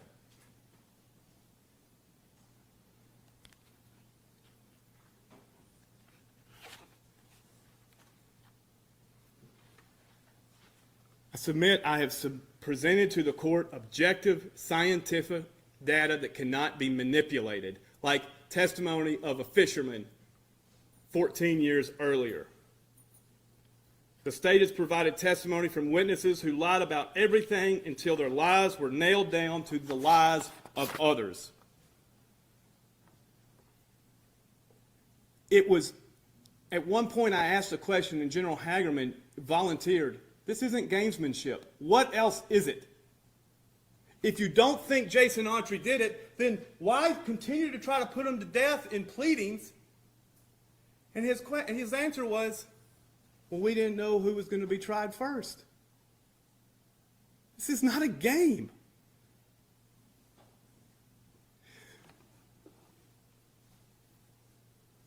I've told you about the .32 revolver that we've never found from Dick, the second one apparently. It's been in a pond. Think about this. The state has asked you to consider the prior evidence, which is part of the record, that Zach made all these statements to drug addicts, to friends, to girlfriends he was fighting with, as somehow confessions. They have incarcerated him since March of 2014, had the ability to wiretap every single thing he's ever said, listen to every phone conversation he's ever made. They don't have the first sentence uttering a single statement that he had any knowledge of what happened to Holly Bobo or any involvement.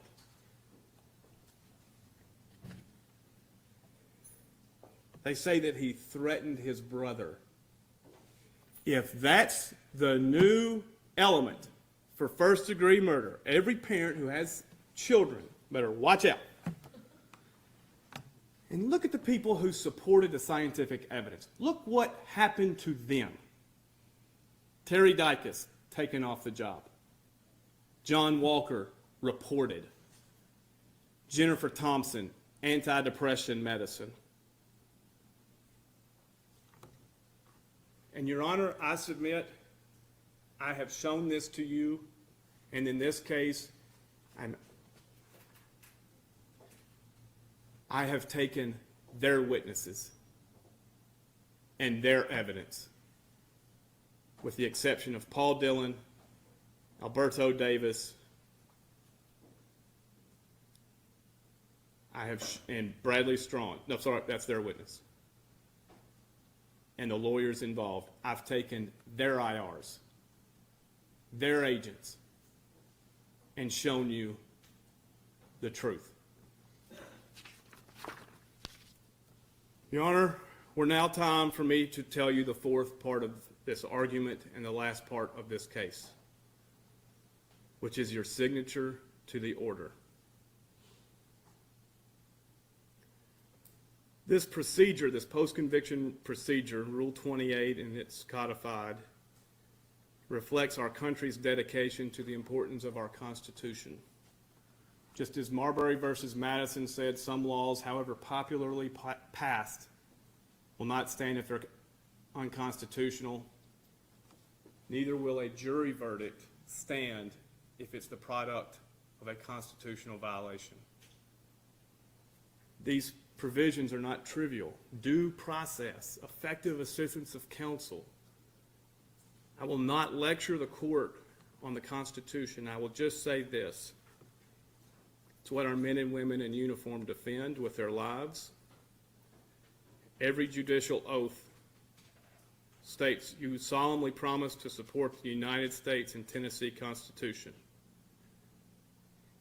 Each generation of Americans inherit the obligation to honor it, and if they don't, it will not stand. At times, it requires good and honorable men and women to speak up and stand up for it against powerful and popular forces. Is your signature going to be easy, Your Honor? It's not.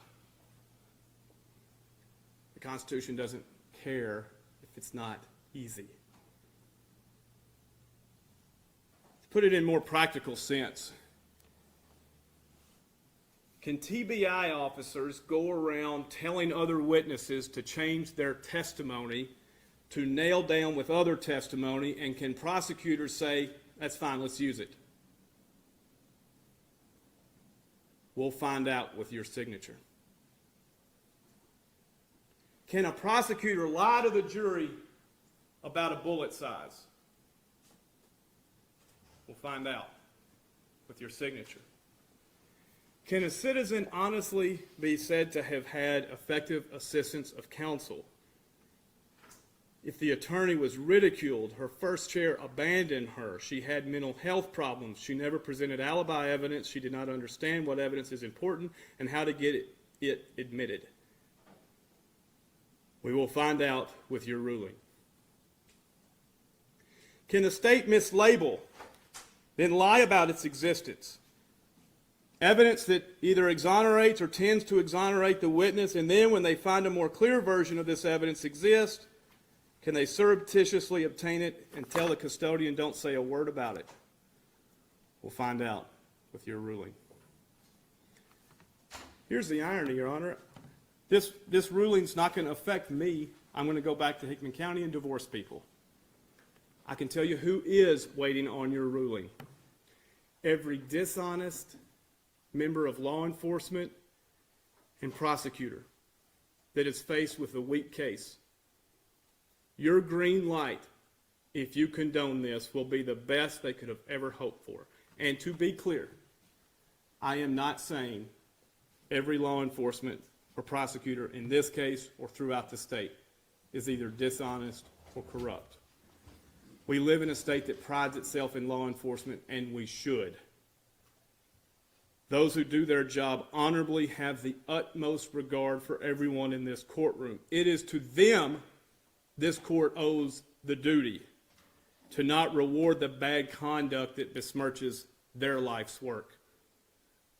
I would read to you from page 504, retired agent Joe Walker, to be your guiding light. If there's evidence that cannot manipulate that Zach Adams was not part of this crime, you want him out of jail, don't you? If Zach Adams was in jail unnecessarily, sir, I couldn't sleep at night. I can promise you that. Is today the first time you learned that you did not look at the right video? Yes, sir. Do you feel terrible? Again, sir, I don't know. I don't feel terrible until I know for sure. You're worried, aren't you? I would hate to think that it would be, but I'm not certain at this point. No, sir. Chaucer wrote in Canterbury Tales, if the gold rust, what chance does the iron have? If Chaucer were here, he would say it this way. If this conduct, in this case, is not corrected in such a high visibility case, what's going to happen to the low visibility ones? Your Honor, subject to any post-trial filings as the court requires, this largely concludes my appointment to the court under Rule 28, Section 610C2, whereby I have reviewed the pro se petition, filed the amended petition asserting other claims which the petitioner was arguably entitled to, interviewed relevant witnesses, diligently investigated and presented all reasonable claims. To say that this has been disappointing and at times disgusting and even intimidated to present to the court would be an understatement. I read no such exceptions to Rule 28 that could have made this easier for me. I would be lying if I did not say I wish such exceptions existed at times. I found myself this summer working late at night often on this case and moving offices across the square in Centerville.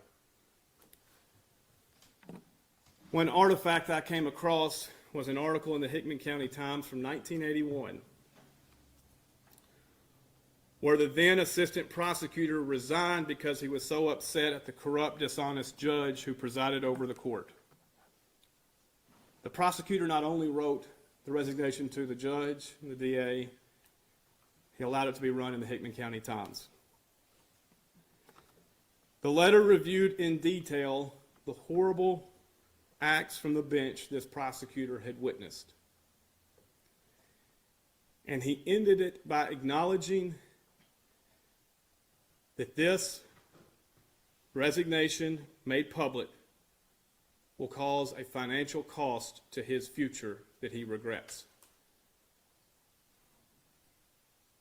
But he would rather his children grow up poor than to witness him stand silent in the face of such corruption and dishonor from the very institutions we cherish most in our country. The author had a daughter who has since taught history and government, and a son who followed in his footsteps. For the reasons I have cited to you, Your Honor, I'm asking you to not stand silent either. Thank you.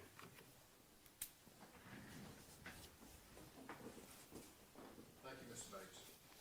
Ms. Lawyer, closing argument. Yes, Your Honor. On behalf of the state of Tennessee, on behalf of every law-abiding citizen, on behalf of every law enforcement agency in this state, and particularly those that had anything to do with this case, whether it was from the early moments of the morning of April 13, 2011 to today, we do not care where Zach Adams was at 11:12 in the morning on April 13th, 2011. The state of Tennessee could not care less where he was at that time on that day. Out of their own witnesses' mouths, Agent Terry Dicus, the operative, the key, the essential time period in this case, in this investigation, 9:39 in the morning. He elaborated a little more and said from 8 to 10:30 in the morning. That was the key time. Their own witness. This court has heard proof since May. The jury heard proof for a week. Thousands of pieces of evidence have been admitted before Your Honor, before Judge McGinley.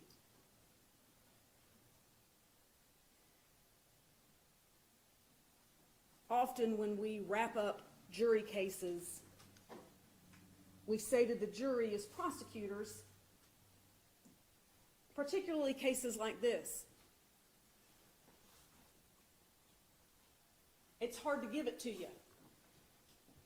It's hard to turn this case over to you, ladies and gentlemen of the jury. We know you've been listening. We know you've been paying attention. We chose you. We know you're going to follow the law, but it's still hard to hand that case over. Your Honor is the jury here. And the state of Tennessee has the utmost confidence that Your Honor is going to do the right thing, that Your Honor is going to follow the law that says that they have to prove beyond clear and convincing evidence, or with clear and convincing evidence, that Jennifer Thompson and Jim Simmons and Jerry Gonzalez performed below reasonable standards, not magician standards, not wizard standards, not could you maybe bribe a juror and get them to hang this thing up, but did they perform at reasonable objective standards in the moment? Not looking back. All these years later, with hindsight, and I'd have done it differently. I'd have done this instead. Did they meet that standard? If they did, we're done. And Your Honor can proudly put your signature on that order. If they didn't, they still have to prove that it would have made a difference. That when that jury came back into this courtroom, if they heard everything that Your Honor has heard today, plus everything that they heard during the course of the week of that trial, that they would have come in here and said, you know what? I don't know. Or just one of them. All it takes is one to say, state didn't meet their burden. I can't sign my name on that. Would any of this have made a difference? The state submits that the only difference what has transpired in this courtroom since May and outside of this courtroom in an attempt to manipulate these findings, in an attempt to manipulate and threaten witnesses, that the only thing that has changed standing here today, December 29th, 2025, is we know even more certainly how guilty he is. When we started these proceedings in May, the state pointed out that he, the defendant, sits before you, a convicted murderer in the state of Tennessee. And it's louder today than it was when we started in May. Because what the petitioner is asking the court to do is to look at the proof through a straw. Please don't read all of Mike Frizzell's report.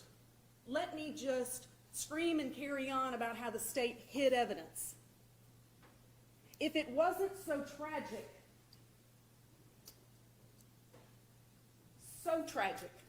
to sit here with the Bobos in 2025 and watch them go through this, it's comical to carry to its ultimate conclusion what the petitioner is asking the court to believe. Please don't look at all of Mr. Frizzell's report. Just focus on the fact that he put that fourth ping on a later page. At no time did Mike Frizzell today or ever in front of that jury say, just look at this little piece of what I found. Look at all of it. Everyone who testified in this courtroom before Your Honor and who testified before that jury, with the exception of a few that I will talk about, everybody, from law enforcement, look at all of it. Got it all. Here it is. I would hazard to guess that never in the state of Tennessee, perhaps in any state, I don't know, but in the state of Tennessee, never has a trial been conducted where the defense team had everything the state had. Everything. So this same petitioner who wants the court to believe that we're over here manipulating witnesses and telling people what to say and hiding stuff in our bags, I don't know, they had it all. They had it all. And we were at their mercy to receive the information. We were at their mercy to receive the information that Jennifer Thompson decided to trickle in bit by bit. to stand before this court and accuse in the way that petitioner has done is offensive to not only the men and women that have worked this case, but everybody that's out there right now. Because to sign this imaginary order that the petitioner is asking the court to sign, you would by doing so say, it's okay to come into court and make up stuff. It's okay to come into court and have selective amnesia about things. This same defense attorney who put in 3,000 hours on this case shut down her whole practice. And we only know what we know from the time she was appointed. She was hired by the family for a year prior to that. So we'll never know the grand total of hours that she put into this case. It was an obsession. She put makeup on him every day. She dressed him in her husband's suits. They got along famously. They talked, they communicated, they met. The little that he would talk. And in the thousands and thousands of hours that Jennifer Thompson put into this case, she still believes he's innocent. That's clear by the fact that she came in here and testified the way she did. It is absolutely unbelievable, not plausible, not credible. I don't really remember what he told me about where he was that morning. That was her answer to my question. We had conversations with him. Yes, of course. You met with him many times. Of course. You talked to all these people. Yes, of course. Well, okay. We're all dying to know. Because I can tell the court this as well on behalf of the state of Tennessee and on behalf of every law enforcement agent across this beautiful state, that if an innocent person is sitting in prison, we want to get into action as quickly as we can. Please, by all means, show us, tell us, point it out. He can't. He can't. He hasn't. And he never will. Perhaps the truth, if he's been paying attention, is a little bit clearer to him now than it was during the trial. The proof that this court heard, the proof that the jury heard, was that this defendant was with Jason Autry the morning of April 13th, 2011. No one from the state of Tennessee has ever presented a theory in which this defendant is the one who grabbed Holly Bobo from her carport. I would submit that that's never been a theory that's been argued, articulated. He was calling the shots. You see, none of this was supposed to go down the way it did. We'll never know, for whatever reason, what motivated them that early morning to grab Holly Bobo. We'll never know. It'd be great if there was a turn of conscience, like Jason Autry and Dylan Adams had, of just giving us a little bit, but you got to go to hell to catch a devil. And that's where we've been for a long, long time. Holly Bobo was not supposed to fight as hard as she did.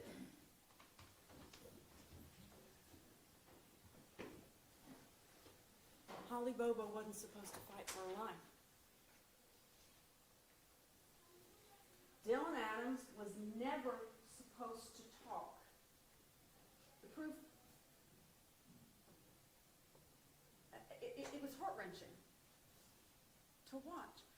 And if, again, the petitioner's petition is that Jennifer Thompson should have put Dylan Adams on the stand for the jury to hear, perhaps the only thing that would have come from that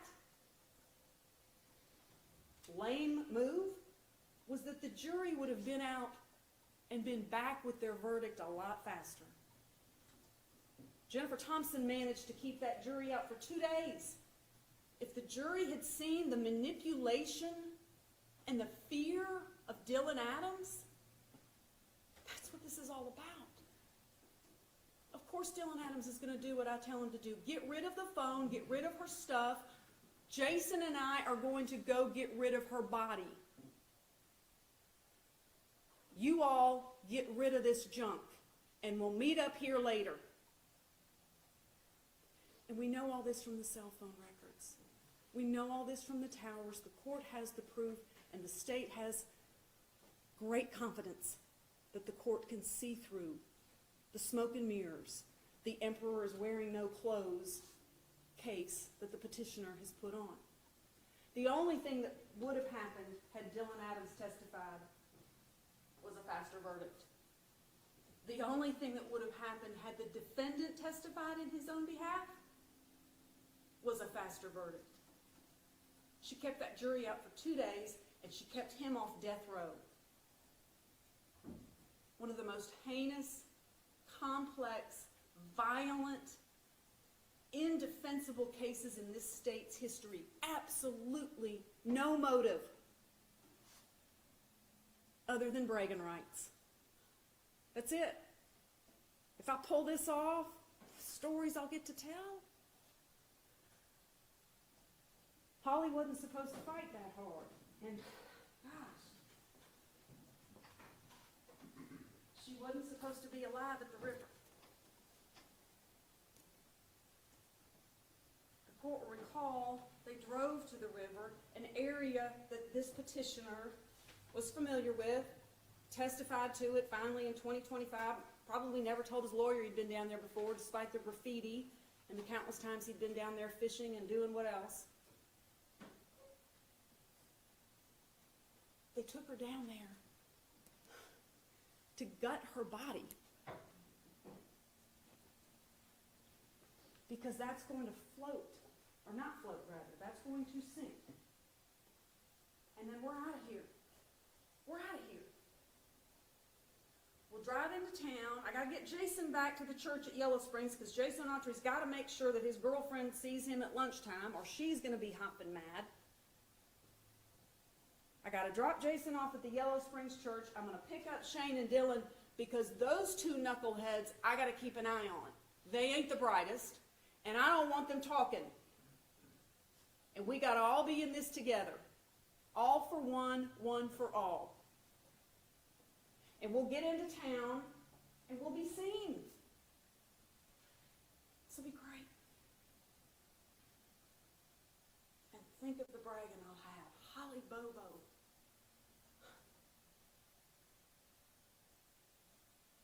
The big prize. So they get down to the river, and she's still alive. This is not going as planned. Thank goodness. We've always got a gun.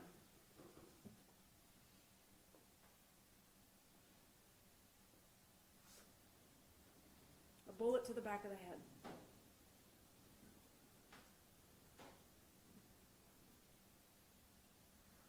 If the court wants to disregard Mitchell Hayes' testimony, of course the court has that purview and power. Just like the jury had the purview and the power and the responsibility, and they took the oath to judge every witness's credibility to testify. And let's not lose sight of the fact that Jennifer Thompson put on quite a defense. We've all participated in criminal prosecutions where there's nothing done on the other side. An objection here or there, cross-examination here or there. That's it. Jennifer Thompson is a fighter. She was dogged and relentless and focused on one thing and one thing only. Walk him out of the courtroom. She's still proud of her work on this case. It's one of 3 featured cases on our website. If she was so distraught about her performance and her participation in the denial of his constitutional rights, why didn't she report herself? Why didn't Jim Simmons report her? Why didn't Jerry Gonzalez report her?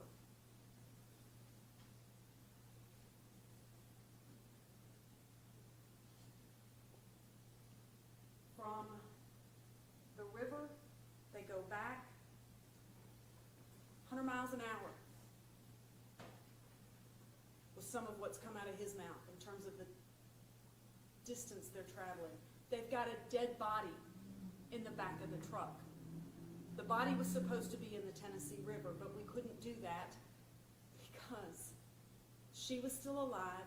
We had to shoot her, and we heard a boat. Your Honor, met that boat driver today. The state submits to you one of the most credible witnesses to ever take the stand in this beautiful courthouse or any other across the state. Here's what I heard.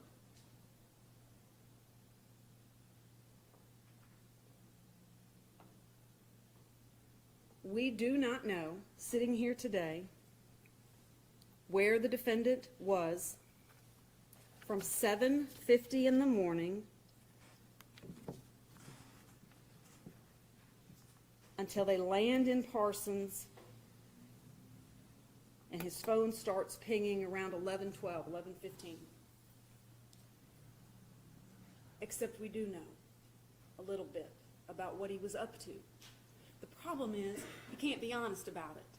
Because to be honest about it would be to admit, once and for all, as Jason and Dylan have done, his role in this. But he is praying and hoping against everything he has left, against the power of the podcast and some veiled, I don't know, threat to the court about ignoring the facts and ignoring the law, that the truth will be buried in the same way he was instructing Mr. Bates' agent, Ms. Spirko, to bury something on a piece of property. Here's where you go. Here's what you do. Don't take a phone. They might track you. He can't own up to what he's done because it's too horrible. And this game is too far gone. But we know from all of the cell phone evidence, from Jonathan Reeves, who Mike Frizzell said it today, he said it during trial, I agree with him. Jonathan Reeves and I see eye to eye on this thing. The only one that Mike Frizzell takes issue with is Johnny Walker, because he said there's no empirical data to support the limb that Johnny Walker got out on. And I would remind the court that petitioner's own witness called Johnny Walker incompetent. Jerry Gonzalez smirked at the skill set and the level of incompetence of Johnny Walker when he was on the stand. The same Johnny Walker that when, in his mind, he manages to crack this case, he marches into that jail and gets Terry Britt to confess to kidnapping and murdering Holly Bobo. What does he do with it? He sends an email to himself and closes his computer down and goes home for the weekend. Even he knew it was worthless. Even he knew he was being played. This same petitioner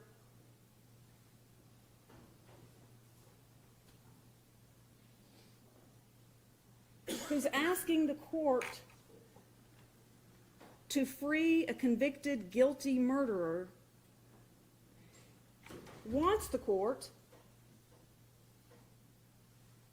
to order the charges against an innocent man. Much of the petitioner's early documents and position in this case is that we got the wrong person. Terry Britt is who did this crime. Terry Britt killed Holly Bobo. There is zero proof of that.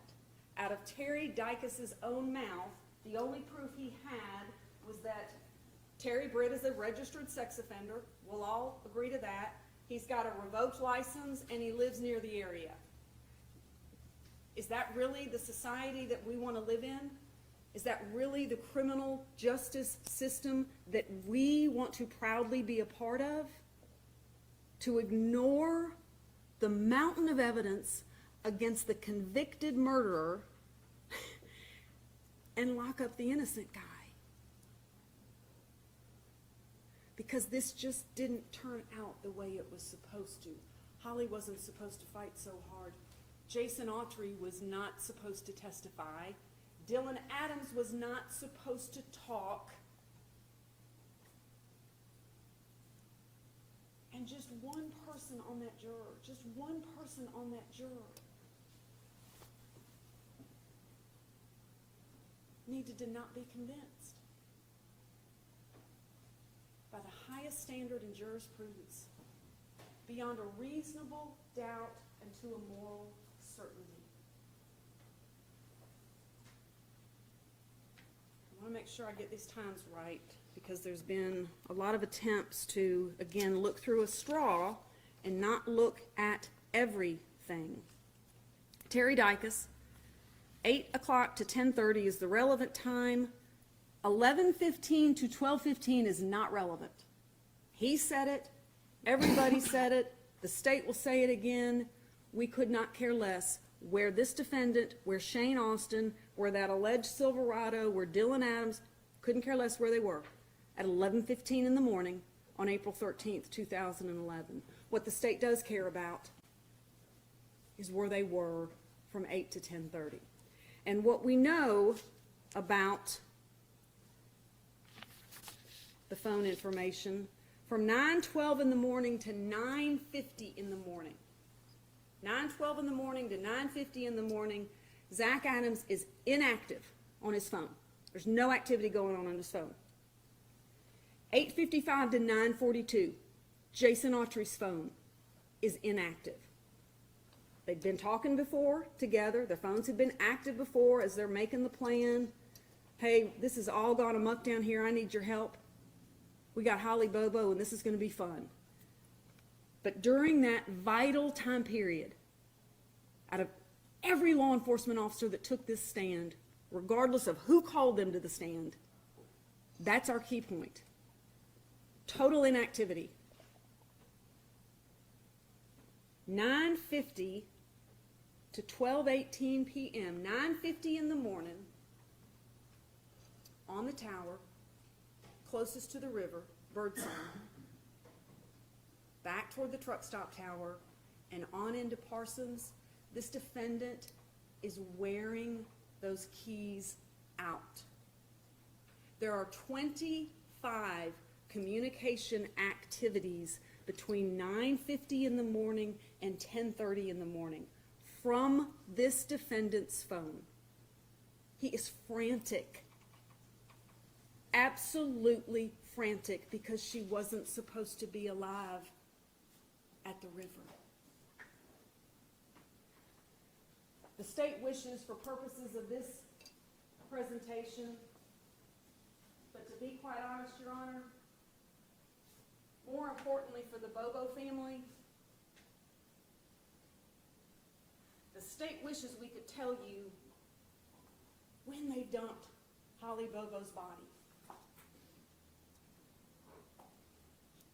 We know where it was found.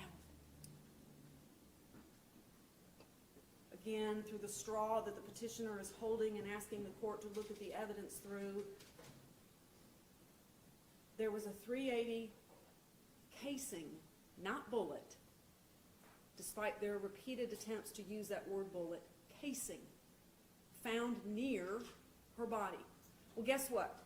There were also about 100 other items found near her body, all of which were collected. Laura Hodge with the Tennessee Bureau of Investigation took the stand and testified at trial, and there were 82 items put into evidence alone while she was on the stand.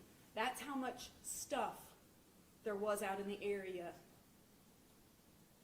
where Holly Bobo spent her last moments on earth.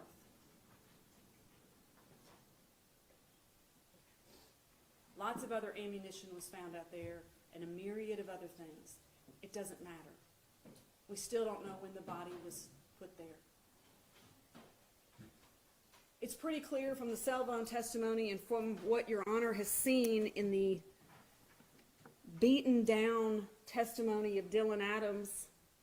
And again, it was hard to watch as a human being. It was hard to watch him on the stand. I think we all probably caught ourselves having to remember the role that he played in this rape, kidnapping, and murder of an innocent young girl.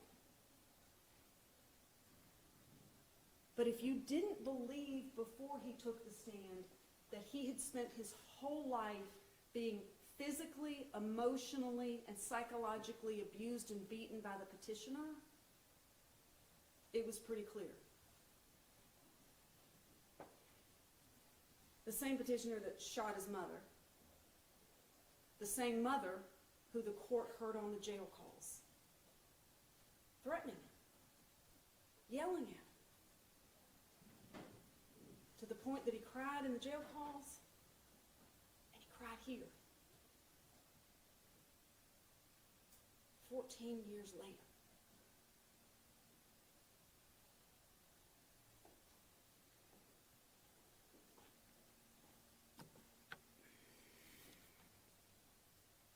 The same frantic murderer who's wearing his phone out from 9:50 to 10:30 in the morning. He's calling Rebecca Earp. He's calling Dick Adams. He's calling Joe's Video. He's calling everybody he can think of because now he's got a truck with a dead body in the back and he's got some work to do.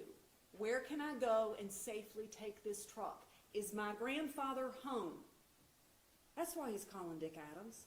Will Rebecca Earp lie for me and be my alibi? No, she wasn't going to do that. And the jury heard all of the attempts of an alibi that this petitioner made, both in the days and weeks and months after Holly Bobo's murder. And I will not belabor them, but they were all blown to bits. Jason Autry, first time he was contacted by law enforcement, came up with some story, but I was working, gave them the name of the guy he was working for, exactly where it was. Law enforcement, I know, ran it to the ground, as they do, as they are emboldened and empowered and expected to do. Ran it to the ground, and that man said, I hadn't seen Jason Autry since I don't know when. Their alibis were falling apart, but the lead officer was ignoring it because he was looking through a straw. The same straw that the petitioner is asking the court to use. He's wearing that phone out, trying to figure out where he's going to go and get rid of this body, get rid of the white truck, the same white truck that jurors heard witnesses testify had been driving down the Bobo's street in the days leading up to Holly's abduction. White truck, I got to get rid of it.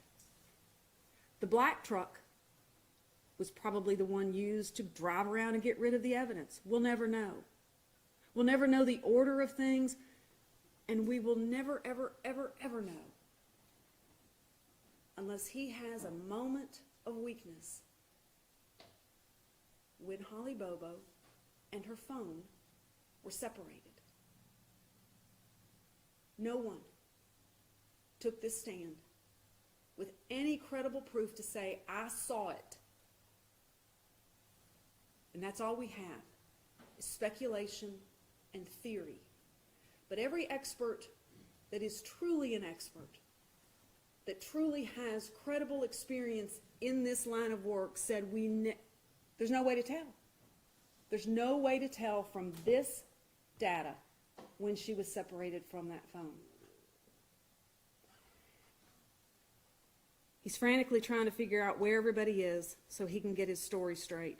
And in that same day, or in the days that follow, well, let me back up. I'm sorry. Later that night, this same frantic petitioner is trying to steal cars and guns from his grandfather. And the court heard those 911 tapes. They're on a first-name basis with the Adams household. The same Dick Adams who, when asked if Zach had anything to do with the murder and rape and abduction of Holly Bobo, said, if he did, he's probably good for it. Imagine that being your grandfather's response if you were accused of one of the most heinous crimes to have occurred in West Tennessee in modern time. Yeah, it does not shock me that Zach might have had something to do with this. Because that very night, Dick Adams came face to face with the frantic murderer. And nobody but family, nobody knows better than family what he's capable of. He's out of control, trying to get out of town because he's worried that it was sloppy. It did not go the way it was supposed to go.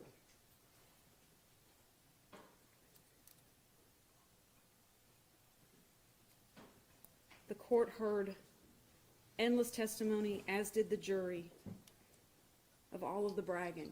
And the only really reasonable question to ask there is, why would you say those things if they weren't true? Why in the world? What is the motive?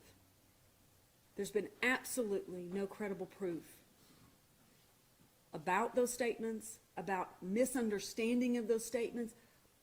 You half expected for somebody to come in and say, oh, we were all in the same room together when he said it. These people are scattered all over the state, in various places, coming in contact with him at different times. No body, no gun. Before the body and her skull with the bullet to the back was ever found. The bizarre, frantic behavior of washing the mattress and the officers that testified to that, those were not the scratches of a meth addict. And if they were, why lie about it? If they were, why lie about it? Because he can't face the truth. It's too ugly.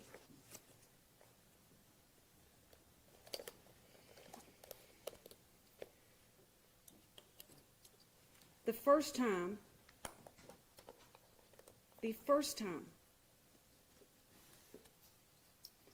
anything about a bank is mentioned is in September of 2014.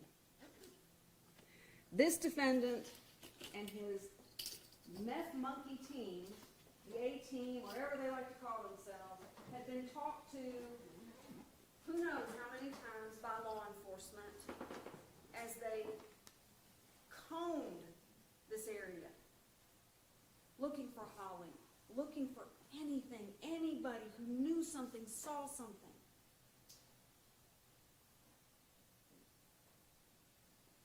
Never did any of them mention,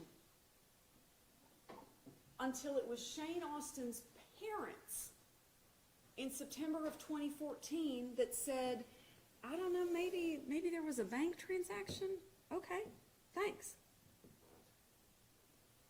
Your Honor's seen the still. Your Honor's seen the video.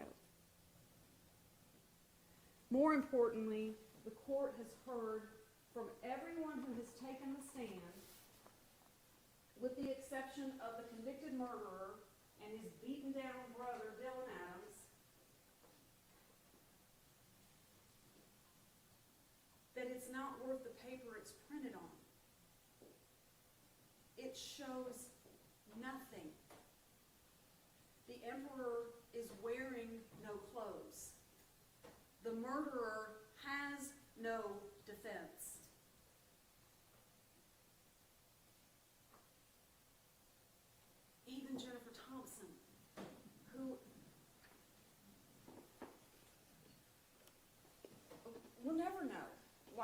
what motivated her to take the stand and answer the questions in the way she did. Even she looked at it and said, I don't know what this is. No, I can't see anybody in there. Of all of the people on the planet who would have loved to have proven us all wrong, to have gotten one up on Judge Nichols, I mean, the court's heard ad nauseum about their lack of a friendship.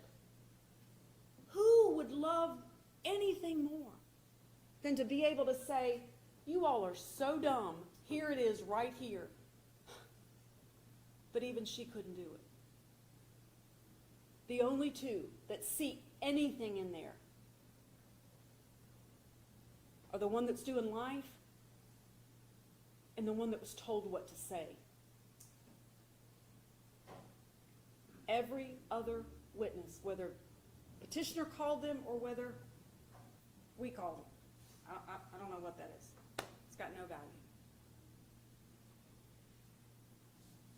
But even for the sake of your Honor's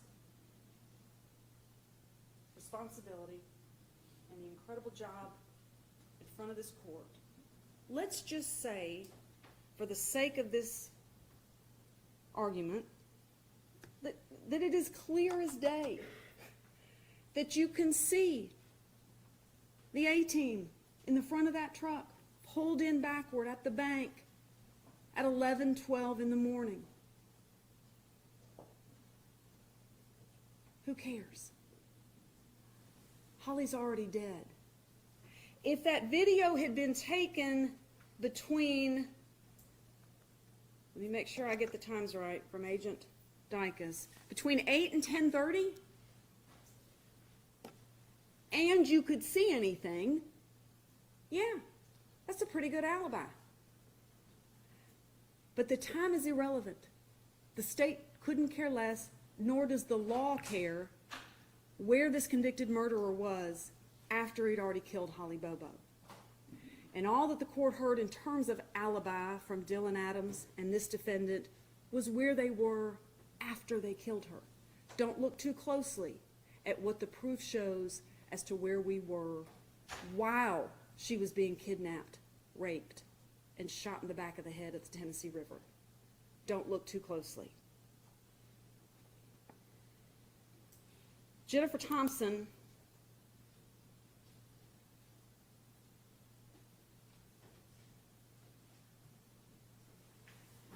whether she looked at the video or not, she did spend time before going to law school as a computer programmer, and I think the court can see from the evidence that was admitted, the tech-savvy ability that she had. She knew what she was doing. She was an experienced attorney at the time the family hired her. She served then, she serves today on the CJA panel. Every accolade that you can have thrown at you as an attorney has been thrown at her. This one just didn't turn out the way she wanted. Whether she saw it or not, it doesn't matter, because she had a strategy. And she had the best defense that has ever been handed to a defendant in the history of the state. And his name was Terry Britt. He looks and walks and talks like and is a registered sex offender. And it only takes one to not listen to all of the evidence and all of the facts and all of the law. That was her strategy. Imagine if this were all reversed and she had put the defendant on the stand and he had done a bang-up job at trial just like he did before the court with his selective amnesia. Oh, I don't remember where I was. Oh, I don't know where I was. No, I didn't say that. That was just a joke. Imagine if she put him on the stand and he had testified and that jury went back and convicted him. Then the accusations from this side would be, you should have blamed Terry Britt. You've got this walking poster child Every defendant accused going forward is going to point at him. Why didn't you put on Terry Britt? Why would you ever put on proof putting these guys together? That's why the video is useless. Even if it showed anything, even if the time helped, why would she want to put them together? Her defense was to distance him from the others, the A team, and to pin this on Terry Britt. But in addition, she didn't just sit back on her laurels with that as her sole objective. She cross-examined the fire out of just about everybody that took the stand. Can we sit here in 2025 with hindsight and say, oh, but you should have asked it this way? Sure, we can do that all day long. Thankfully, that's not what the law requires. The mandates of the law are for the court to look at the totality of the case at the time. And at the time and in the moment, and given what Jennifer Thompson and her team of 24 people that were working day in and day out around the clock while this case was in trial, their strategy was golden, easy, succinct, easy to understand. Very rarely does a defense attorney have a name to put on the some other dude did it defense. This jury got to meet him and size him up and listen to her cross-examination and take it all into account and weigh it all.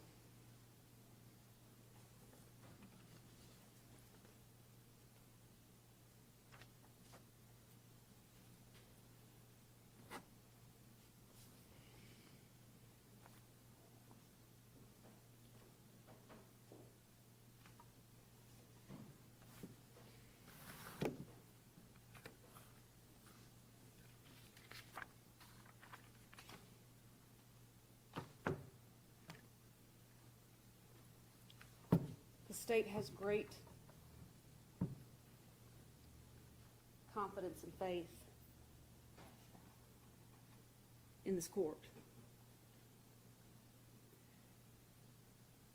And just as much confidence and faith in our system. A system that provided this convicted murderer with every piece of evidence that the state gathered to prove his guilt. A system that allowed his team of lawyers and experts and jury consultants and forensic experts, and I mean the list is as long as this aisle. A system that never said, no, that's too much money. We're not going to pay for it. Everything that Jennifer Thompson requested was granted.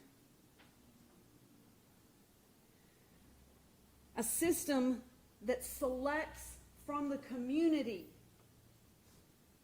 men and women, not lawyers, to second judge and second guess. Men and women of a community to listen to the law, to listen to the facts, and to never, ever, ever leave their common sense behind. A system that instructs that jury of their incredible responsibility, that you must, every one of you, all 12 of you, find beyond a reasonable doubt that Zach Adams raped, kidnapped, and murdered Holly Bobo.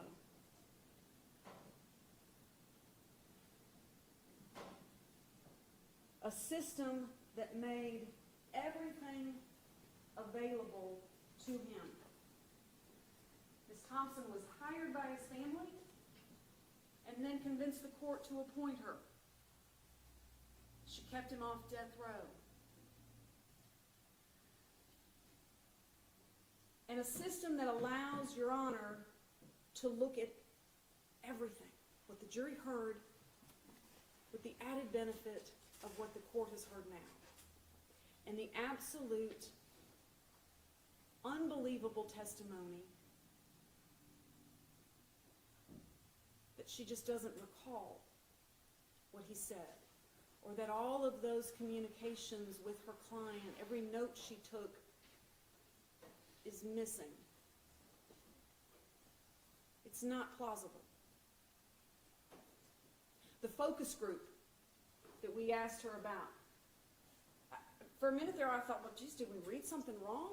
And she had zero memory of that. And the court saw from the bar graph this morning from Forrest Richardson, 40 hours spent on a focus group.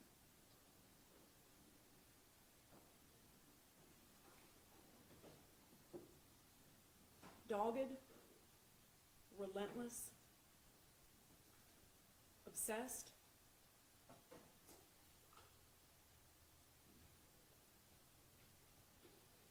Zach Adams was afforded one of the greatest defenses and defense presentations and defense teamwork of any accused criminal in this state, to the tune of $275,000 from Ms. Thompson alone, just during the time that she was appointed. The standard that the law requires is light years beneath what she gave him. And even her dogged, relentless, obsessed attention to detail, quest to win, desire to beat Jennifer Nichols, none of it mattered. Because in the great state of Tennessee, in these courtrooms, the law is the boss. The law that that jury followed and proudly walked back in here and returned their verdict to Judge McGinley, and the same law that Your Honor will follow. The same law regarding credibility of witnesses, reasonableness, prejudice. Would any of it have made a difference? The state submits the only difference is that verdict would have been a lot faster.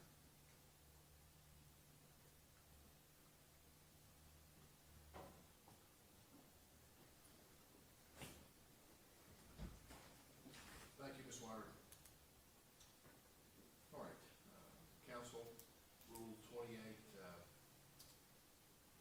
requires 60 days in order in this proceeding.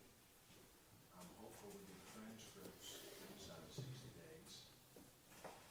Oddly, it says I can extend it 30 days for unforeseen circumstances. I think it's quite foreseen right now that it's going to take more than 60 days on this. I hope you'll understand.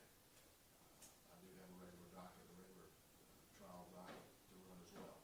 So, that said, I'll get it to you promptly, and I will probably file it first and give you file copies, so there's no distribution of a signed copy that I'm submitting to the court. I'll wait for the clerk to file it. But rest assured today that I file it, you get copies, at least emails to you. All right? Thank you. Anything else we need to cover? Not for the state, no, Your Honor. Mr. Bates? No, Your Honor. Thank you all for your dedication to this case, both sides. Yes, sir. You put a tremendous amount of work in this, that's clear. Now it's my turn. This matter is adjourned. All rise.